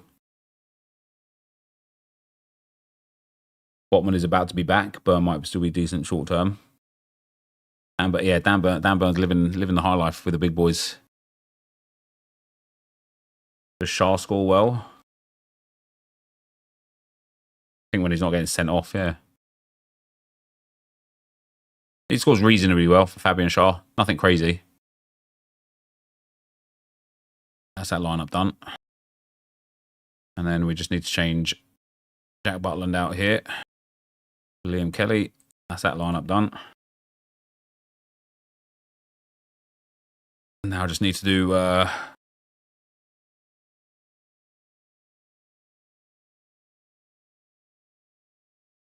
training lineups.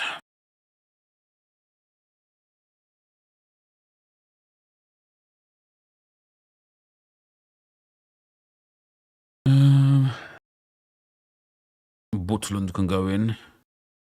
Vernier can go in. Inkai can go in. Bukayo Saka can go in.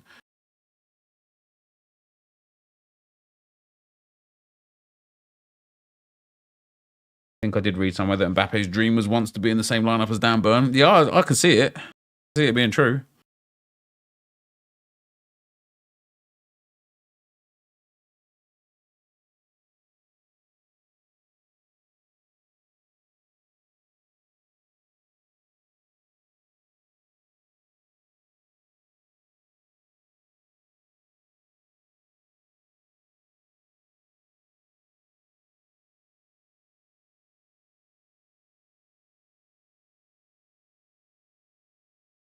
Pedro Gonçalves is injured. This is a training lineup.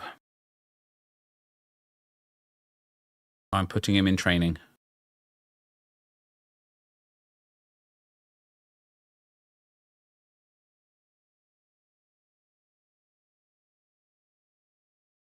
I don't actually have that many in-season goalkeepers left. Hilarious.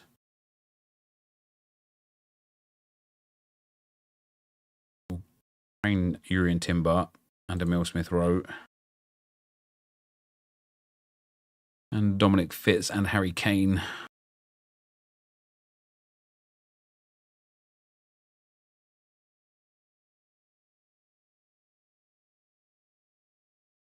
What is a training lineup? Basically for like XP on the card. So that like it allows you to like grow their XP quicker, basically.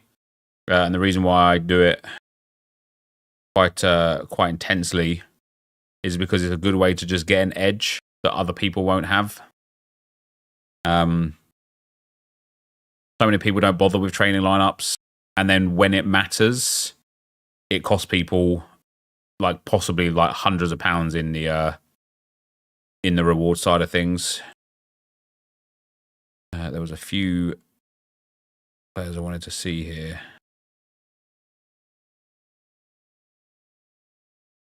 That I know I want in first. Here's God when he comes back. Oh, you want to bamba? You want to chill with the big boys?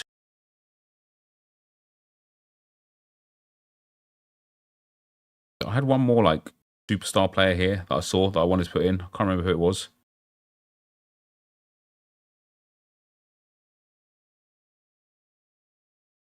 Oscar Mingueza.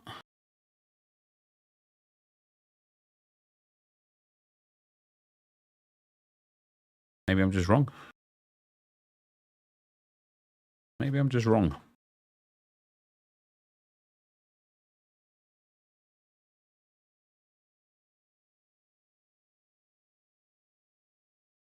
When does the MLS start again? February.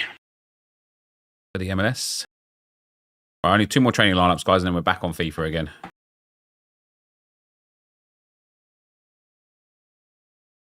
Card level max 18.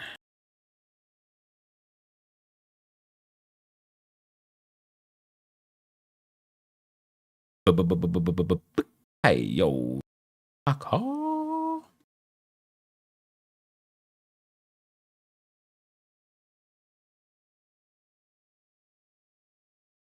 I enjoy the XP grind. Makes it so Wales can't just show up and pay to win the top rewards.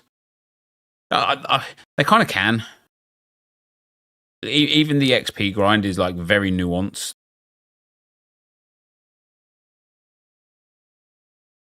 So they kind of can. They kind of can.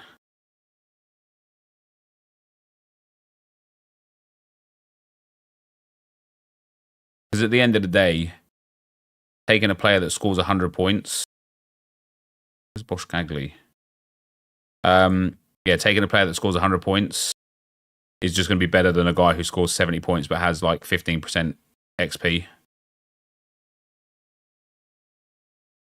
do kind of want to start grinding Ranieri. I think I've got Harry Kane limited. I've got Rafinha and Lamine Yamal limited as well.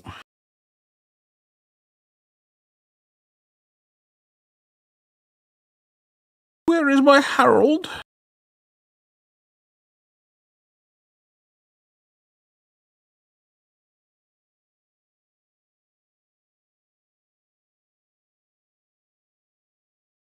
Damn, who's Jews? Who's Jews? Who's Jews?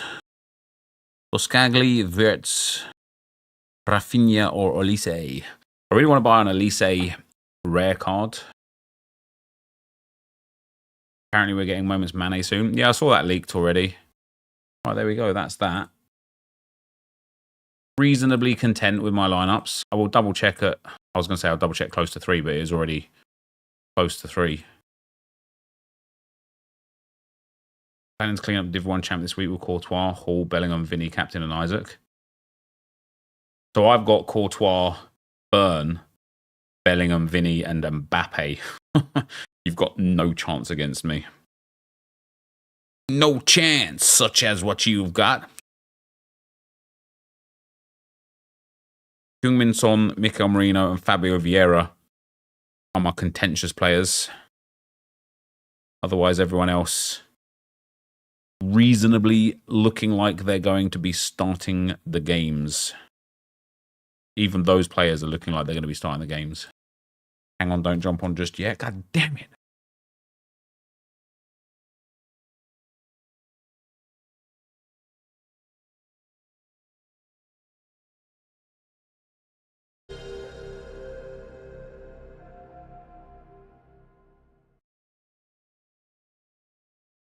Wang Peng.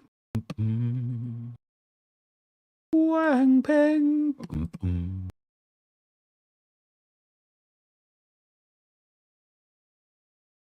Did you see the Ashley Young card in Concepts? I did not. How long do you need, Joshua? Do I? Well, no, I don't. I don't do the NBA or the. What's the other sport they have? Whatever the other sport they have is, I don't do either of those.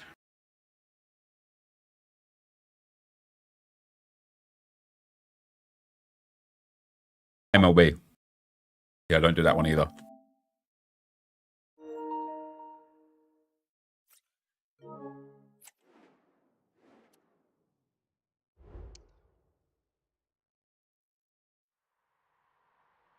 Could I give you an estimate for Christensen's price when he comes back? No. I just couldn't. Hiccup. It's impossible.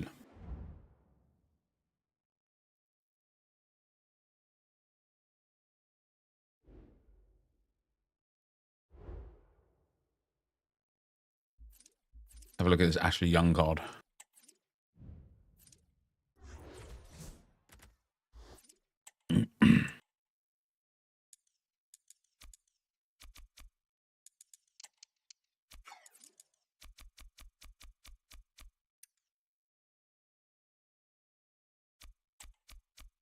Where does Ashley Young play now?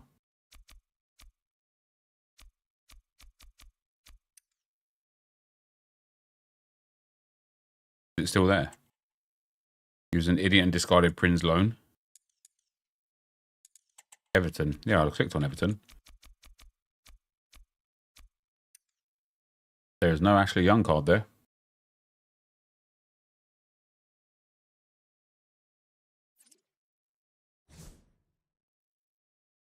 They removed him. Silver? No. It's like a promo card.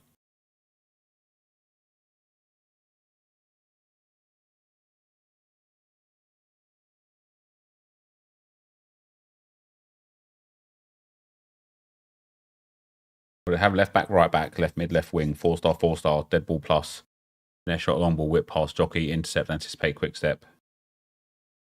Reasonable stats, but nothing crazy.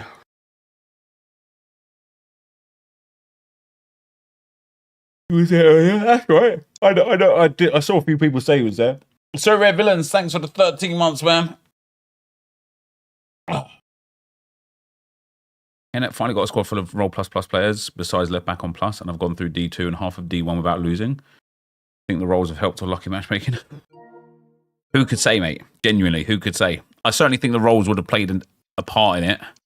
But I also think there is something to just having Roll Plus Pluses, but also having the correct roles for the players that you want. Do you know what I mean?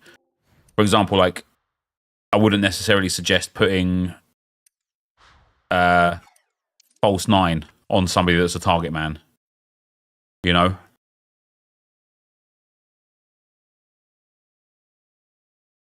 It's supposed to be a Winter Champions that they didn't release, but they updated it anyway. That's hilarious, isn't it? I think it's I think it's better to make a setup of what you want, then find the players that suit it. Have I done qualies? Yep, done qualies. Also, most of the way through points in Rivals rewards as well, actually. Need 6 more points for the rewards upgrade. That's quite mental, to be fair.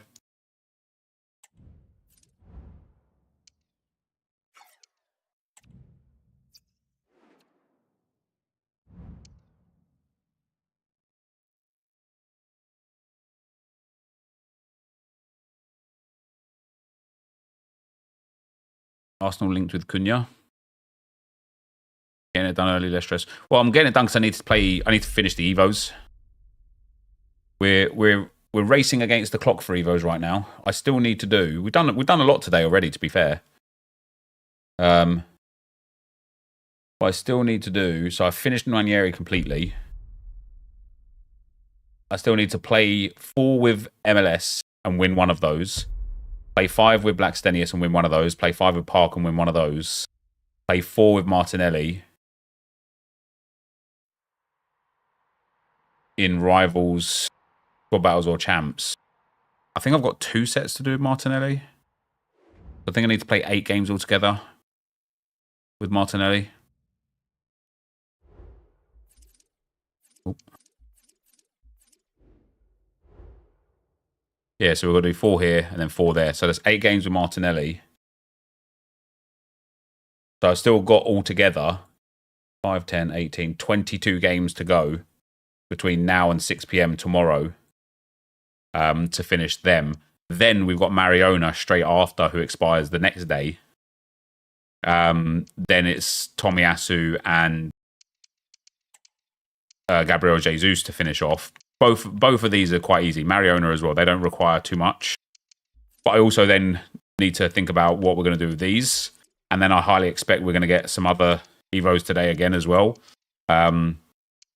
I also need to decide what to do with this, this, this, and this, and this. And so, yeah, basically just had loads of evos to catch up on. But now that I've grinded through it massively, I'll try and stay on top of it.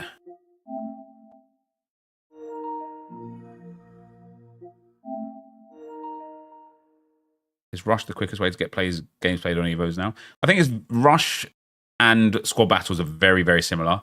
The benefit of squad battles is you can do clean sheets, goals, and assists, no problem at all.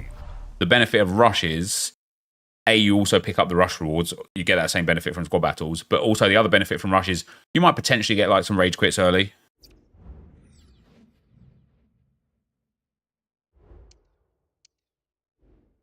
Right. On to the crappers for a very brief moment. What do I need to do here, Josh? I need to put somebody in, don't I? Or I can feel this crashing. These evos. So, Park Hyung-woo. Yeah, we're nearly finished here. This is nice. This is nice. We're in a really... Oh, we need winter wing back and defensive minded that need to be done, isn't it?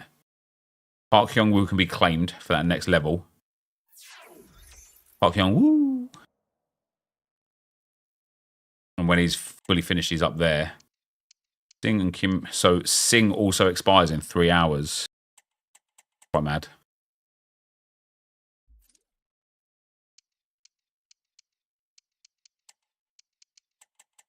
Got lots of time on these evos.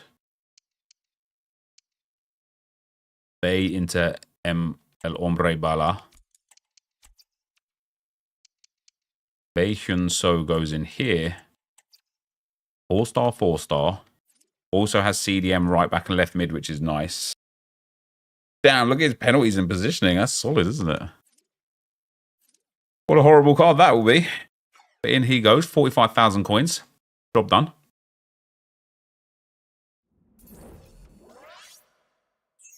Job done. What's going into the other ones, Josh?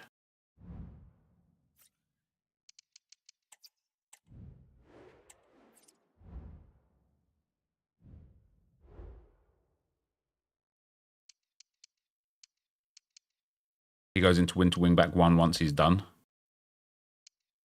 Wait, have you got enough time to finish Park Hyung-woo? That's only 2 games. Sing, that part you've done easily. 2 games, 2 games. Oh, you have. Nice, yeah. And then play 2 in any, play 2. Win 2 and assist 3, win 2. Yeah, you have got enough time. It's be touch and go a bit, wouldn't it? Sing can get fucked. He's actually really easy, though, which is hilarious. That you can obviously just do against a friend. Then it's win 2. Oh, no, that's play 4 and play 5. Yeah, no, that's a bit dead, to be fair, yeah. He can sort off, yeah. It's true. True. They should make it so you could at least do 2 at the same time. And also, if you already do the other steps when you're doing the earlier ones. 。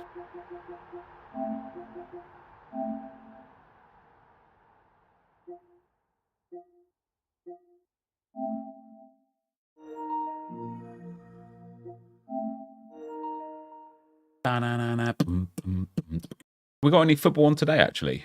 Or is it back to normal now for the games? Porto potentially tonight. Oh, Valencia Real Madrid Sporting is tonight. That's all right. And tomorrow, Spurs Newcastle's lunchtime. City West Ham Palace Chelsea. Bournemouth Everton at 3. Brighton Arsenal at 5:30. Interesting. Let me see your lineups this week, Nep. They are... Just scroll back in the stream, Haber. Like 5 minutes. You'll see it. I just did them all on stream.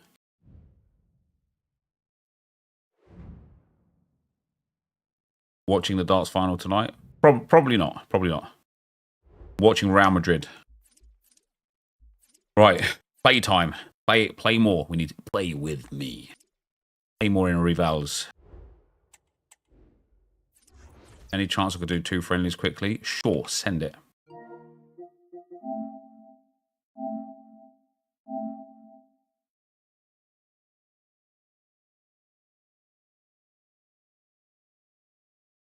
Am I continuing the retro RTG? Nope. And thank God I didn't waste any more time on that RTG, man. The amount of cards that they released that I was evoing on that account that are now 10k and much better was a joke. Wait, oh, you want old gen? Taking me to old gen. I don't think it's going to let me in either, is it? Because I didn't leave Ultimate Team properly.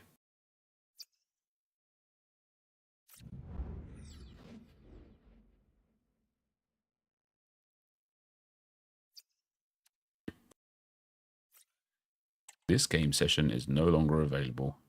You'll move to new gen. Thanks, man.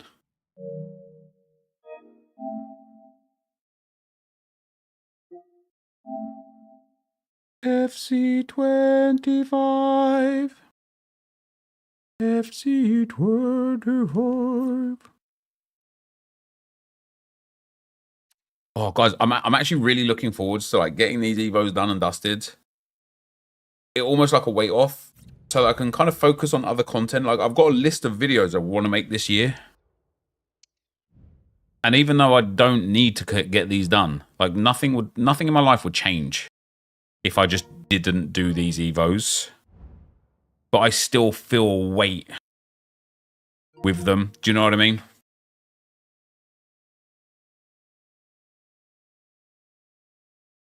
What's up, Sunscore? How you doing, man?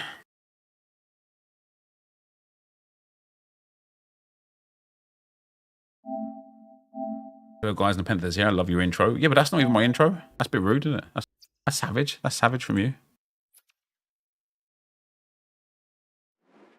Surprised it's still called new gen. It's been like 4 years. Yeah, it's now actually current gen, isn't it?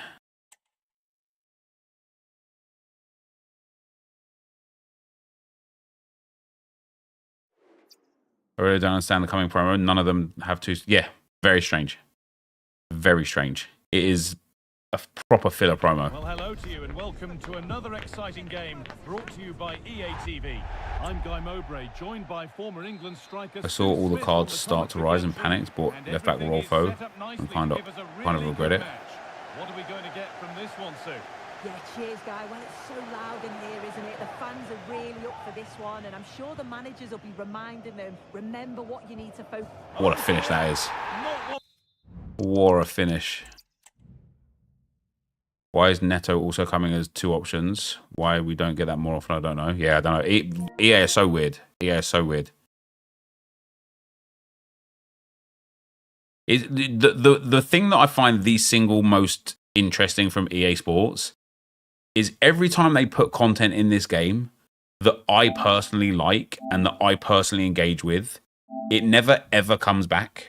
And it's like, sorry, what happened? Did we just enjoy playing the game too fucking much? Like, what happened?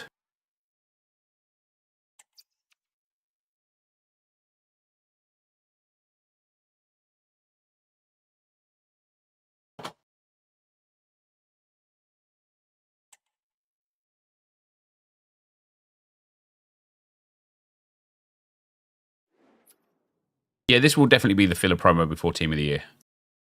Like, for this promo that's coming up, I'll probably save all my packs. Well, nights like these are just what you hope Because there's no way I give a shit about packing some 86 rated deadbeat pile of crap player. I've got enough of those in my club as it is. And with kickoff just moments away.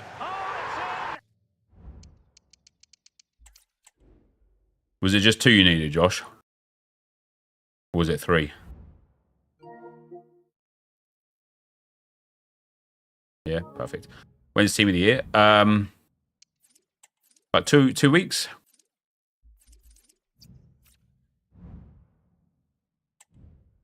One of the leakers did leak the full thing. Why is my mic still coming up? I'm not even in a.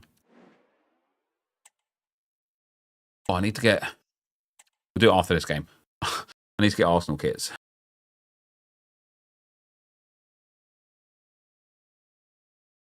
Hello.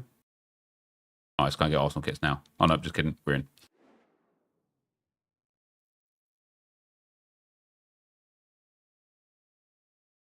Okay, the game's crashed.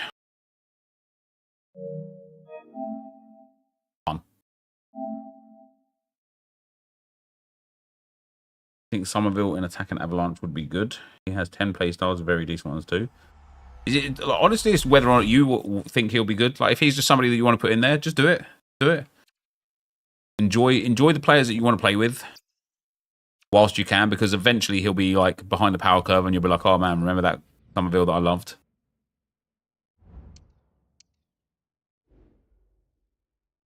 Player frustration leads to players going to the store. Issue is when the frustration builds up enough, people start to just walk away. I think this FIFA is where this is starting to happen. What's their like numbers saying though? What's their profit margins and stuff? Because that's what it comes down to at the end of the day. I don't think EA give 2 flying shits if people leave the game, so long as that the people that haven't left the game are still spending money.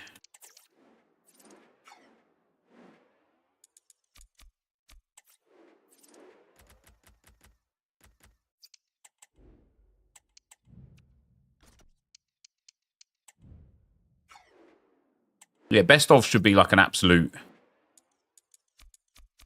like it's best of should just be in packs constantly forever, I think.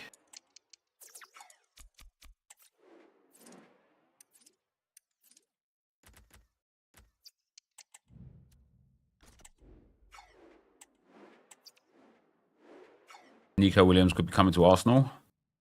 We're getting linked with a lot of players at the moment.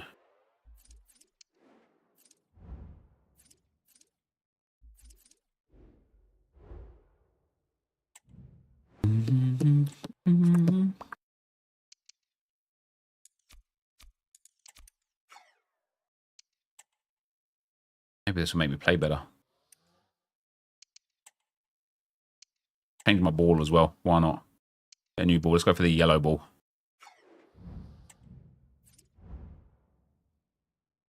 At what point last year did EA let you do more than Evo? I think it was after Team of the Season. It was very, very, very late in the game cycle.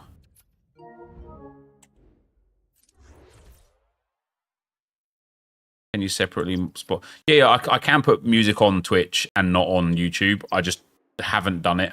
For the same reason that I haven't done about 700 other little jobs that are just on the list of things that I need to do. And that's like just exhaustion, pure exhaustion. Hello and welcome to his. Am I liking the 4-2-1-3? Not really. Not really. It's getting the job done. I'm definitely getting the results, Rich, getting some good wins, but I don't play it the way I know it needs to be played, because the way I feel like people play it is just one, it's basically six defenders and 4 attackers, and so when you turn over the possession of the ball, you just need to drill it up to those attackers as quick as you can, so that you've got effectively a counter attack. And I don't pass the ball quick enough up the field to take use of it. But I tried the 4-4-2 a couple of days ago. I hated that. I don't know how the pros regard that as like one of the best formations. I actually, like this year, I cannot find, for the life of me, a formation that I'm just really content with. And on to Roberto. I think if I had to choose one that I was probably the most content with, it would be the 4-2-3-1. Well, I don't suppose he remembers all of his games. That's awful, isn't it? He'll be hoping to remember this one. It's a 300th match for the club. Yeah, he's one of those players you just love to have in your team. He never gives anything less than 100%, and you just feel he leads by example. What a good signing he's been. Promising looking attack from the Dons. Saka. Never mind. Going any Kidding. further for now. Try 4-3-3 with one CDM. There's no value in just saying things like try this formation, try that formation. It just doesn't mean anything. Rice. Kai Havertz. The Rangers come away with it. Oh dear, oh dear. Yaya Toure. Lovely ball. This could lead. Decisive pass minus from Yaya Toure. Love that. Given it away. Amare Sawa. I don't know how people make certain pass, like some pass angles like that, what that guy did there. I just never try that pass angle because it never works. It just never works for me. It always gets intercepted. So it must be like the pass type that I'm doing. And on to Roberto. Brilliant. On and ready to intercept there. Brilliant. That's two. Love that. No free kick, not yet. Advantage played. We've had some really good results with the 4-3-3 with the cam. For the free kick. Yeah, I think this year more so than ever before. I think formation has to come down to like personal preference. Has dealt with it. Some people will like certain formations, some people will hate them, and it comes down to play style. Like, Kai Havertz. gotta stop rushing me. Rangers moving the ball The way this forward. ball's played. What can they do from here? Would you go 4-2-2 or 4-1-2-1-2-2? So 4-2-2 is not a formation that exists. Just not enough players. Really well. 4-1-2-1-2 now is definitely one that I want to try. Same as 4-3-1-2. Because for both of those formations, I had really good success with them in the draft. Now for the finish. It's got to be. Lovely. This Strand Larsen, since I changed my wingers off of inside forward, has been an absolute demon in front of goal. Socrates. Damn it. It's in. The lead has gone. He played 4-5-1 flat. Overall square again. Perfectly anticipated. Really well won. Down nicely and in. He caught that with everything he's got. I was watching Inception and use formations as tactics of his vid. Ever started to pick my own formation of tactics to do better. Yeah, there's that's perfect, right? That's the way you want it to be. But there's something about finding a way you want to play by understanding the way that you don't play. And that's where I kind of like struggle. Is like I don't really know what way I do want to play. It's surely offside, right? To know which way I don't want to play. How the fuck has he scored off of that? Brilliant. And with that stray pass, there's a change of possession.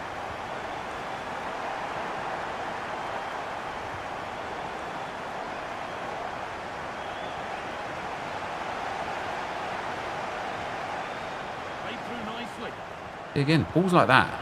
I just don't understand how people find them so often against me. Promising looking attack. They take a short corner. Picks out a I don't understand how people could be like so blasé with how they just tear me up defensively.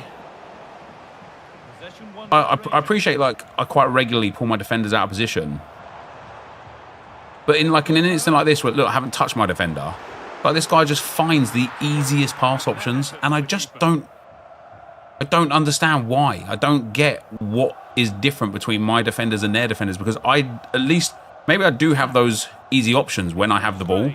I just don't feel like I do.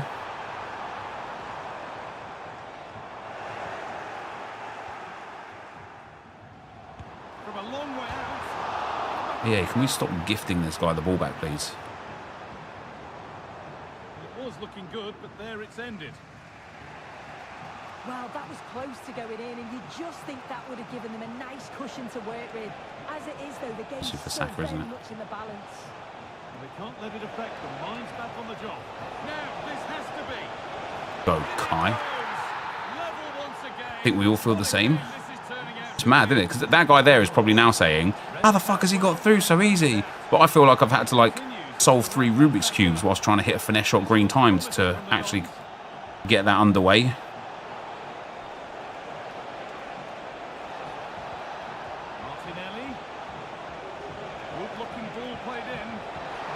Up you go.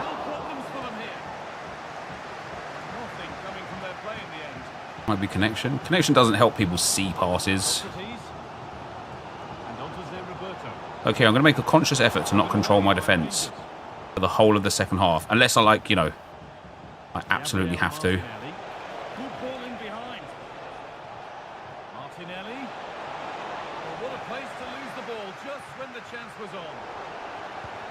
Oh dear. Should have just scored off of that. That was bad.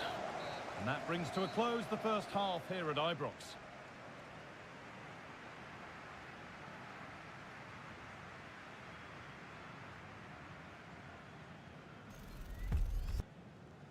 Two weeks ago, I was struggling to get out of Div 4, changed to a 4-2-4. Now I'm in Div 1. Once you find what works for you, it makes it so much easier. Yep, I agree with you. I do agree with you. Once you find whatever it is that you need to make it work for you, like, it just feels different. And I've had a few weekends and a few times where I'm like, damn, man, like, I'm on fire. And then I'll change something because I'll either pack or buy a new player or get an Evo that I have to put in where I'm like, right, I need to change the roles now because to fit this player in. And upon changing that, it's like just all disappears. People don't realise you can use Google Translate. There's somebody being toxic in another language, are they, Julie? Gabriel.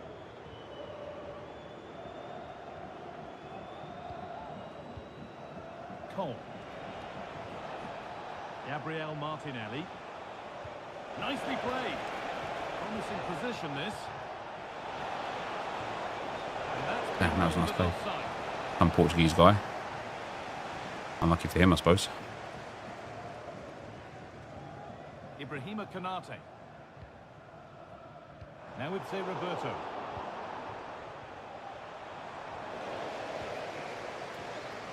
That's a lovely ball. There might be something building now. He's offside. The flag is up.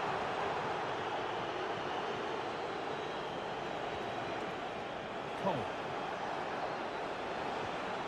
Martinelli. Having to stay patient here. Pressure there. That's a good tackle. And a corner to come. They take it short. Saka. Could be a chance. I need to learn that shooting angle. I've started to see that Trivela from there so much more, and I just don't understand the angle for it.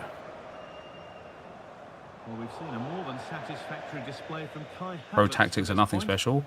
Yeah, it's not about a tactic, man. As certain tactics are a bit stronger just because of the way it makes players behave. But it's not necessarily about tactics. It's more about how you use said tactics. Okay, pass there was just not for him.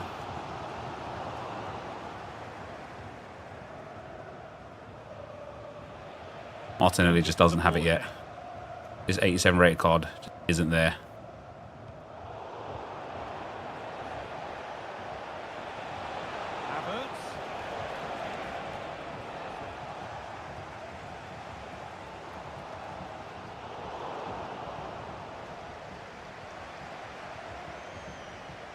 Martinelli.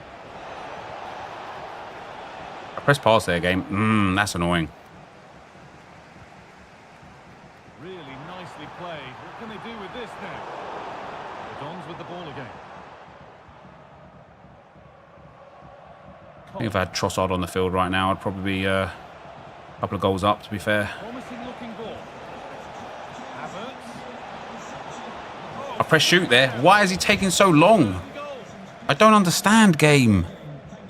Every pass and every tackle and everything seems to just be in slow fucking motion, man. Could have taken that down with Saka. So much discomfort, and that's why, of course, the bench are so concerned. Cheers, Jeff.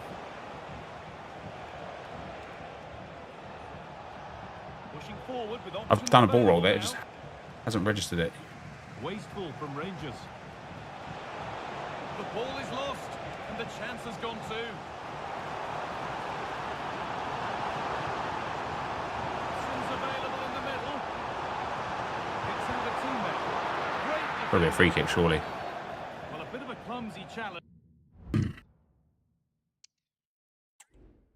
Havertz not got good stam, has he? Trossard doesn't have Shadow Striker.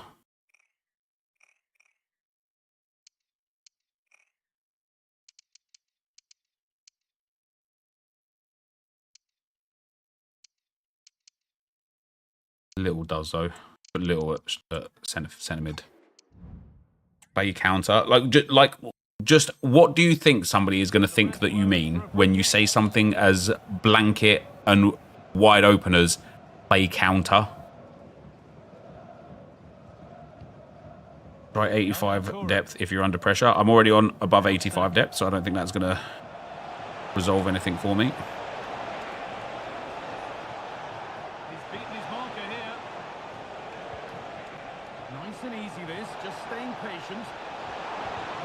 Again, so delayed on the shot. An attack of genuine promise now. Okay. Well, it was always rising, and in the end it rose too high.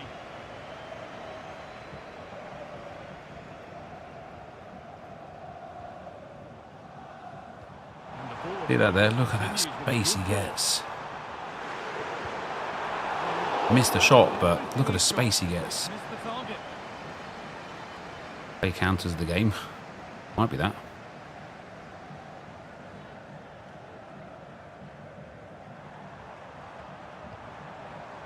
Oh, if they score from this, they'll surely win the game. Oh, maybe a bit of space now, and it's on now. See what, like, that level there is what I just don't understand. Surely that'll be the winner. All he's done for some weird reason is this here.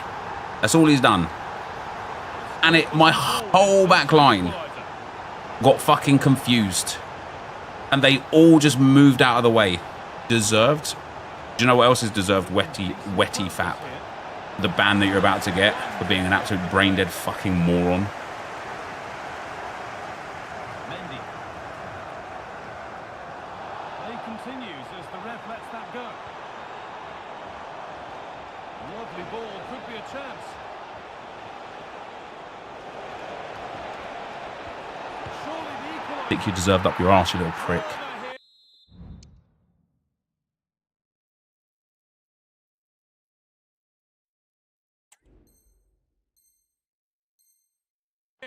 What about precision shooting? Do you think that's worth trying or just assisted? I think precision shooting is good, yeah. Could be a chance to win the game here. I just want Rice. I just want Rice, EA. I just want Rice. I can't believe it. I can't believe it. And he's beaten the It just won't get... I'm using the right analog stick to switch to him, and it's just ignoring him. Well, what a cute finish this is. Could have rounded Look at Gabriel just running against the fucking, like, but no. wall, man. To lift it over You're completely different here from videos. Is that really surprising? Torres. That somebody live is different from somebody who makes content that's procured for an audience? This is a positive move as they seek that equaliser. Probably a foul, right? And that's a shame for them, nothing doing. Strand Larsen. Chance to cross here. Decent chance this. Will it open up for him?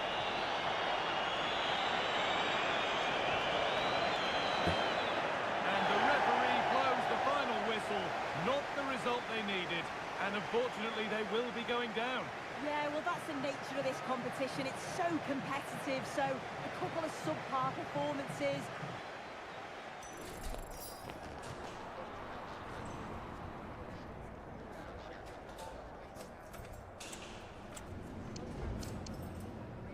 Absolutely smashed him. Should have won that game comfortably. Should have won that game comfortably.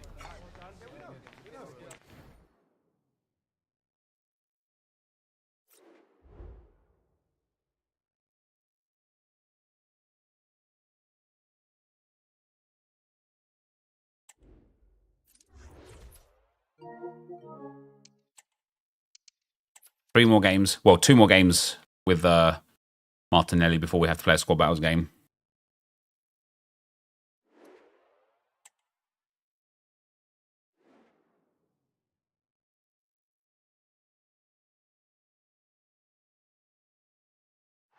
Well, just the sort of I think this version of kickoff was arguably worse, at least before you could defend over the tops. Now your defense is frozen.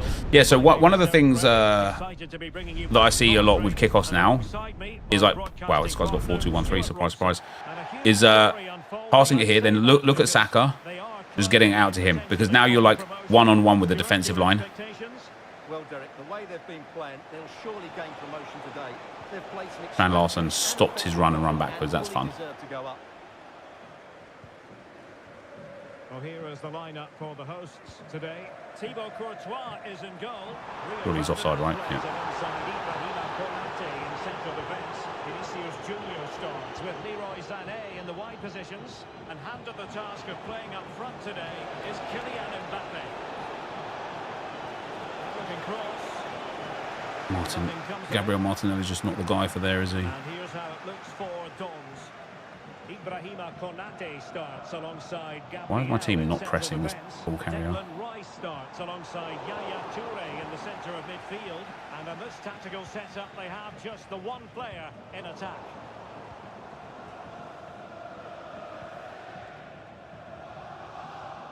It was an ambitious pass. Didn't quite execute it. That initial ball was for Ashley Cole. And for some reason, the game has sent it miles away.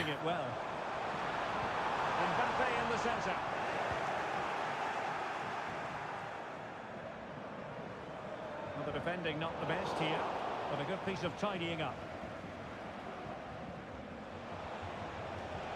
Trying to open up the defence. Why? Why have you hit it with your fucking right foot? You have a 4-star weak foot. Just hit it with your strong foot. And a fine tackle. Saka.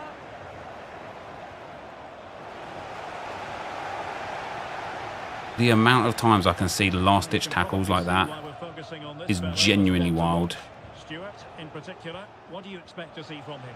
Well, Derek, he's playing with great confidence. He's in great form as well.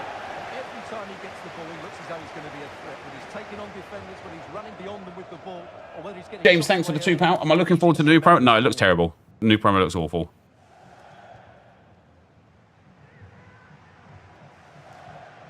Ramirez.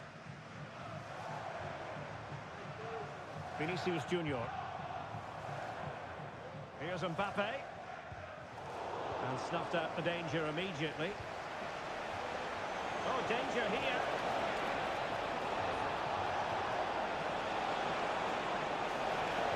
Cross could be useful.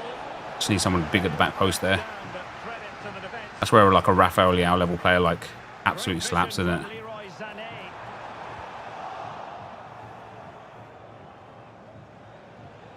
Teammates available. Could just pass that. And losing possession.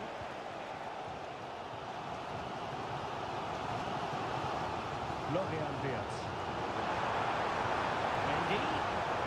Can they make the connection here? As if he's managed to get that pass off. That's a joke. Moment of risk there, but he's won the ball. A very effective clearance.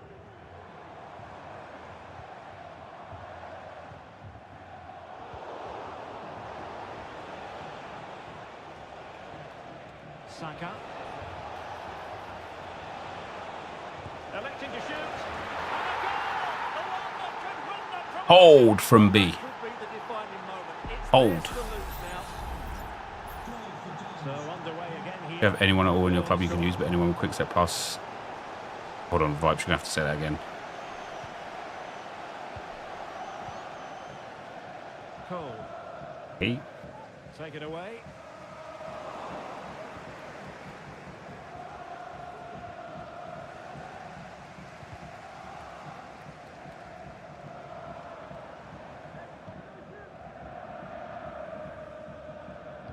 Beautifully weighted ball. He's actually onside as well. He's actually onside as well. That's fucking lucky, isn't it? The ball on the back of the net, and that could be huge in the overall story of promotion.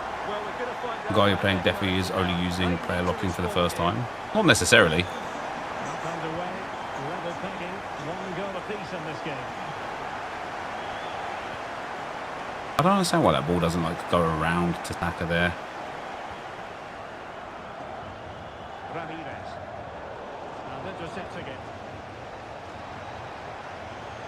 How long he takes to pass the fucking ball, man.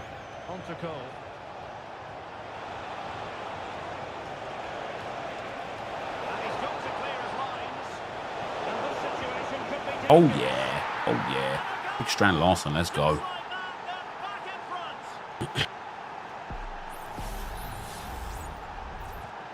Well, underway again. It's a narrow 2-1 lead as things stand.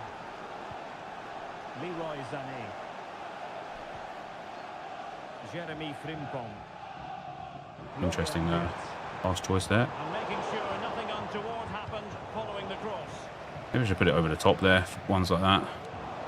Well, not quite what he wanted to do with the pass. And passing it through. Fancies it. Bukayo Saka. Well, surely they can't let this slip. That's a cold red time finish, that one.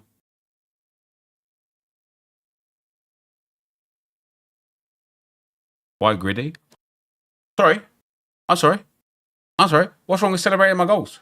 I'm sorry. I didn't realise it was against the rules. Celebrate my goal. If you have anyone at all in your club that you can use, but anyone with Quick Step Plus and or Quick Step Silver and Rapid Silver, make them lengthy. Look at this guy's team.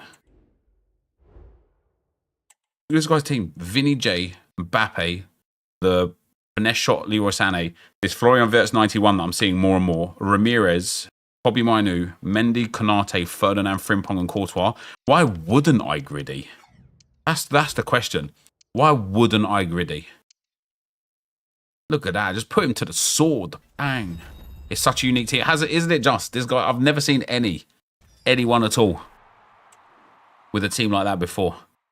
That's a unique one. Is Larson good now? I've thoroughly enjoyed Larson, mate, yeah. What do I need to do with Gabriele Martinelli? Need to play one more. I suppose if I can get 2 assists and a win in the next game, I can play the last one in Rivals too. Otherwise, I'm going to have to play the last one in Squad Battles. Gridding on someone and then getting mad when they griddy on you is the best part of Twitch streamers. Mate, like, why would you griddy on someone? Like, why would somebody griddy on me? Like, what kind of level of disrespect is that? It's just, you know what I mean?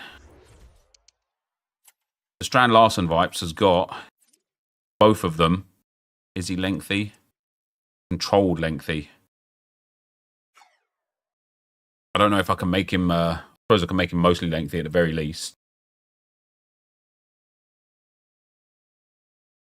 Yeah, mostly lengthy is the best I can do. To be fair with the Hawk, he still gets 98 attack positioning and 99 sprint speed. Could try him with a Hawk.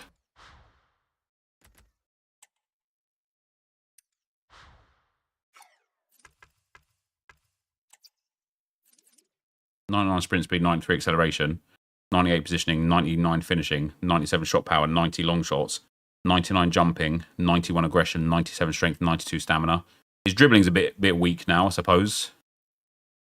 But relentless, quick step, rapid, first touch, aerial, finesse shot, power shot, and Travella Plus. It's a good card. It's a good card.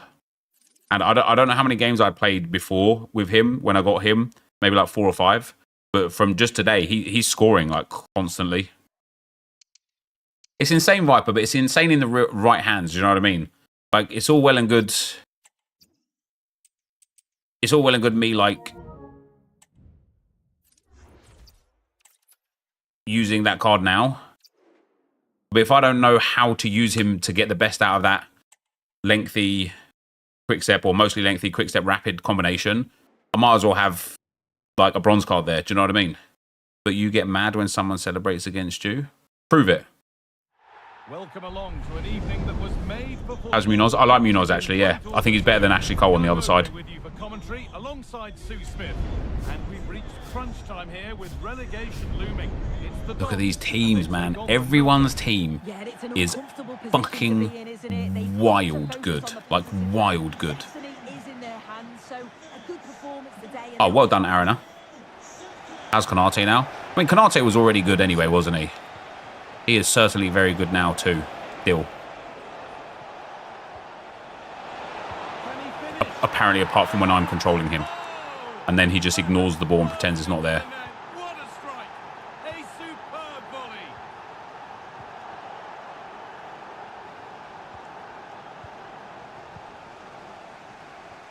Okay, that's 2 times since I've changed chem style. Larson has just lost possession of the ball. That's fun.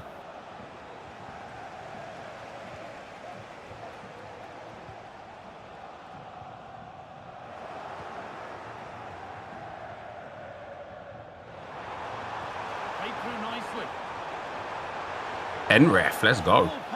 Send him off. Send him off. Send him off. Send him off.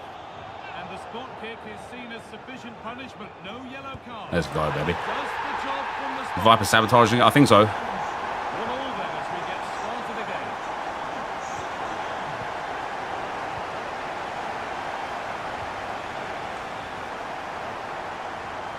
Oh, good defending. Just when it was looking threatening. Wow. Another 2 goals in a matter of minutes. No wonder they're celebrating. Incredible.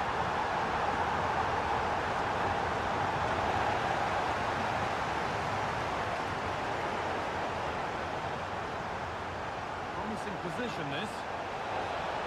Oh, that's how to win the ball. I should just use player locks way more, shouldn't I?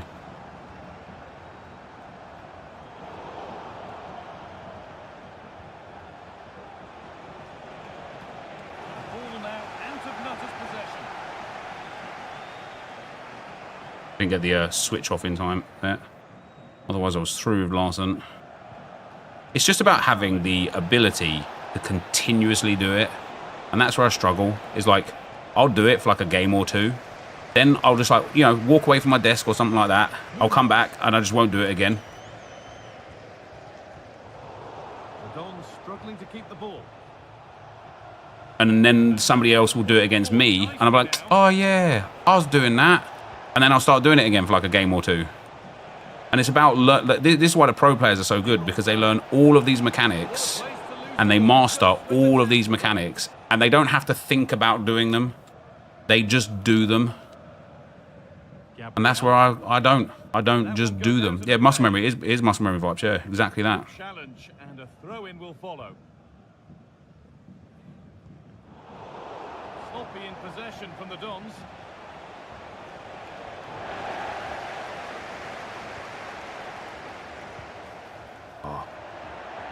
It was about just like learning the right place and the right time for them as well. Because it's pointless doing them in like certain regards. That's got to be a fair game, surely. And it's been cut out. There's the turnover. He's offside. They can't go any further here. Offside.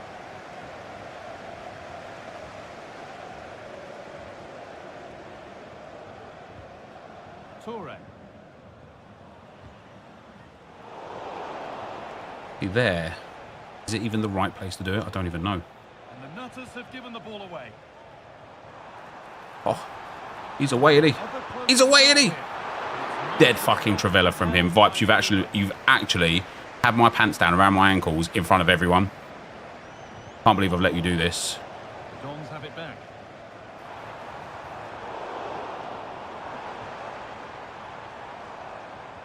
Can't believe I've let you do this. Thank God I'm sick at the game, to be fair. Do you know what I mean? Oh.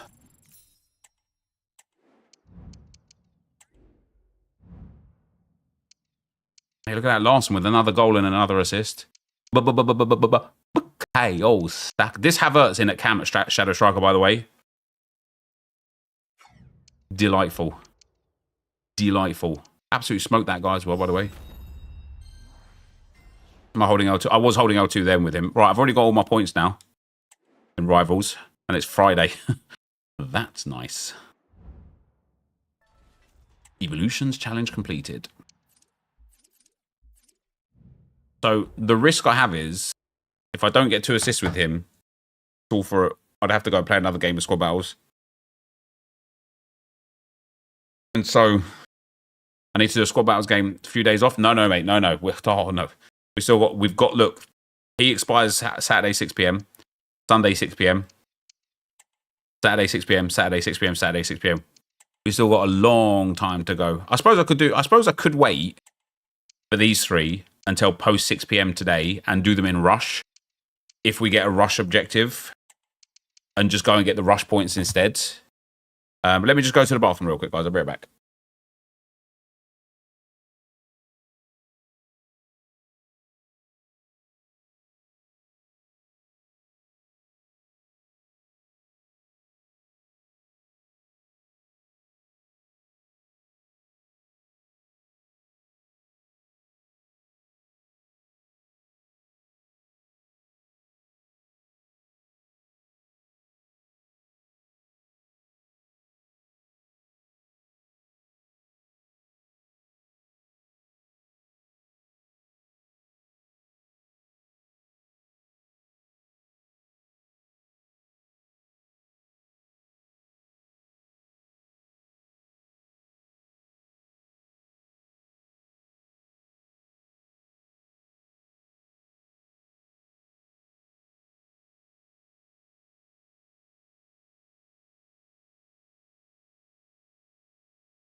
Oh, mate, it's actually a fair fucking effort already having the 35 points, isn't it? And I tell you for why. Not only because rewards only came out yesterday, but yesterday in Rivals was a fucking stress. I won some games, but I don't think I won a lot of games. What do I still have? I still needed like, I suppose I only needed like 16 points when I came this morning. I meant I already had 19 points from yesterday.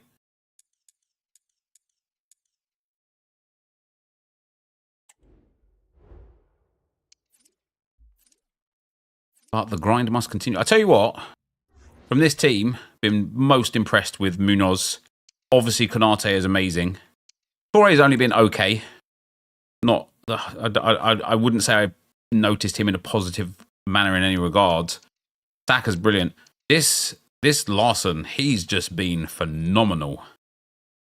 His upgrade has been absolutely beautiful. I don't know what playstyle he got as a new playstyle, but yeah, I've got Guardian on Munoz. Not because I necessarily wanted it over Sentinel, but I just didn't have any Sentinels left. But actually, looking at his card now, you know, his physical's already extremely good, and he's got relentless, quick step, anticipate. His passing's decent. His dribbling, defending, physical, and pace now are all very, very good. His rapid that he got, is it? Damn. And then, yeah, Konate obviously is like lights out good, right?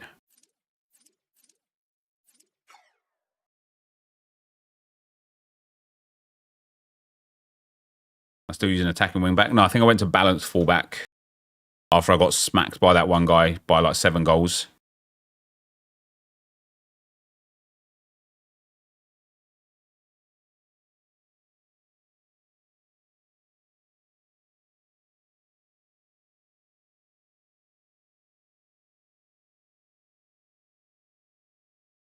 That Portuguese guy was weird, wasn't it?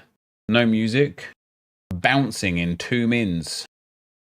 What did he say?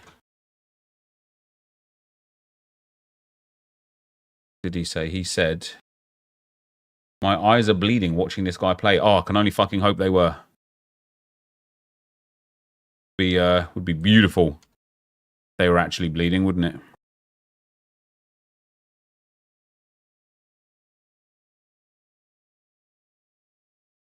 Right, we had 1 crappers. Do I think we'll end up getting the Ashley Young card? No.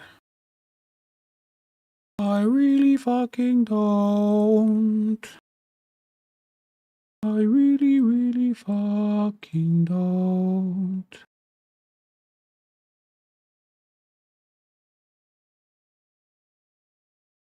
To get that checked, yeah.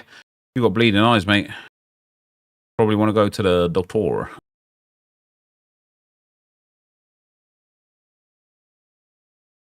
Have I tried finisher on Larson? Yeah, I had finisher on him for most of it. And then Vipalization told me to make him lengthy.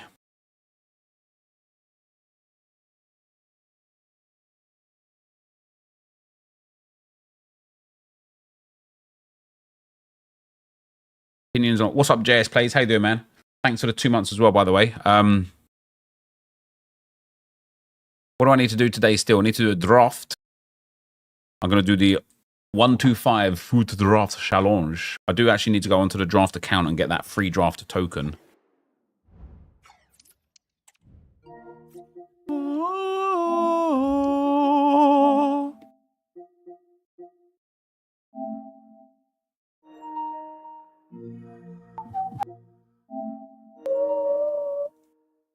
La la la la la. Am I doing any shitters today? That's Josh's responsibility today. I've got too much to do on the Arsenal Evos, I'm afraid.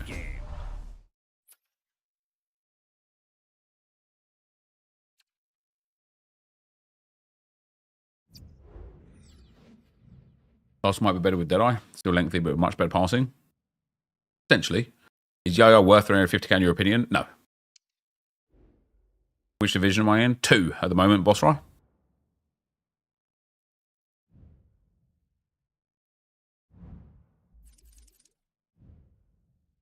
I don't want to just do a draft. Proper draft.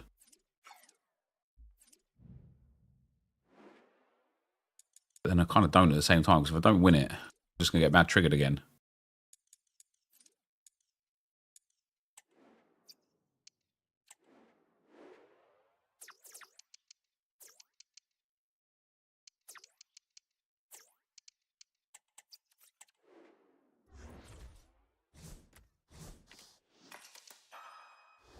The Neto SBC looks good. The Neto SBC is coming, is it?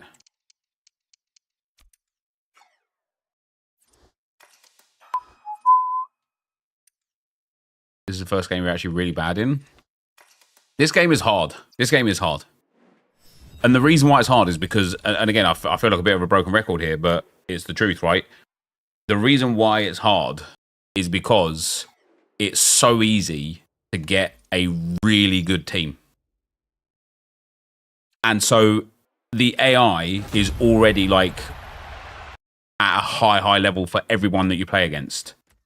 You know, when you face Van Dijk and Konate every game and they're just fucking massive units that don't move, it's just not going to be easy to break through.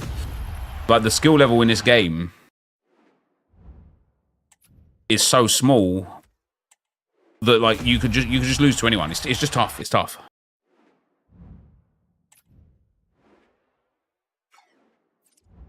The football has left you this game. Well, I've got another free draft token here, haven't I? Yeah, buddy. I need to go and claim all of that crap on the other account. On the web app, sorry. Watching the darts finals tonight? Nah, man. No darts finale for me. We got Real Madrid playing football, baby. That's what I'll be watching. Real Madrid absolutely smashing, hopefully anyway, Villarreal, or Sevilla, sorry, or Valencia, whoever it is they're playing. I just hope they smash them.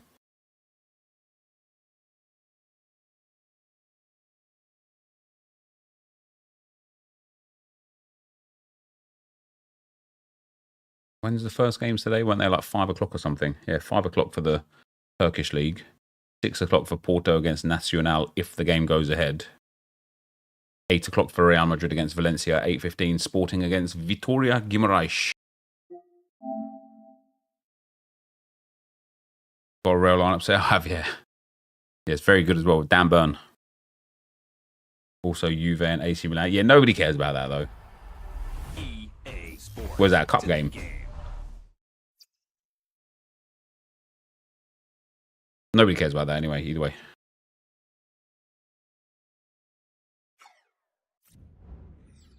After playing Rush this year, it's good for casuals. The defensive AI is so powerful as they always lose every game 10-0.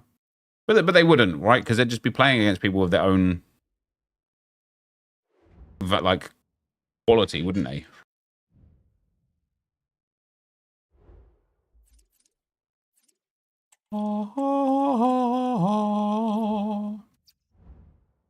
Was a good 3-1 win for Arsenal against Brentford. It was. What did I say the result would be? I thought it'd be 5 goals, either 4-1 or 3-2, so I wasn't too far off. I've tried sociable soccer. I've never even heard of that, Chev.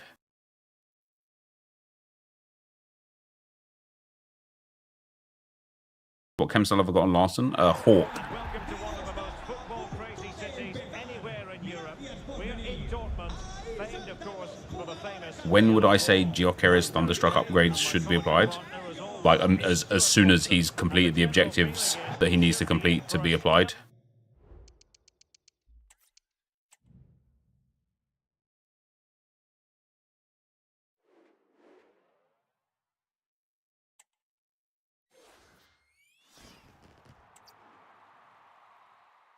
Yeah, is he even due any upgrades? Like, Sociable Soccer is a new version of Sensible Soccer.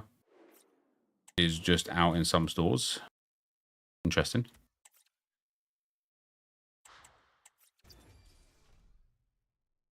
He got the 2 wins, did he?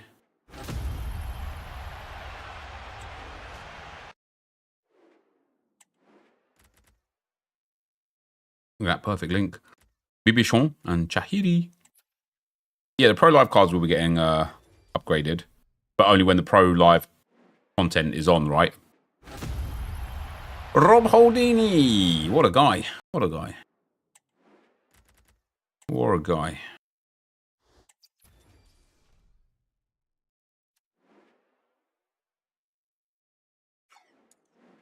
Right. 125 draft challenge time. What's up, guys? NepentheZ here, and welcome back to another 125 Ultimate Team Draft Challenge. Ooh, give me that 4-1-2-1-2 narrow, baby. I like it a lot. Today, we will try to hit the 125, of course. Tomorrow, we will try and get the most icons in a draft, because drafts right now are paying out. And I was thinking about this yesterday whilst I was playing that draft that I sucked in again. Man, the gameplay drafts have gone downhill this last couple of weeks, haven't they? And the day before when I was doing the 125 challenge. But wow. Whatever I was about to say is irrelevant now.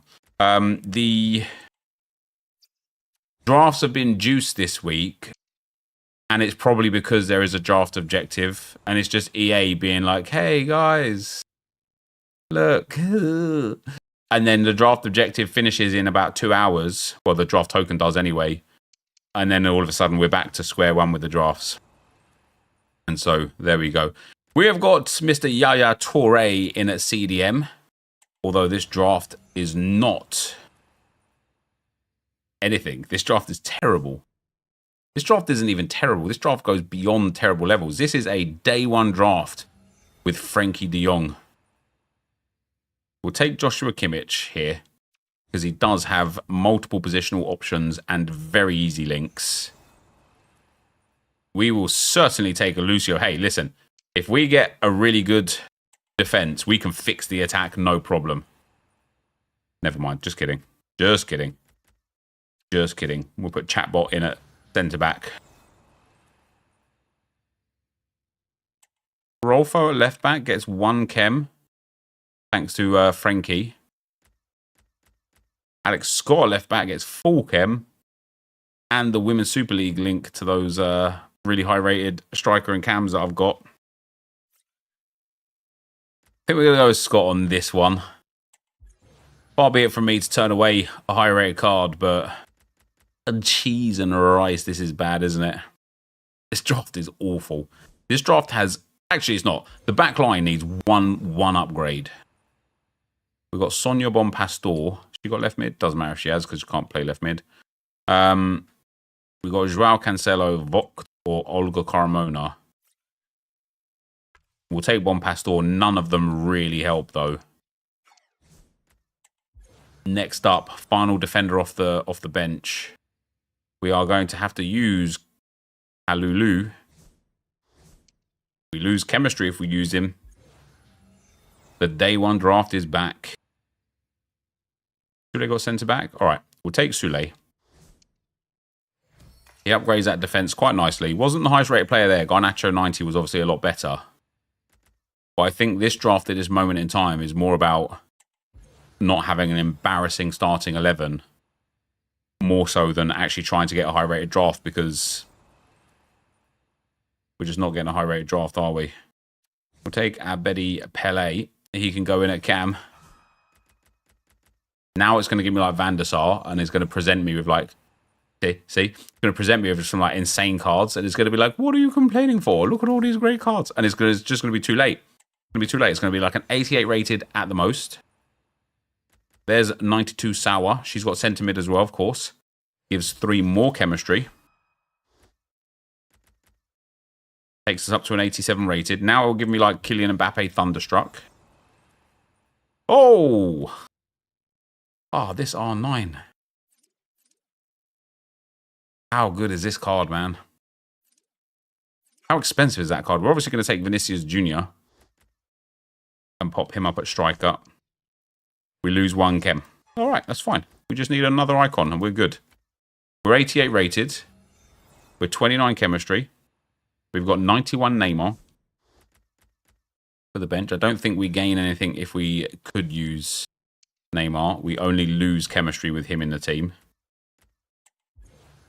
We might gain chemistry with Kobel in goal. We get Lookman 89. This is going to end up being an 89 rated draft. Yep. And then we get Smith 91. Oi, oi, oi, oi, oi. It ends up being an 89 rated draft. How about that? Kobel in goal loses us chem. We can't get full chemistry on this. We would need a Bundesliga, La Liga manager, and that's just impossible. I think the only thing we can do is put him in there and then get a Dutch La Liga manager. Nope, because then I lost the La Liga link. Thanks to Van der Sar going. Yeah. Still though, Still a decent draft. So we can get this up to 31 chemistry. This would have actually been a really good one to play because the team is pretty OP. I'm very surprised it ended up as an 89 rated, but what we need is a 92 rated draft, and this was way off the beaten track. Let's get into attempt number 2. Put Scott right back, Bompastor in, and you should have taken Lewa instead up top. Yeah, I mean, that would have worked, right, if Scott had right back. But she doesn't, so. Welcome along to an evening that was made for football. The pitch is in great order too. My name's Guy Mowbray. Me first. Alright. Shoulda, coulda, woulda. It's just always funny when people are like, what you should have done is this thing that just wouldn't have worked. But I'm going to be so angry at you for not doing the thing that I suggested that would have worked, even though it would not have worked. So put Bompastor there. And then what? Joshua Kimmich in over De Jong. Oh no, it'd be Lewandowski over De Jong, would it? And Kimmich in there. So how does that work? How does that work? People do that in the comment section all the time, by the way. They're like, you should have done this and that. And it's like, that wouldn't have worked. Like, literally just wouldn't have worked. Ooh, draft token pack. Let's go. That's a dub. 0-158. That's impressive, mate. I'm just bad at the game. But what I'm not bad at is building absolutely sick drafts. We're going to take the 4-2-4. Give me that same attacking energy as last time, EA. EA Sports. We'll pop Schneider in at centre mid. We don't mind Dutch. We don't mind Syria. We don't really appreciate 88 rateds. We like them better than the 78 rateds. That's for damn sure. Striker number 2. Not the Thunderstruck Mbappe, but hey, it's working. It's working. Unlucky. We kind of need Vinicius Jr. We will take Guti for sure. Love that Douglas Luiz in there as well, but Guti gives good chemistry to Mbappe. Hernandez in at left back is très bien. We like that. Come on, 93s, please. Ooh. We shall take William Saliba as well. The French links are now really pushing nicely. 92 Baresi, brilliant right there. Brilliant Baresi, as I like to call him. And then 89 Jules Koundé. Gotta be, right? The Barcelona link to Hansen, so we can keep her in a team. French link, the La Liga link, the ability to play him at centre-back if we do need to take William Saliba out of the team. This one's cooking a little bit. Never mind, just kidding. Take the French goalkeeper as well. All right. 26 chemistry. Muriel is the biggest crock of issue here. And then the goalkeeper and left wing as well. And also, fair to say that we have got a bit of an issue with Hansen. We're going to have to take her out of the draft.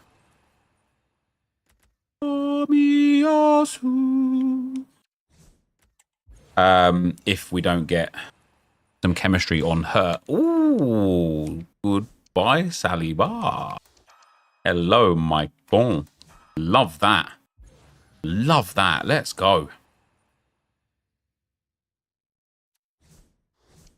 That is just too nice, isn't it? Can we put Saliba back into the team now? No, we can't.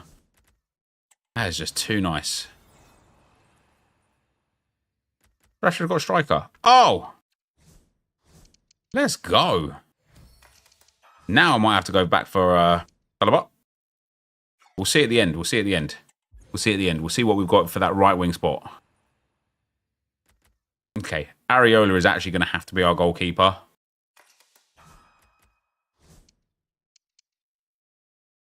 Doesn't work. Okay, it's 89 rated, which is nice. Hopefully we get another goalkeeper option. Hopefully we get a good right wing option.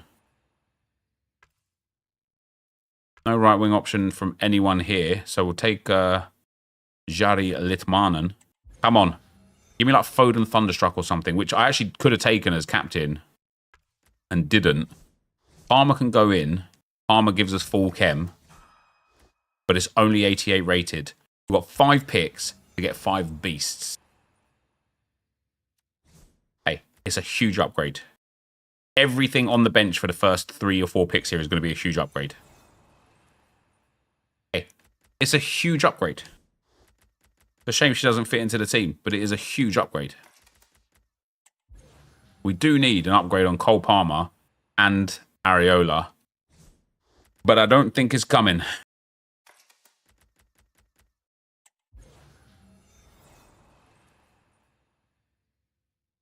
Ooh. You know, Messi over Traore. That should be the 90 rated. What? It's Areola, isn't it? He's just bringing it down too much, man. And then Kang-In Lee over Alphonso Davies gets us to a 1-2-3. Not exactly what we want, but not bad either. We'll probably be able to use Saliba over Koundé now as well if we've got the right manager. But not going to make any single shred of difference. And so let's get into attempt number 3. Pepsi, thanks for the bits, brother. And it's Jay Sharpie, thanks for the 14 months, man. Pepsi says, Yo, Nep, have a nice day. Just wondering if you know how to fix this issue. Every time I'm trying to log into Evolution, my games crashes. I've got to claim. You have to go into the web app or the companion app and claim it from there. And then you can start again.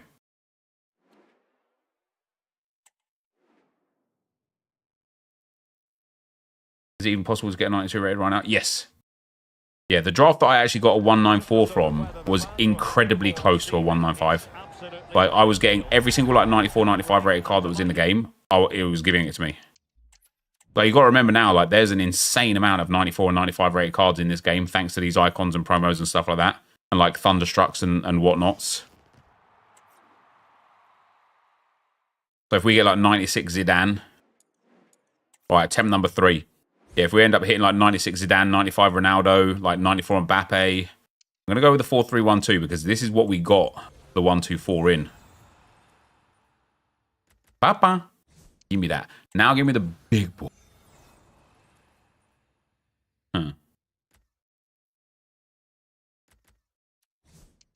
Give me Zidane, please.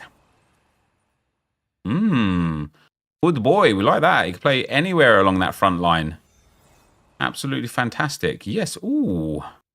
Vieira. Whoa. I think I've got to take Patelis, though, right? If we want to get this high-rated draft, 91s are not to be sniffed at. See what I mean? Then 91 Foodie. Look, the 4-3-1-2 is just the best formation for draft. If you guys are just playing draft because you're trying to, like, get the objectives done and stuff, just take the 4-3-1-2 if it pops up, and you will just get a delightful draft. Rolfo, love that, because she can play centre... Oh, no, this one doesn't have centre mid. Never mind, just kidding. Ha. What have we got? Bombito. French League links coming in nicely there. Irene Paradis, baby. Give me those Barcelona ladies, you know.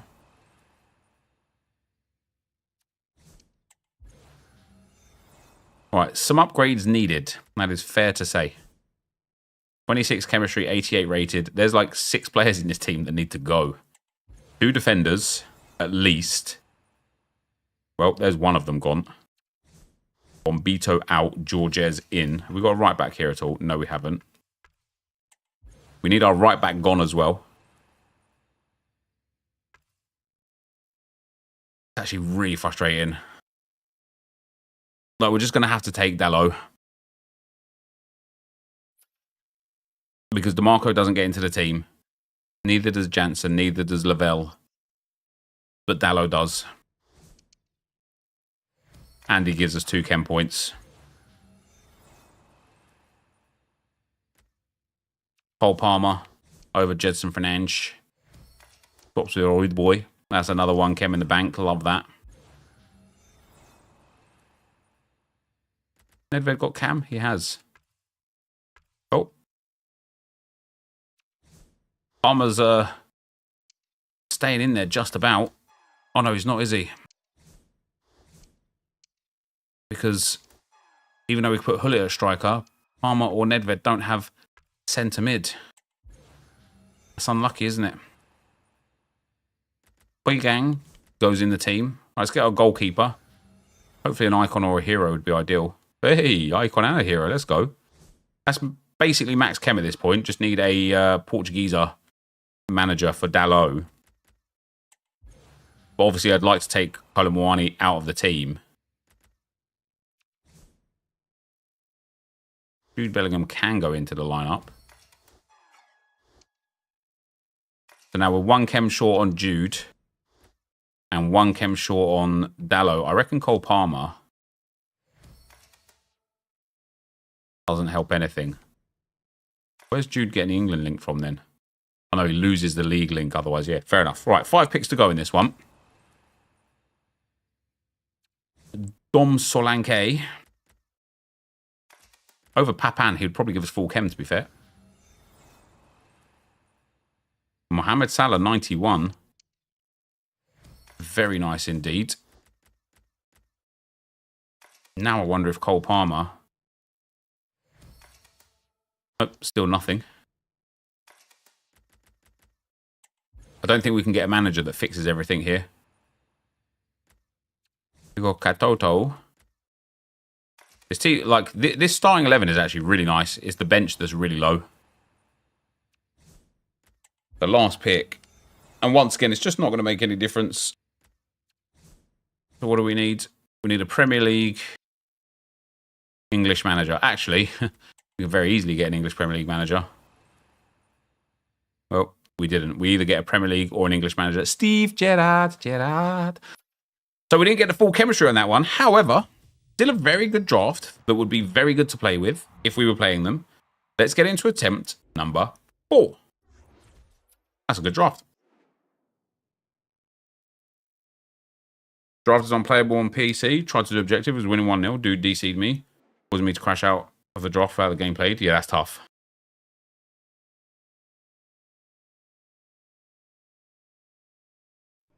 Welcome everyone on a perfect night. That is tough. With the floodlights beaming down. I'm Derek Ray in position to bring you no free wins. No free wins, mate. No free wins. This community doesn't deserve free wins. Do you know how many times? So, I would give away free wins. He would celebrate them. So I'll stop giving away free wins. People get mad toxic at me. Oh, man. Just give him the win. What difference does it make? Then when people don't give me wins, whether it be in draft, rivals, champs, or whatever, you know what people say to me? They don't owe you to give you a win. It's their game. If they just want to quit, they can quit. So it's like, fair enough, man. Like, if we're just going to constantly go against the grain at every opportunity, then I'm just not going to give free wins either. And you just deal with it. That's it. Anyway, attempt number 4. Here we go. 4-1-3-2 could be a bit of all right, but I'm going to take the 4-3-2-1 for those cams. I want that Zidane.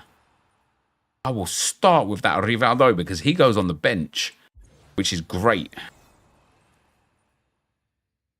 We'll take the 89 Vierts, even though he's got a 91. I just want that Zidane EA. Come on, man. Come on, man.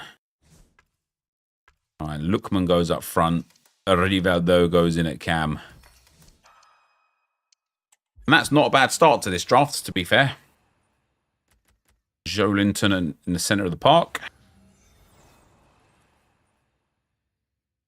Van der Beek alongside him. Jesus Christ.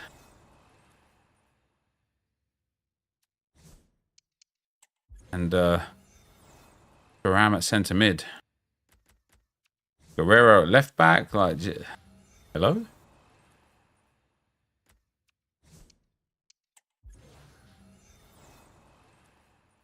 Okay, this is concerning, this draft, because this is bad. Thankfully, Kimmich is actually good for that Bayern link with Guerrero. Guerrero's got centre mid as well, which could be very helpful. Pop Unai Simon in goal. We somehow got 18 chemistry out of this crock of crap so far. Right, has Trent got centre mid? No, he's got CDM. Kimmich has got centre mid though, so we'll take Trent. Pop him over Donny for now, but actually, we'll take Thuram out. We'll get rid of the Serie A players, including Lookman, and we'll go for like Bundesliga, Premier Liga, and Saliba is good for that. We might need a new goalkeeper though.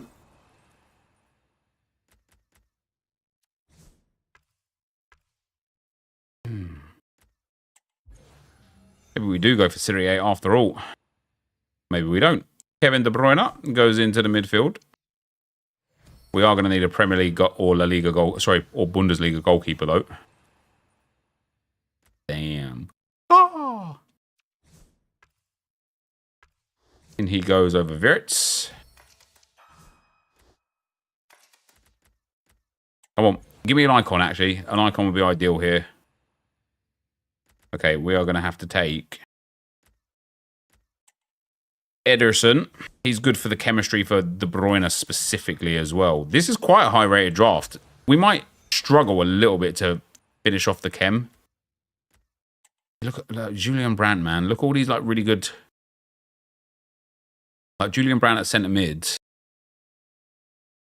Might actually be all right for chem. But we really need a centre-back. Hamsik at centre mid as well. Like, could be really good. Over like Joe Linton, but then we lose Chem on De Bruyne and Trent. But it might allow us to keep Lookman in the team. But not really. We're going to take Brandt.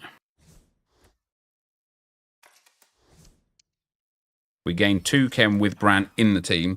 We really need to get rid of Lookman and Mancini, to be fair. It's a shame these cams, these icon cams don't have striker.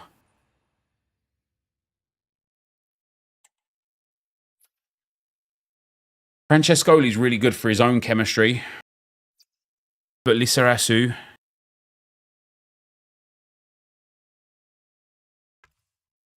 It doesn't really help either, I suppose. Francescoli is the play there. I don't think this is going to be anywhere near the rating we need either. Like, bench just hasn't done its job. Starting lineup's reasonable. But the bench is just full of like these mid-tier, mid-range piles of crap. Even Milo barely gets on the bench. There we go. How about that for a bit of a chemistry kicker in there? Am I right, guys? Premier League manager gives us full chem. Let's go. Honestly, if drafting was a job, I'd be the CEO, baby. Let's go. Max Chem. You know how we roll. You know how we roll. Look at that. A 1-2-1 to end things off with for today, guys. As always, thank you very much for watching. Hopefully you enjoyed it. And I will see you next time. I'm out. Peace. Bonus round, please. Ooh, how about we don't, but we say that we did? How about that?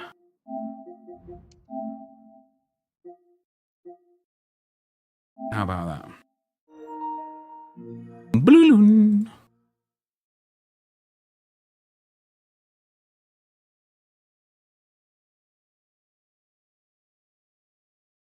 That's for Viper.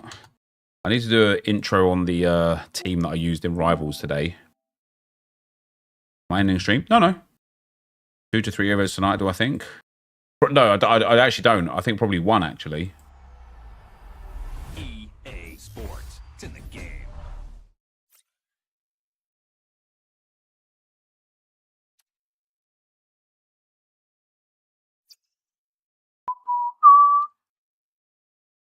When am I next looking at Evo teams? It will be probably over the weekend or at the very worst early next week when the kids go back to school. When do I reckon EA will update moments? I don't think they will.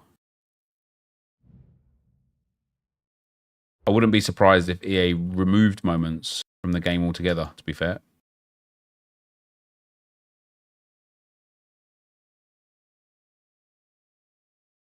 Do I think the H3 by 10 will come again at 6? No.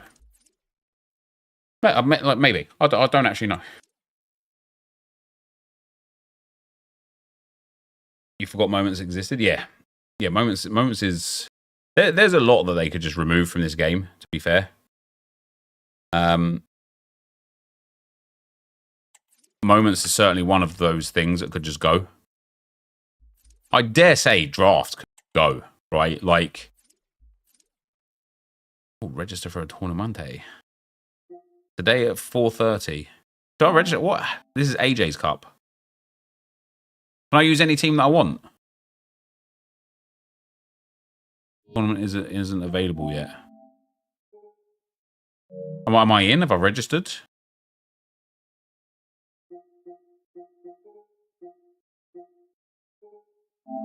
View all details.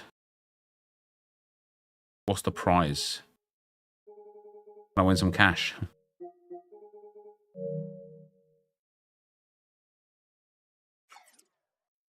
Yeah, like milestones can go, foundations can go. Do you know what I would like actually? You know they gave us the evos, the flash evos. Then once you finished the flash evos, the flash evo tab went. I would like it if that once I finished like all of the foundations, the tab just went.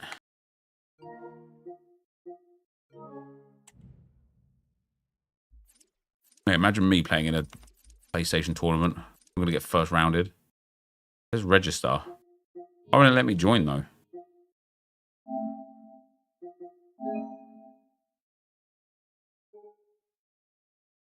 Do I like scroll down?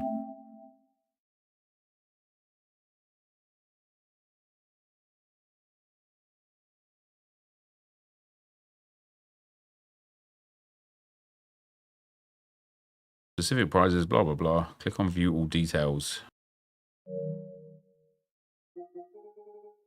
Can't. Oh, there we go.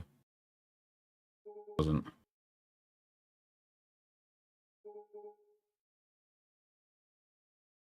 You get a noti on your screen when to play. So have I registered? Because it like because I've unregistered.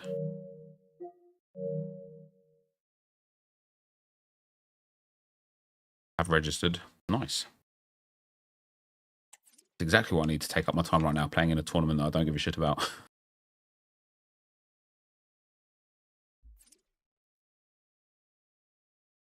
Right, what do I need to do? I need to play a squad battles game, don't I? And get some assists with Gabriel Martinelli.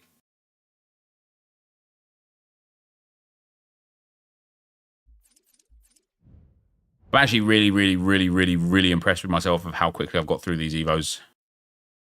I need to play one more with him and assist 2 goals. Then it's the last tab with him.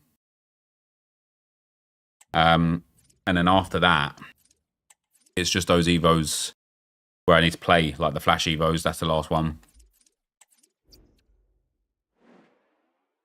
be fair, the whole concept around weekly promos, Team of the Week and everything needs proper revamping. It's just fundamentally too much without proper thought process behind it. Just spam. Yeah, you're absolutely right. Like, it's one of those things where EA have just built on it, and built on it, and it just needs a full rewrite, like where everything kind of connects and makes sense and has logic. But whilst EA are just still making money hand over fist, I just don't think they will. Yeah, the Flash Evos can be done in rush, so I think I'm going to finish Martinelli. But I don't know if I'll finish him before. I don't know if I'll finish him before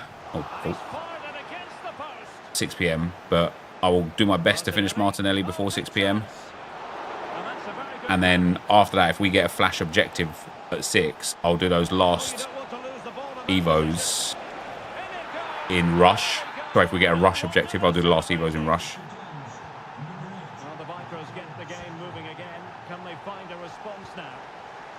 There is just so much EA could do to make this game good. You know what I mean? Or not even to make it good, to make it make sense. A bit like gameplay being built on. It's like I don't really care. We're unfortunately the cash cows. So it was really interesting listening to Tom Kalefi talk on the Foot Weekly podcast, though, because he kind of addressed that point a little bit, where he kind of spoke on the fact that the old tactic system was just things built on top of other things. And with FCIQ, what they get to do is like almost a revamp of all of that together. And what they get to do is kind of change FCIQ and kind of like work on FCIQ because it's the whole thing in one regard now, right? Everything's like in one single setup. So I'd like to think at least gameplay related, we won't need to see EA like rebuilding the game from the ground up again, or not necessarily building it from the ground up, but consistently adding crap on over and over and over.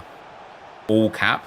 Like, if you have that mentality, like, you might as well just log off the internet and never log back on. If you're just going to constantly not believe everything anyone says, what's the point of even living, right? If your whole life is just going to be spent being like, yeah, they're saying that, but why fucking bother then? Why bother? You know? Why bother?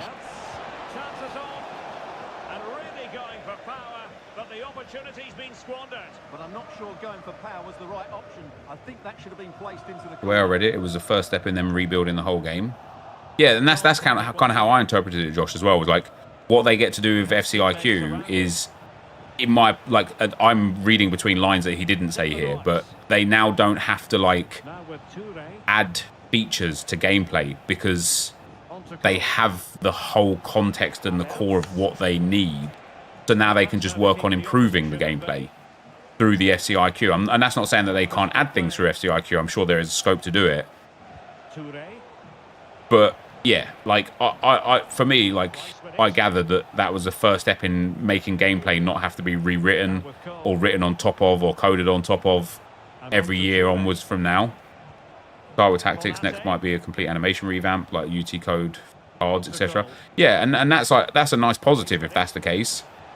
But I do hope that they will eventually revamp the whole menu system. And what I mean by that is not just give us new menus. Like, you know, when they changed the old menu system to the one that we've got now, nothing actually changed, just the way it was presented. But the way the menus actually interact didn't change.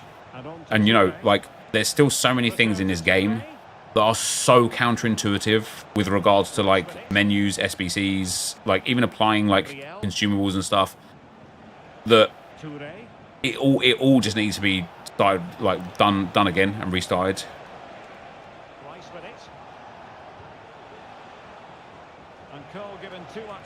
Or a ball.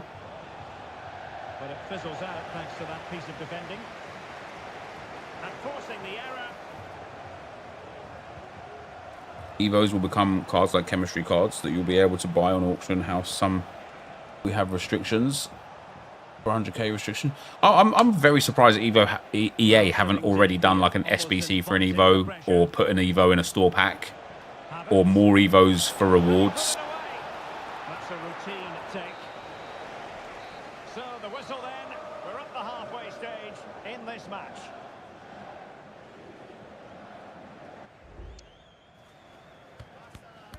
What thing about the menu would I change, for example? I don't really have like a definitive, this is what I would like. It's more about things that I just wouldn't like. Like, however, for example, when it comes to like doing SBCs, being able to lock players would be great. Being able to have a do not include option would be great. You know what I mean? Like, hey, auto build this team for me, but do not include Premier League players.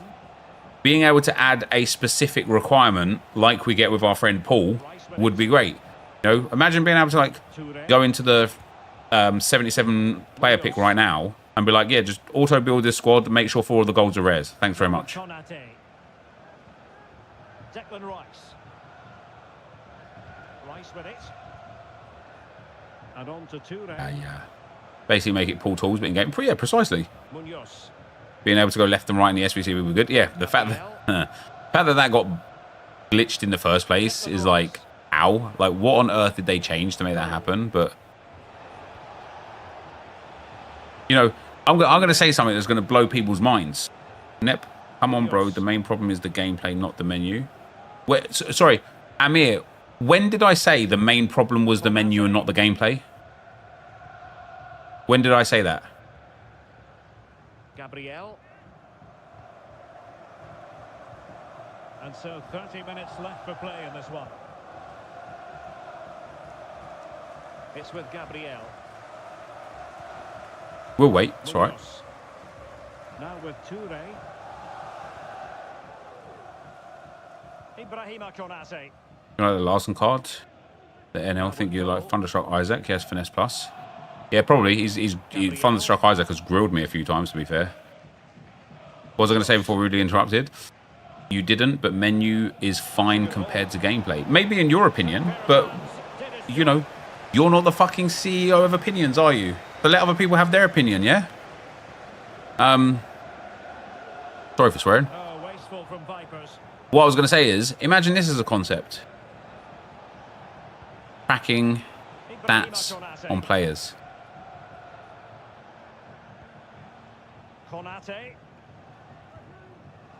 Oh my days. Imagine if I knew how many clean sheets my goalkeeper had. Oh, don't say it. Imagine if I could differentiate the amount of goals that my striker had scored by shot type. Oh, what? You know, one thing that people love. Your average rating would be insane. That's going to be your new job title. The fucking CEO of opinions. You take it. One thing that people love, because of things like Football Manager and, you know, real world football, is seasonal stats, you know, like that literally. Imagine that you could go and have a history of champs and just be like, oh, let's have a look at my first weekend league. And then it gives you a breakdown of every single game, so you can look at the teams. You know, it doesn't have to save those teams or whatever. It could just be like a snapshot. And you can just go and look and be like, oh, look, this was what I did in the first weekend league. This is, you know, game 1, I did this. I played against this. This is what the game went like. Who scored for me? This player scored for me. How many did he score during that weekend league? Oh, he only played 3 games in that weekend league, but he scored 9 goals. Damn, maybe I should put him back in my team. Like, I just don't understand why we don't have like an absolute mass of data presented to us to help us feel more connected to the game, because that's one of the biggest things is like, let's sit down now. Like, what do we look at now for being connected to the game? Is it first owner or not? Is it evoed or not?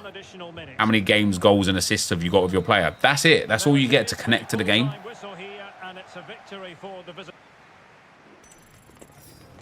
And what I find, like, and this is why when I talk about rebuilding the menus, this is what I mean, right? It's fascinating that, for example,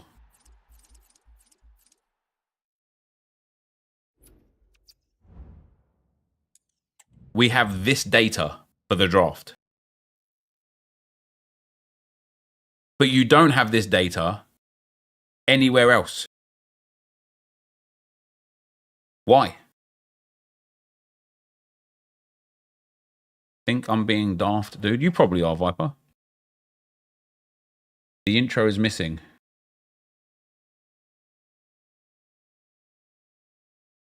Read the file name.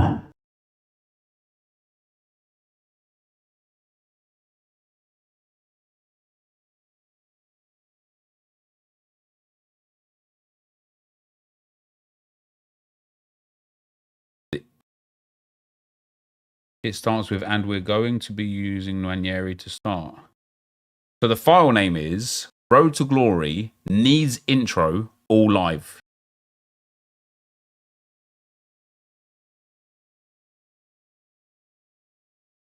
So yes, I need to provide the intro for you. And I would like all the gameplay live.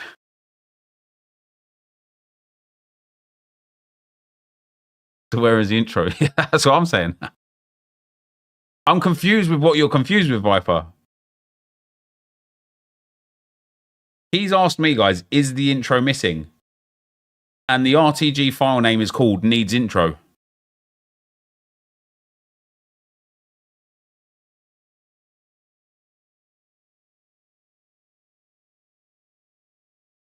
Anyway, before I was so rudely interrupted by Vipalization,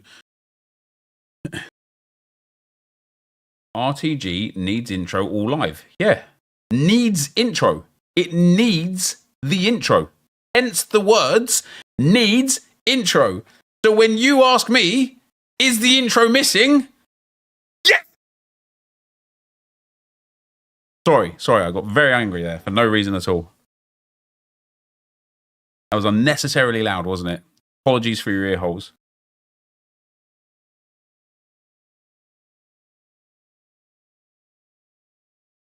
Valid crash out. Thanks, man. I do appreciate that.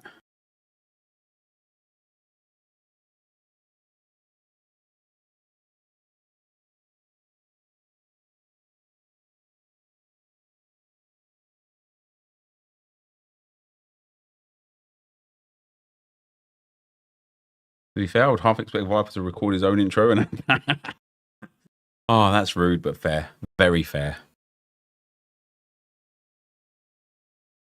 Oh, did you not hear that? Was it did the noise gate cancel out? Good.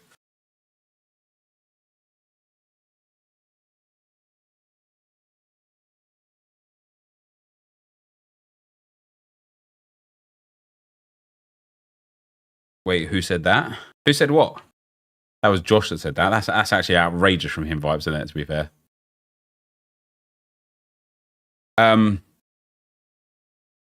Yeah, so anyway, we have this here, but nowhere else. Right?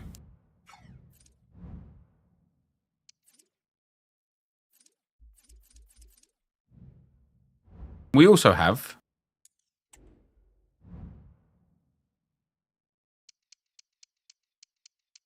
oh shit, they removed it. Oh no, it's still there. View detailed stats. This here. Why? Why do I know where I scored my goals from friendlies and when I scored my goals from friendlies and where I scored them from, whether they're in the box, outside the box, 2 free kicks, 5? Why do I know this here and no fucking where else? Why is this information? Look, oh, let's have a look at the build-up. Hold on, my game's crashed.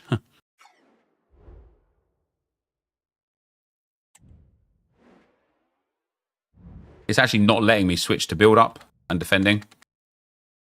How hilarious is that? RIP 45 and 90th minute truthers. Oh yeah, what is it? 30, yeah. Look at that. More goals scored in 1:15 and 16:30 than the whole of 31 to 45. And look at that. Only 7. I've only scored. What's mine? Blue? Yeah. I've only scored 3% of my total goals in the 90th minute.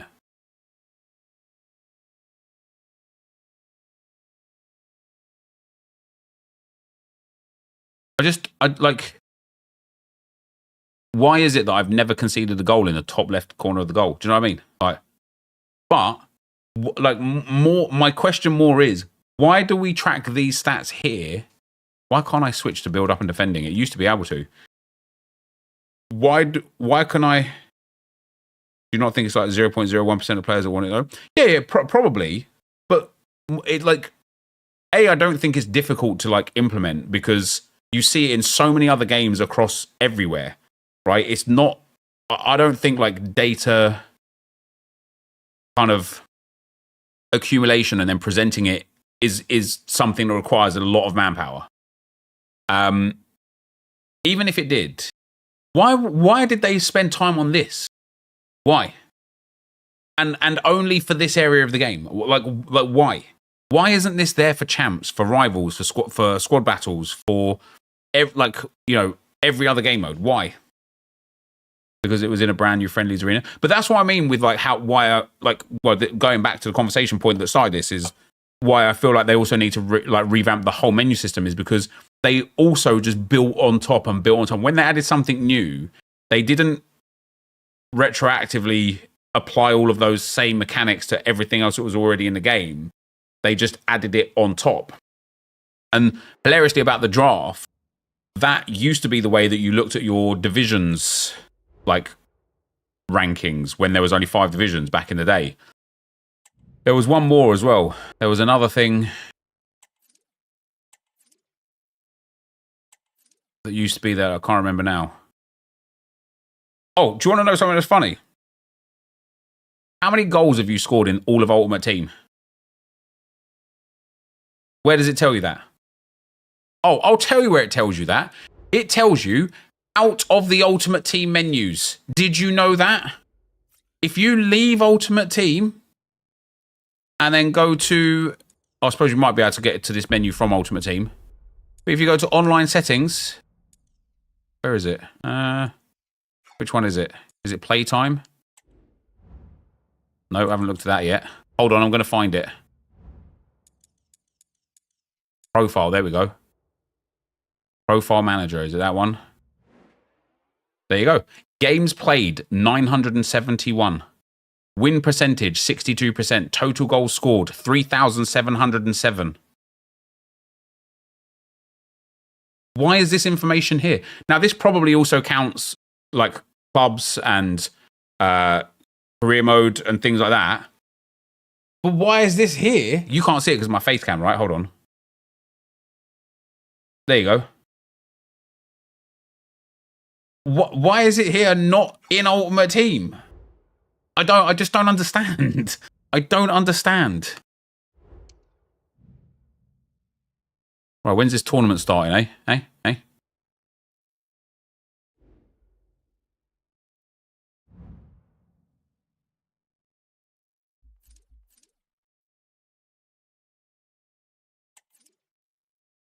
Oh, wait, what?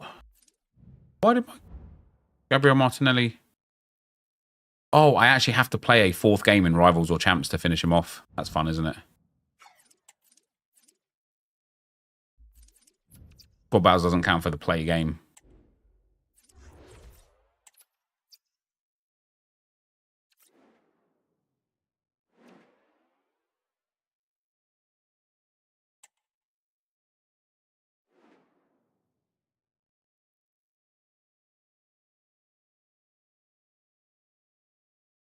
Contacted EA about that. I thought it affected matchmaking. Wait, you thought what affected matchmaking? I'm your match commentator, Derek Ray, at the microphone, and sitting alongside Arsenal versus Liverpool. Here we go. Arsenal, West Ham and Coventry midfield player Stuart Robson. And fair play, he's actually got a whole bunch of Liverpool players. What do you anticipate seeing, Stuart? Great respect. Competition for them so far. They've played some really good football, and they seem to have a good team spirit. They'll be tough to beat today. Iba. Brilliant. Why would it take so long for him to come off the line? I just don't understand.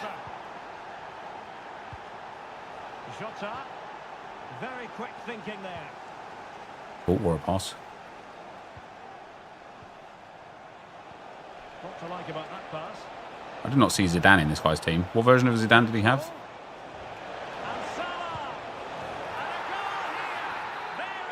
The win ratio. Oh, you actually thought that affected matchmaking? That's insane.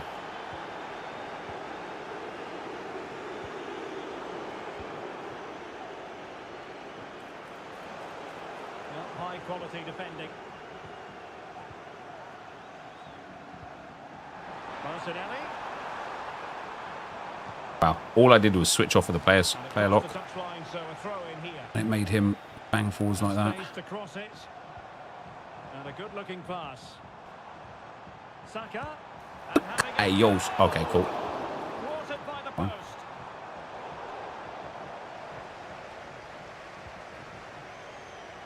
And support available. Superbly read and executed. Zinedine Zidane. Again, I just don't understand how people find so much space against me. So bizarre. Nep, you not playing in a tournament? I didn't get offered a game. Bukayo Saka.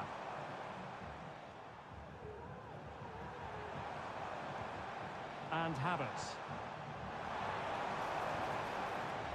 Encouraging move from the Don's point of view. And credit is due for that good piece of defending. Marcos Llorente. Gakpo. Fine pass. And again, just the easiest through ball of his life. Fortunately, we got back on the line. But just the easiest through ball of his life.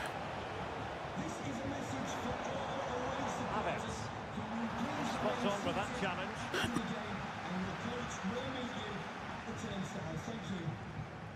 Llorente.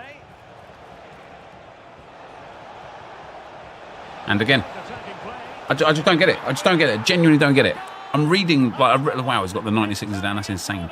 I'm reading, like, so many of his passes. Standing in the passing lane. And it just rolls past me for the easiest pass of his career. And again, look, oh, it's just... Sometimes I genuinely like, what the fuck can I do? Yeah, first owner 96 Zidane is mad, isn't it? The outcome is a free kick here. How many controllers did you break since FIFA? Like, I'm not 11 years old, brother.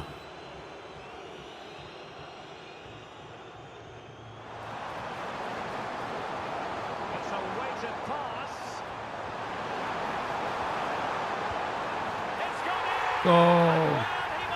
There's Strand Larsen again with another goal. I tell you what, he's absolutely banging. Time it takes to switch to the right defender kills you. But like I feel like everyone struggles with player switching. Stay inside, you absolute imbecile. Should have scored that. Should have squared it. Well, he's just pulled off a remarkable save there. Brilliant goalkeeping.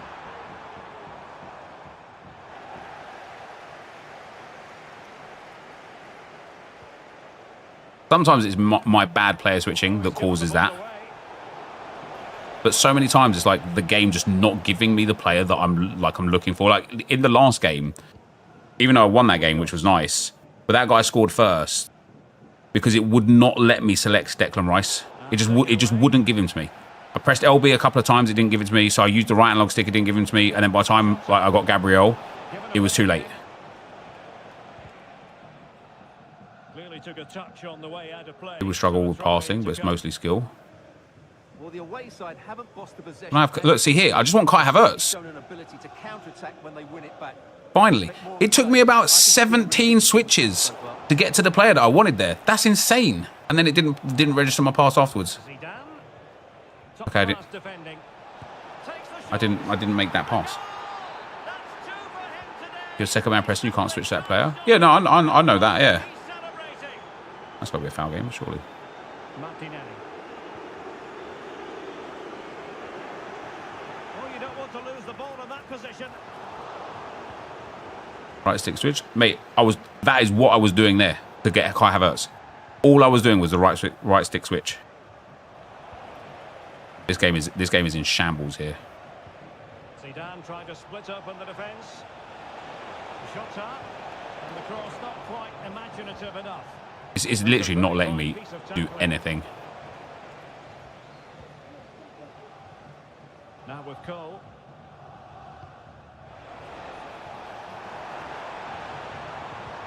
Oh, he's got so jammy, hasn't he? Look at that. That was a nice build-up play, to be fair. Luis Diaz. No, I just want Rice again. 4 attempts. 4 attempts it took me to get Declan Rice there. 4. I just don't get it. I literally don't get it. 4 attempts. I'm sure it's not my controller. Well, if it was my controller, I would notice it in like other things that I do.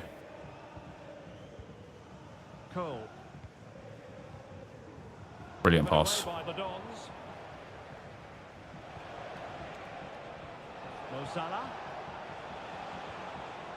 Gakpo.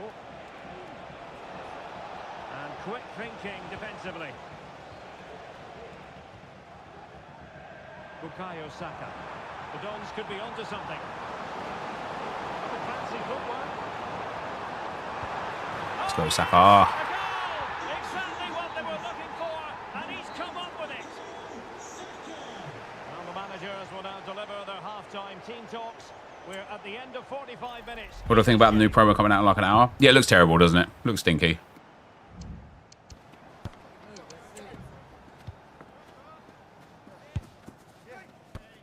Do I always right stick switch or sometimes L1? Like, I literally fumble between both of them because I cannot grasp either of them.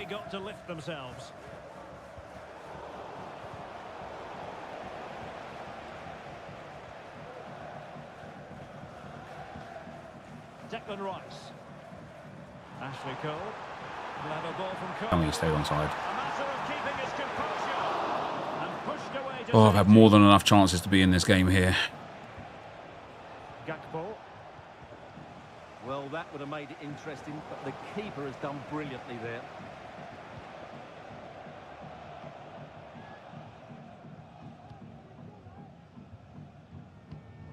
There to take it away.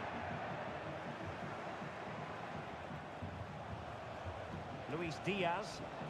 This might be the perfect counter-attacking opportunity. And it's a double for him in this game. No I doesn't even have to think about it, man. His team just plays for him. no wonder he's off celebrating. He gets a free kick for that. Fair enough. He had to blow the whistle.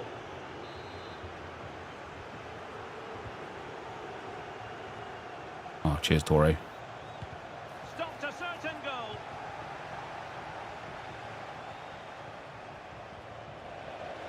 Wilting under the pressure, and now they try to go forward. As I say, man, this guy's team just plays for him. What do you think his team is playing for him? What do I mean his team is playing for him? And in the end, no damage done. I mean, I'm not going to sit here and like explain that concept to you. I obviously don't mean that like the team is literally playing for him, do I? If you can't grasp the concept of what I mean, Promising looking ball. then I'm not going to sit here and explain it. Veered into an offside position, Stuart. Well, that's tight, really tight. He's in here. And the keeper has possession of it.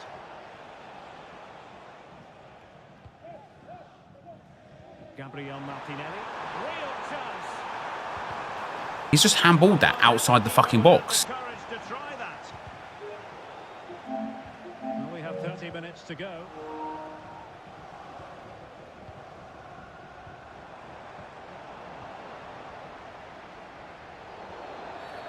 Well, doesn't get away with it. Crybaby EA shill.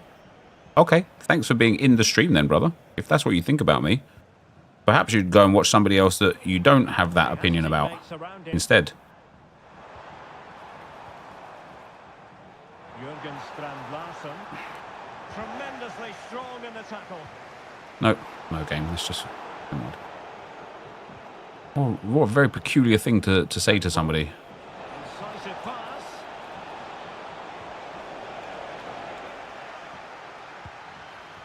Well, interesting. Well, the bar can be the goalkeeper's best friend. And it goes! Such a complete performance. 4 in front now.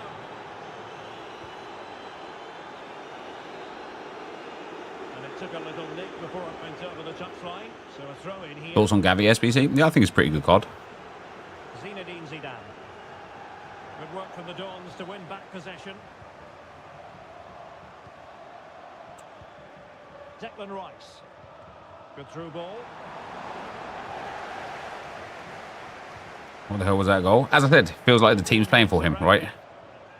Every rebound, every 50-50, all going his way. Oh, in with a chance. There it Could have been a red card for him as well. It might be anyway. And no wonder he's off celebrating. He's got to laugh at that. Yeah, I mean, there's not a lot you can do about it, is there?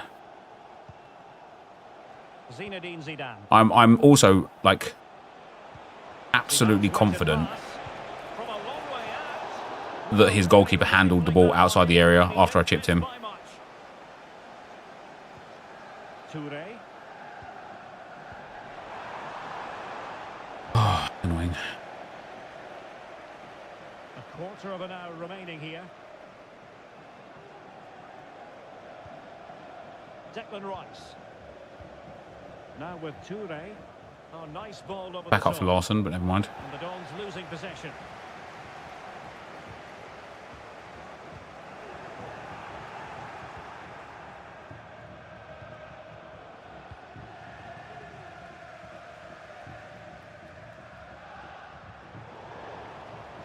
Couldn't keep the ball. Let's see if something comes of this. And he's in.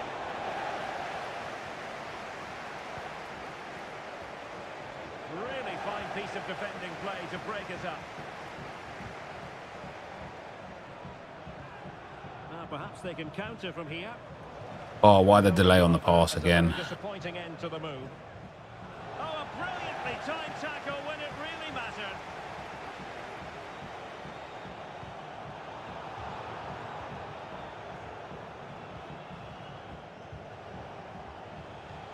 Wonderfully weighted pass. Oh, but just unable to unlock the defence. Strange behaviour from this guy. And now it's up to the referee in terms of what to do next. Sick, Craig. What are you talking about, Mark?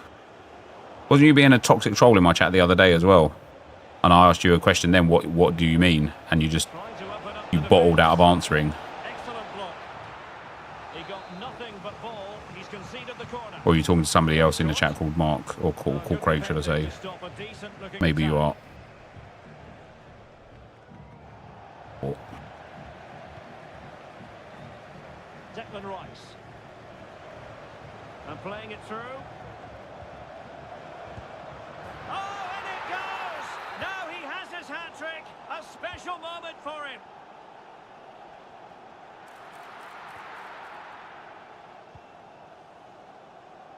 And the fourth official confirming that we'll have one additional minute. This looks more than decent. Making sure that was pushed well away from danger. At least he was definitely in the box for that one. Final whistle here. The visitors come out on top, Stuart. Wasteful from the Dons. Fairly comfortable in the end, wasn't it? Thought they controlled the middle of the park. He's in here. Going forward, there's some really nice incisive play too. It's a good result for them. Keeper has possession of it. Let's see, did it hit him in his head or did he raise his hand? Gabriel Martinelli.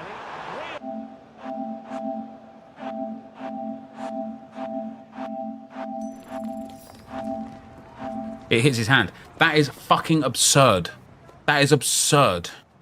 Keeper has possession of it. That is absurd. They should not have hitboxes on their arms like that outside the box if it's not going to give it as a handball. That is outrageous. Handballs are off. Yeah, which means he should not have a hitbox for his arm once he goes outside of the box. Right? Because the fact that he's managed to save that and get no punishment, it's just crazy. To the guy that says there's no way to tell where it hits, it hits his hand, it hits his knee. It does not hit his knee. I literally just paused it there on his hand. Gabriel Martinelli. It 100% hits his hand. His hand comes down, bang, and hits it. Keeper has possession of it. And fair enough, EA don't want to put handballs into the game. That's fine. I don't mind that. As soon as the goalkeeper exits the box, they should just turn the hitbox for the arms off. Gabriel Martinelli. Real chance. Because otherwise I've scored a goal. Do you know what I mean?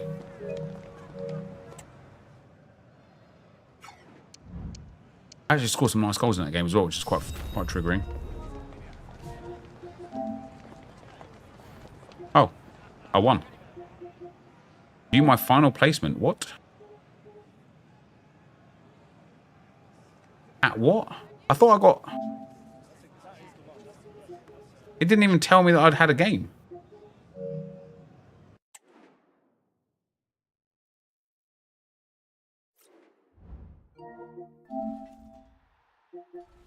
Your tournament starts in 14 minutes. Congratulations on winning this round. We'll let you know when the next round starts. Well, guess what? They didn't let me know when the next round started. It just told me that I lost the next round. How mad is that?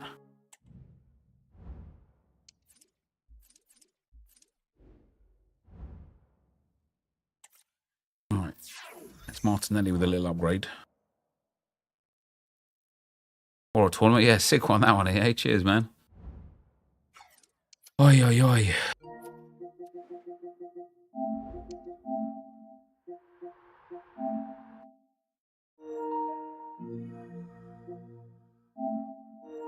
Put Bay into winter wing back 1.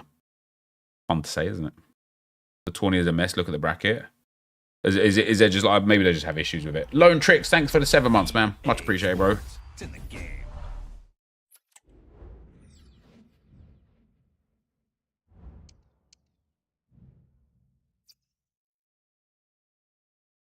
No one playing games. Oh, is that right? So everyone's just getting like booted out or put through. And it's just a random chance if you get kicked or sent. Fair enough.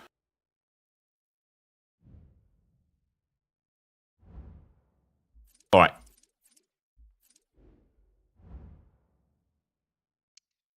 Bae Hyun So has been upgraded through El Hombre a la Bala.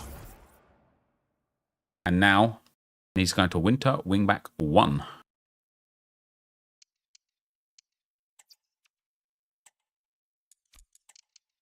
What does he look like after he goes through winter wingback 1? Much more reasonable card, to be fair. Some really nice play styles on him as well. Start that evolution. In we go. Does that other Evo need to be done as well, Josh? Does he go into that afterwards? Is there enough time with 50 minutes to do it? It needs to be done.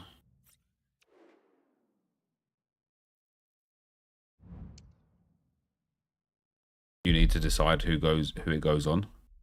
Who are the options? Do I do it now?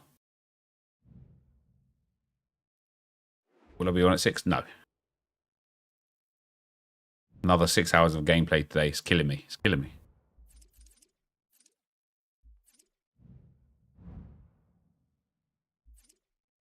So for defensive-minded, who do we have?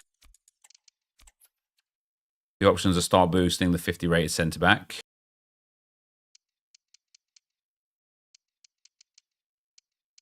Oh, bit Joe Jung. Give Joe Jung a boost, yeah. Does he gain bit of defending, bit of physical, block play style? 4 strength, 5 stand tackle, 4 defensive awareness, 4 aggression, 4 strength, 5. Don't know, maybe the or really anyone that fits in. What does it give overall? It gives defensive awareness, stand tackle, and aggression. Oh, it is just a defensive boost with bruiser plus and block.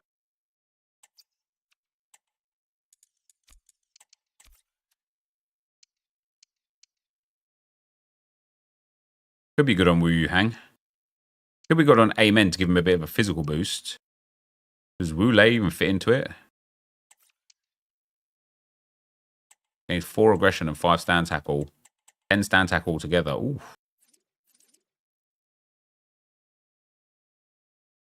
Doesn't actually look like he gains anything. But he does. 5 stand tackle, 4 aggression. Oh no, because he's already got it limited. He doesn't gain anything, does he?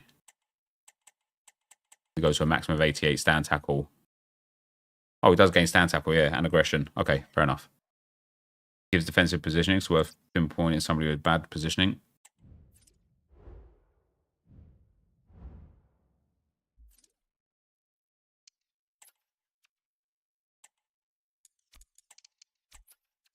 So we've got Jin Hao Chang. It could be good for him in general, couldn't it? Because at that point would have his pace and physical looking quite tidy. Although he wouldn't gain a he wouldn't gain a role for Jin Hao Chang.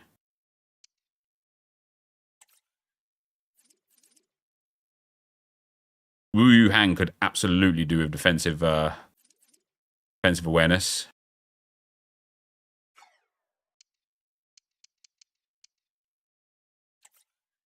Joe Jung could as well, but he's less of a defensive-minded player.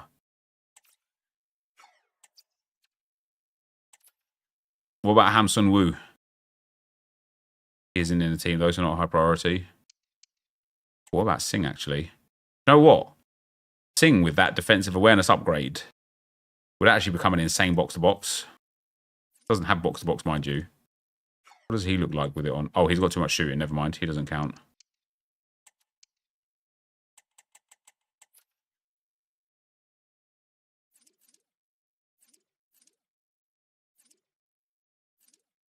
Gains block as well, which is quite nice for Ham Sun Woo. There's a new one coming.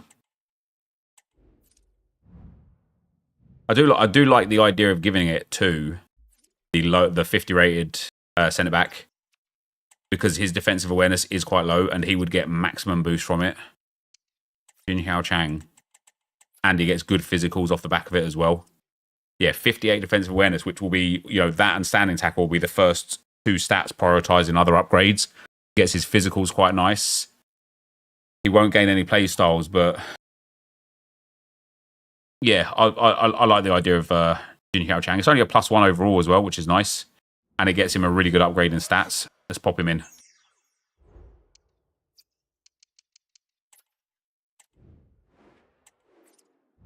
Nice. Is there anything else that needs to actually be done before 6 p.m. now? Just the end of Park Hyung-woo. We've nearly done already. If you're not going to do Sing, that's fine. And we've still got these flash evos to put on. We're going to have some good cards. We're going to have some good cards. If you could friendlies boost me. Yep. Do 1 level of Sing. Oh, you're actually going to do Sing, are you?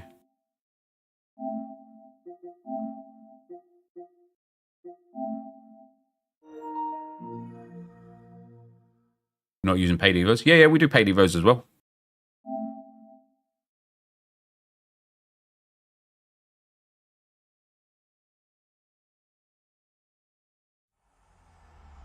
Viper said you've done me dirty there. I haven't, Viper. You done you dirty, mate.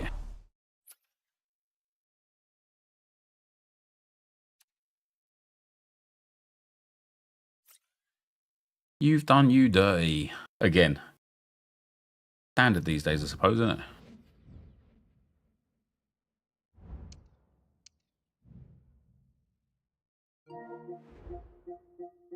Well, at least I came 9th in that tournament without actually playing. It's pretty fun, isn't it? How do you see the brackets? Let's see, it won't actually let me, like, oh, there you go. So I just got put through there. Why does it say 0-0? Oh, has it already finished it? Wow, apparently it's already in the semi-finals. Look at this guy that knocked me out. Got 3 wins all the way through.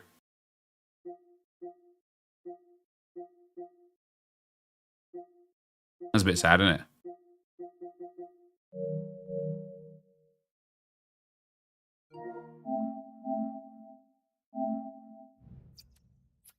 This is the best way of using evos if you have the time. What's that?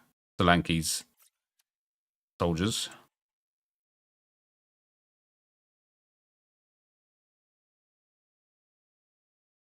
Imagine how many coins / FP EA could wipe out with an Evo slot purchase for 100k per purchase. Yeah, 100%.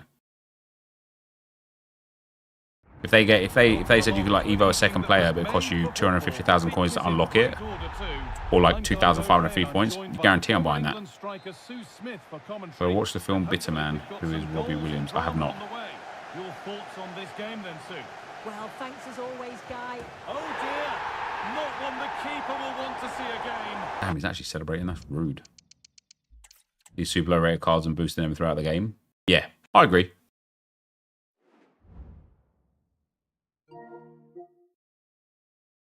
Saka had a long injury. Would you take Anthony on loan? No. Not a chance in hell.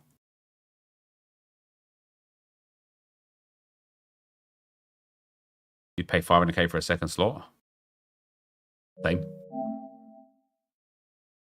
I'd complain about it at 500k a lot, but I'd still do it.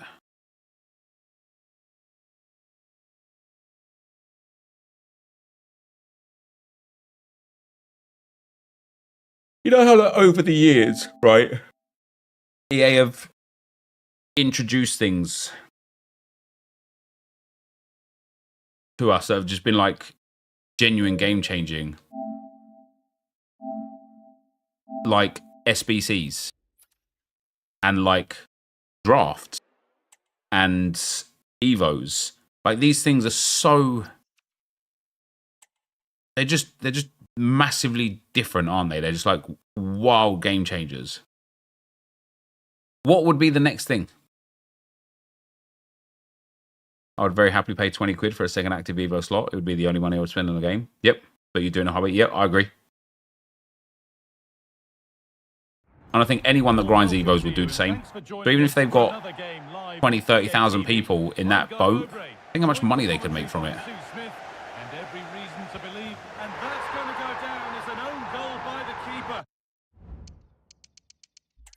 How many, was it 3 for this one, Josh, I think, wasn't it?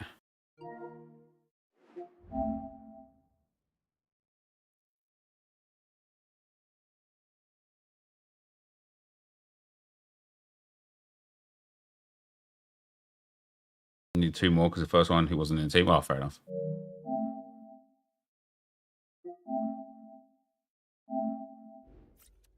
Something with tournaments as cards as rules. Well, even just look at the PlayStation tournament stuff that I just logged into there and got booted out of, even though I didn't do anything wrong.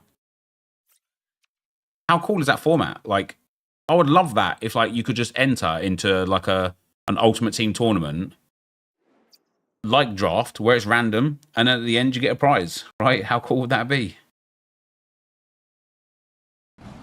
And a warm welcome on what is an ideal night for football, you've got to say.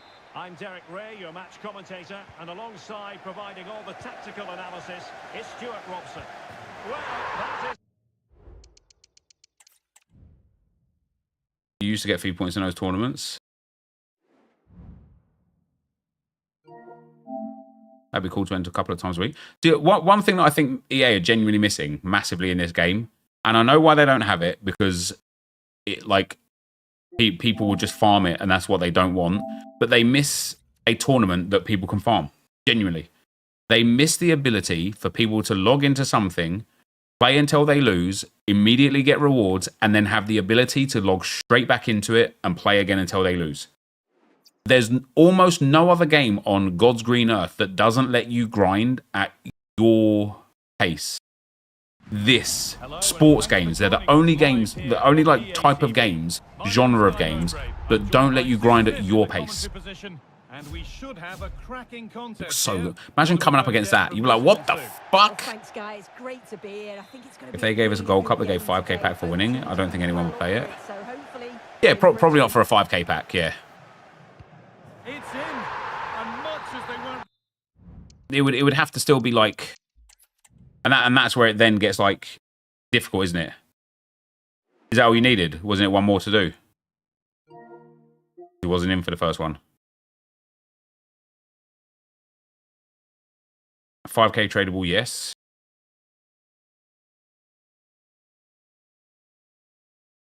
No, it's all good. Oh, perfect.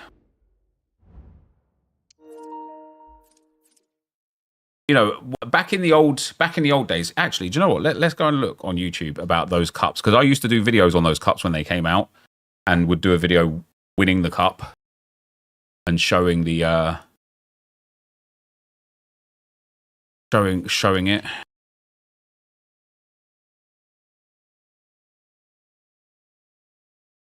Mate, where it all began, guys. Look at that, where it all began. I was getting more views than I get now. Fuck's sakes. Mate, my fall off is the greatest you'll ever see.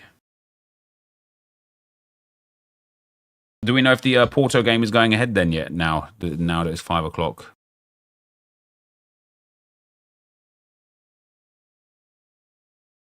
Mate, look at that. 61. Look at these fucking views, mate. Oh, I used to be so popular. What happened? See, look at that. I was doing squad builders before squad builders were squad builders, boys. Subscriber Showdown and Squad Builder. Tell me where AJ got the name Squad Builder Showdown from.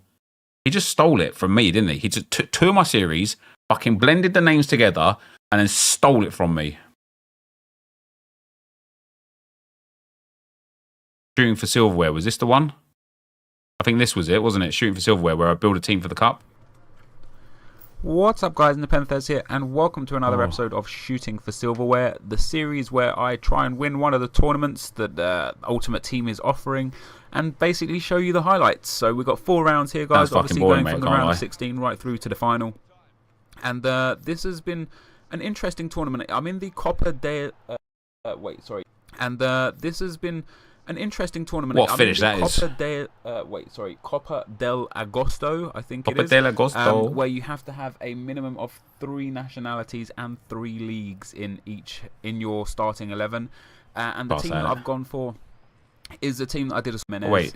I remember who else. This is against AI? Was until this... Oh, no, this is back when you just didn't have the thing over the top of the head, did you? What's up, you know, like, why would you start a game and then not play? And he eventually started playing around this sort of time, and I just tried to keep the ball to see if he would give up again. I should have just gone 3 or 4 nil up. It's a bit of a sweaty pass to finish it off. Guys, see that goal there? See this goal here? See this goal here? It's a bit of a sweaty pass. You got to finish abused it off. I was actually going for scoring goals like that. The box there, but literally abused. Through to Benzema, and you get hate messages. People in like comments, videos would be like, "Oh my god, sweaty fucking goals! Get good at the game." You'd get abused. Murray's won a gold medal a month ago for players in the.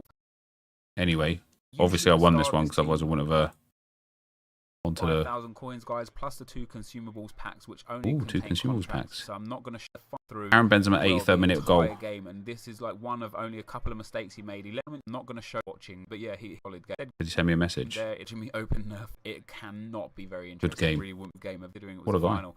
So thanks. There you go. That's what I won. 2 mixed contract packs and 5,500 coins. The thing is, it's all relative, right? Back then, 5,500 coins was insane. Like, insane. The mixed contract packs, maybe not as insane. Where's the next shooting for silverware? And another one here. LA Premier League or La Premier League. What we got here? What's up? So this one gives 6,000 coins. And welcome to another episode of Shooting for Silver in Yes. I see after the 3rd game here. It's one that I've tried to make EA aware of before, but I thought if I make a video about it, if I make a video about it and put at EA Sports FIFA. What a goal, mate. I was fucking sick of the game, baby. Let's go. Understand why it's very, very rarely serious. I may say stupid things about football just because it's winding people up, and I'm not going to talk about it now. There's 6,000 coins. How about that? He left a very nice leading message, and I wish him all the best in life. So thank you guys very much for watching, and I will see you. I'm not fucking clue what I was talking about there, but it sounded like shit.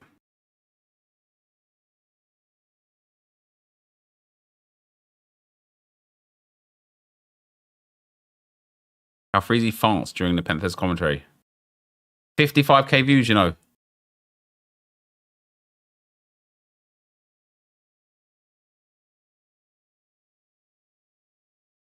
Not cutbacks, not sweaty goals. Oh yeah, you can't say it now. You can't say it now what it was. Do you know what I mean? Do you know what I mean? You can't say it now, because if you said it now, you know what would happen, don't you? That would be the end of you. You'd be done. You'd be done.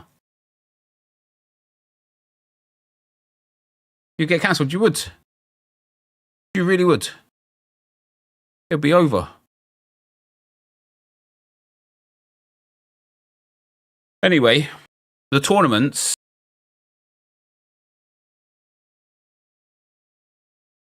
Look at that, my 500th video was 12 fucking years ago. Get a life, loser. Holy shit. These tournaments used to be sick. They used to have really good rewards relative to the game. If EA made a tournament now and the reward was like, oh, let's see, who's starting for Porto? Is my boy back? He's a sub. I fucking knew it. I knew it. If we get them now, why aren't you doing golden goal? Not for tournaments, maybe. What would be like a reasonable reward that wouldn't kill the game, but would be worth playing for in a tournament structure? I don't even think it would have to be that good. Like an 84x5. Like, for example, an 84x5, right? Let's say if you win a tournament, you get an 84x5. Semi-final, you get an 83x5. Second round, you get an 82x5. If you lose in the first round, you get an 81x5, right? I would honestly grind the living shit out of that to save packs for Team of the Year. I would just play it all day, every day, man. I would just play. 84x5 every 20 minutes for a pro players. I mean, it'd take longer than 20 minutes, wouldn't it? They could even do it, like, go a bit further of, like, making it, instead of 4 rounds, making it like 6 rounds. No, it'd be seeded matchmaking still, like draft is. Because you could say the same thing to a degree. Like, why don't pros just sit there and spam drafts?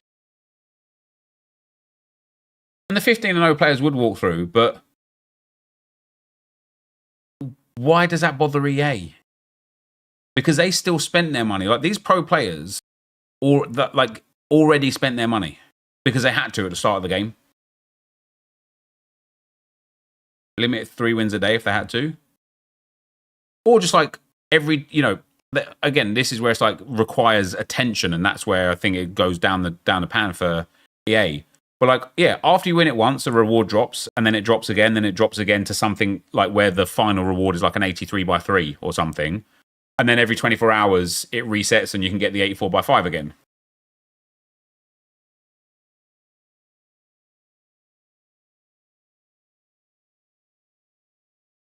How much does a pro player spend? Thousands. Most of them get it like sponsored by the pro team that they're on.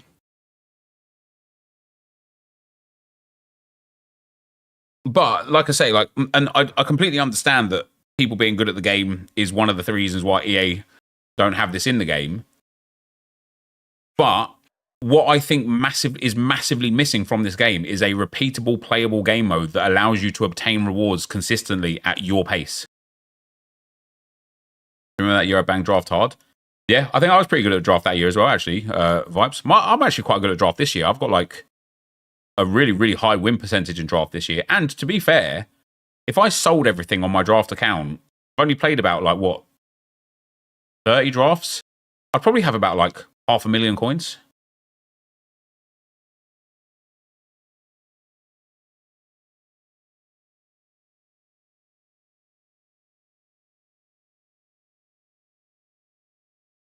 Draft just needs updated rewards and more TLC. But the fact that they haven't given it makes me think that the draft doesn't have a future in, like, even, like, it's actually funny that I'm sitting here saying I'd love a repeatable, playable game mode. Yet EA have given us draft objectives and I haven't done anything with them. I haven't played a single draft on this account to get these cards because an 84/3 and an 84/5 isn't worth my time, given the fact that I have to pay to enter. The Donnarumma and such, just not worth my time. You can play draft at your own pace, and it's basically tournament format. But it's not about the rewards, because I can't use my team in draft. I have to use the team that the draft tells me I have to use, and that's why I don't like it. Because I'm forced to use the crap or good that it gives me.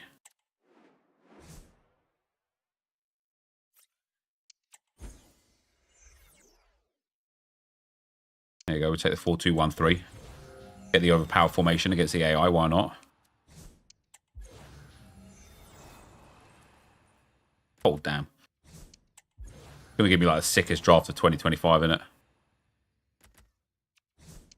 Ronaldinho to start. Oh, the okie dokie. Oh, the okie dokie. He's bent arm stretch, rah, rah, rah. You put your left leg in. Wait, all right. Draft is so stale, that's the problem. It hasn't changed. Yep. They changed draft rewards one time. Ever. And that was about 6 years ago. But do you know how many new pack types are in the game that aren't in draft? Do you know how many old pack types aren't in the game anymore, but are in the draft? Crazy.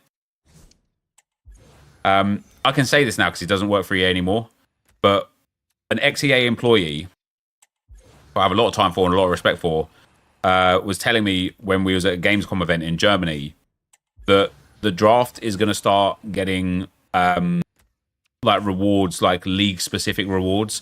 Like you'll get like a Premier League players pack or something like that. And I was like, oh man, that is insane. Like that is a game changer. And that was before we had the like SBCs of like Premier League packs and stuff like that. And I remember saying to him like, oh, that's like, it's unreal. That is literally unreal. And it just never came. And it was so sad because it's obviously something that EA had like discussed and talked about somewhere, and then just decided to not do it for God knows what reason. Bro, fell off the fucking face of the earth, didn't it? Sorry for spam, not sure if you saw this. They won't bring back... There's no way they'd have a draft and tourney mode, although draft is already a gamble. It will look even more like a gamble, monetizing it compared to tournaments. It will look like play tourney mode, earn free rewards, or risk 15k and get better rewards. They won't bring it back. No, but I'm not asking them to bring back something that requires you to pay to enter. Just play. You just enter with like team requirements more than anything. His draft is like cracked a bit, innit, to be fair. Look at that. Look how many icons we've got in here. I'm starting to become your favourite streamer. Thanks, man. Appreciate that. It won't last long. I'll piss you off eventually. Don't worry. I'll say something that'll rub you the wrong way and you'll leave. They all leave. Experience. The journey disappeared. It did.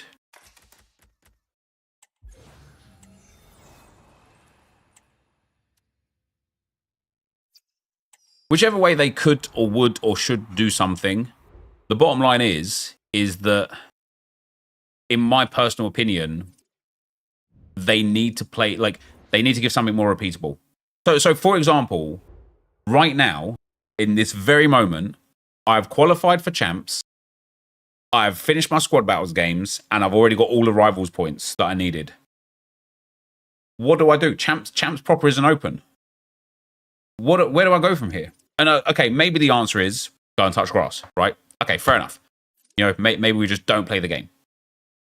But what if I just want to play the game? Now, like, this is the thing. This is what I've hate about this game over the last 4 or 5 years, and I don't think it gets, like, recognized enough by people, is just how much they cap your ability to earn. Once you hit a certain threshold of points or games played or something, you can no longer earn rewards no matter how much more you play.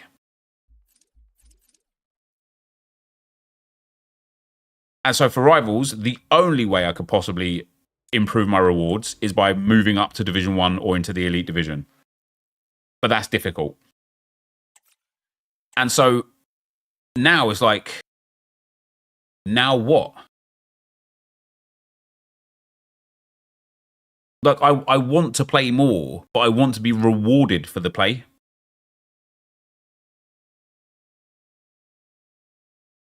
This is why Seasons is clear of rivals. 100%.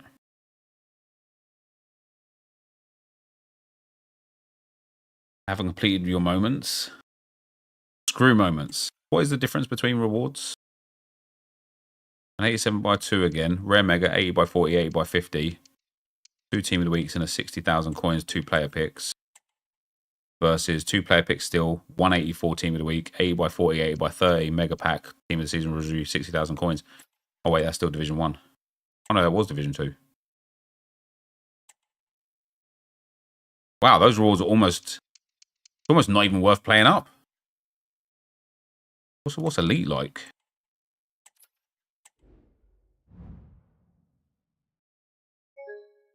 Brilliant. Who cares? Who cares? That, guys, is going to be the end. I've done all the rush stuff. I've done all the objectives. I've done everything. I've finished everything. Grinding evos for 3 days. I have finished fucking everything. Sorry for swearing. That is going to be the end for me, guys. As always, thank you very much for watching. Hope you enjoyed the stream. If you did, be sure to leave a like rating, comment, subscribe to the channel if you haven't already. But for now,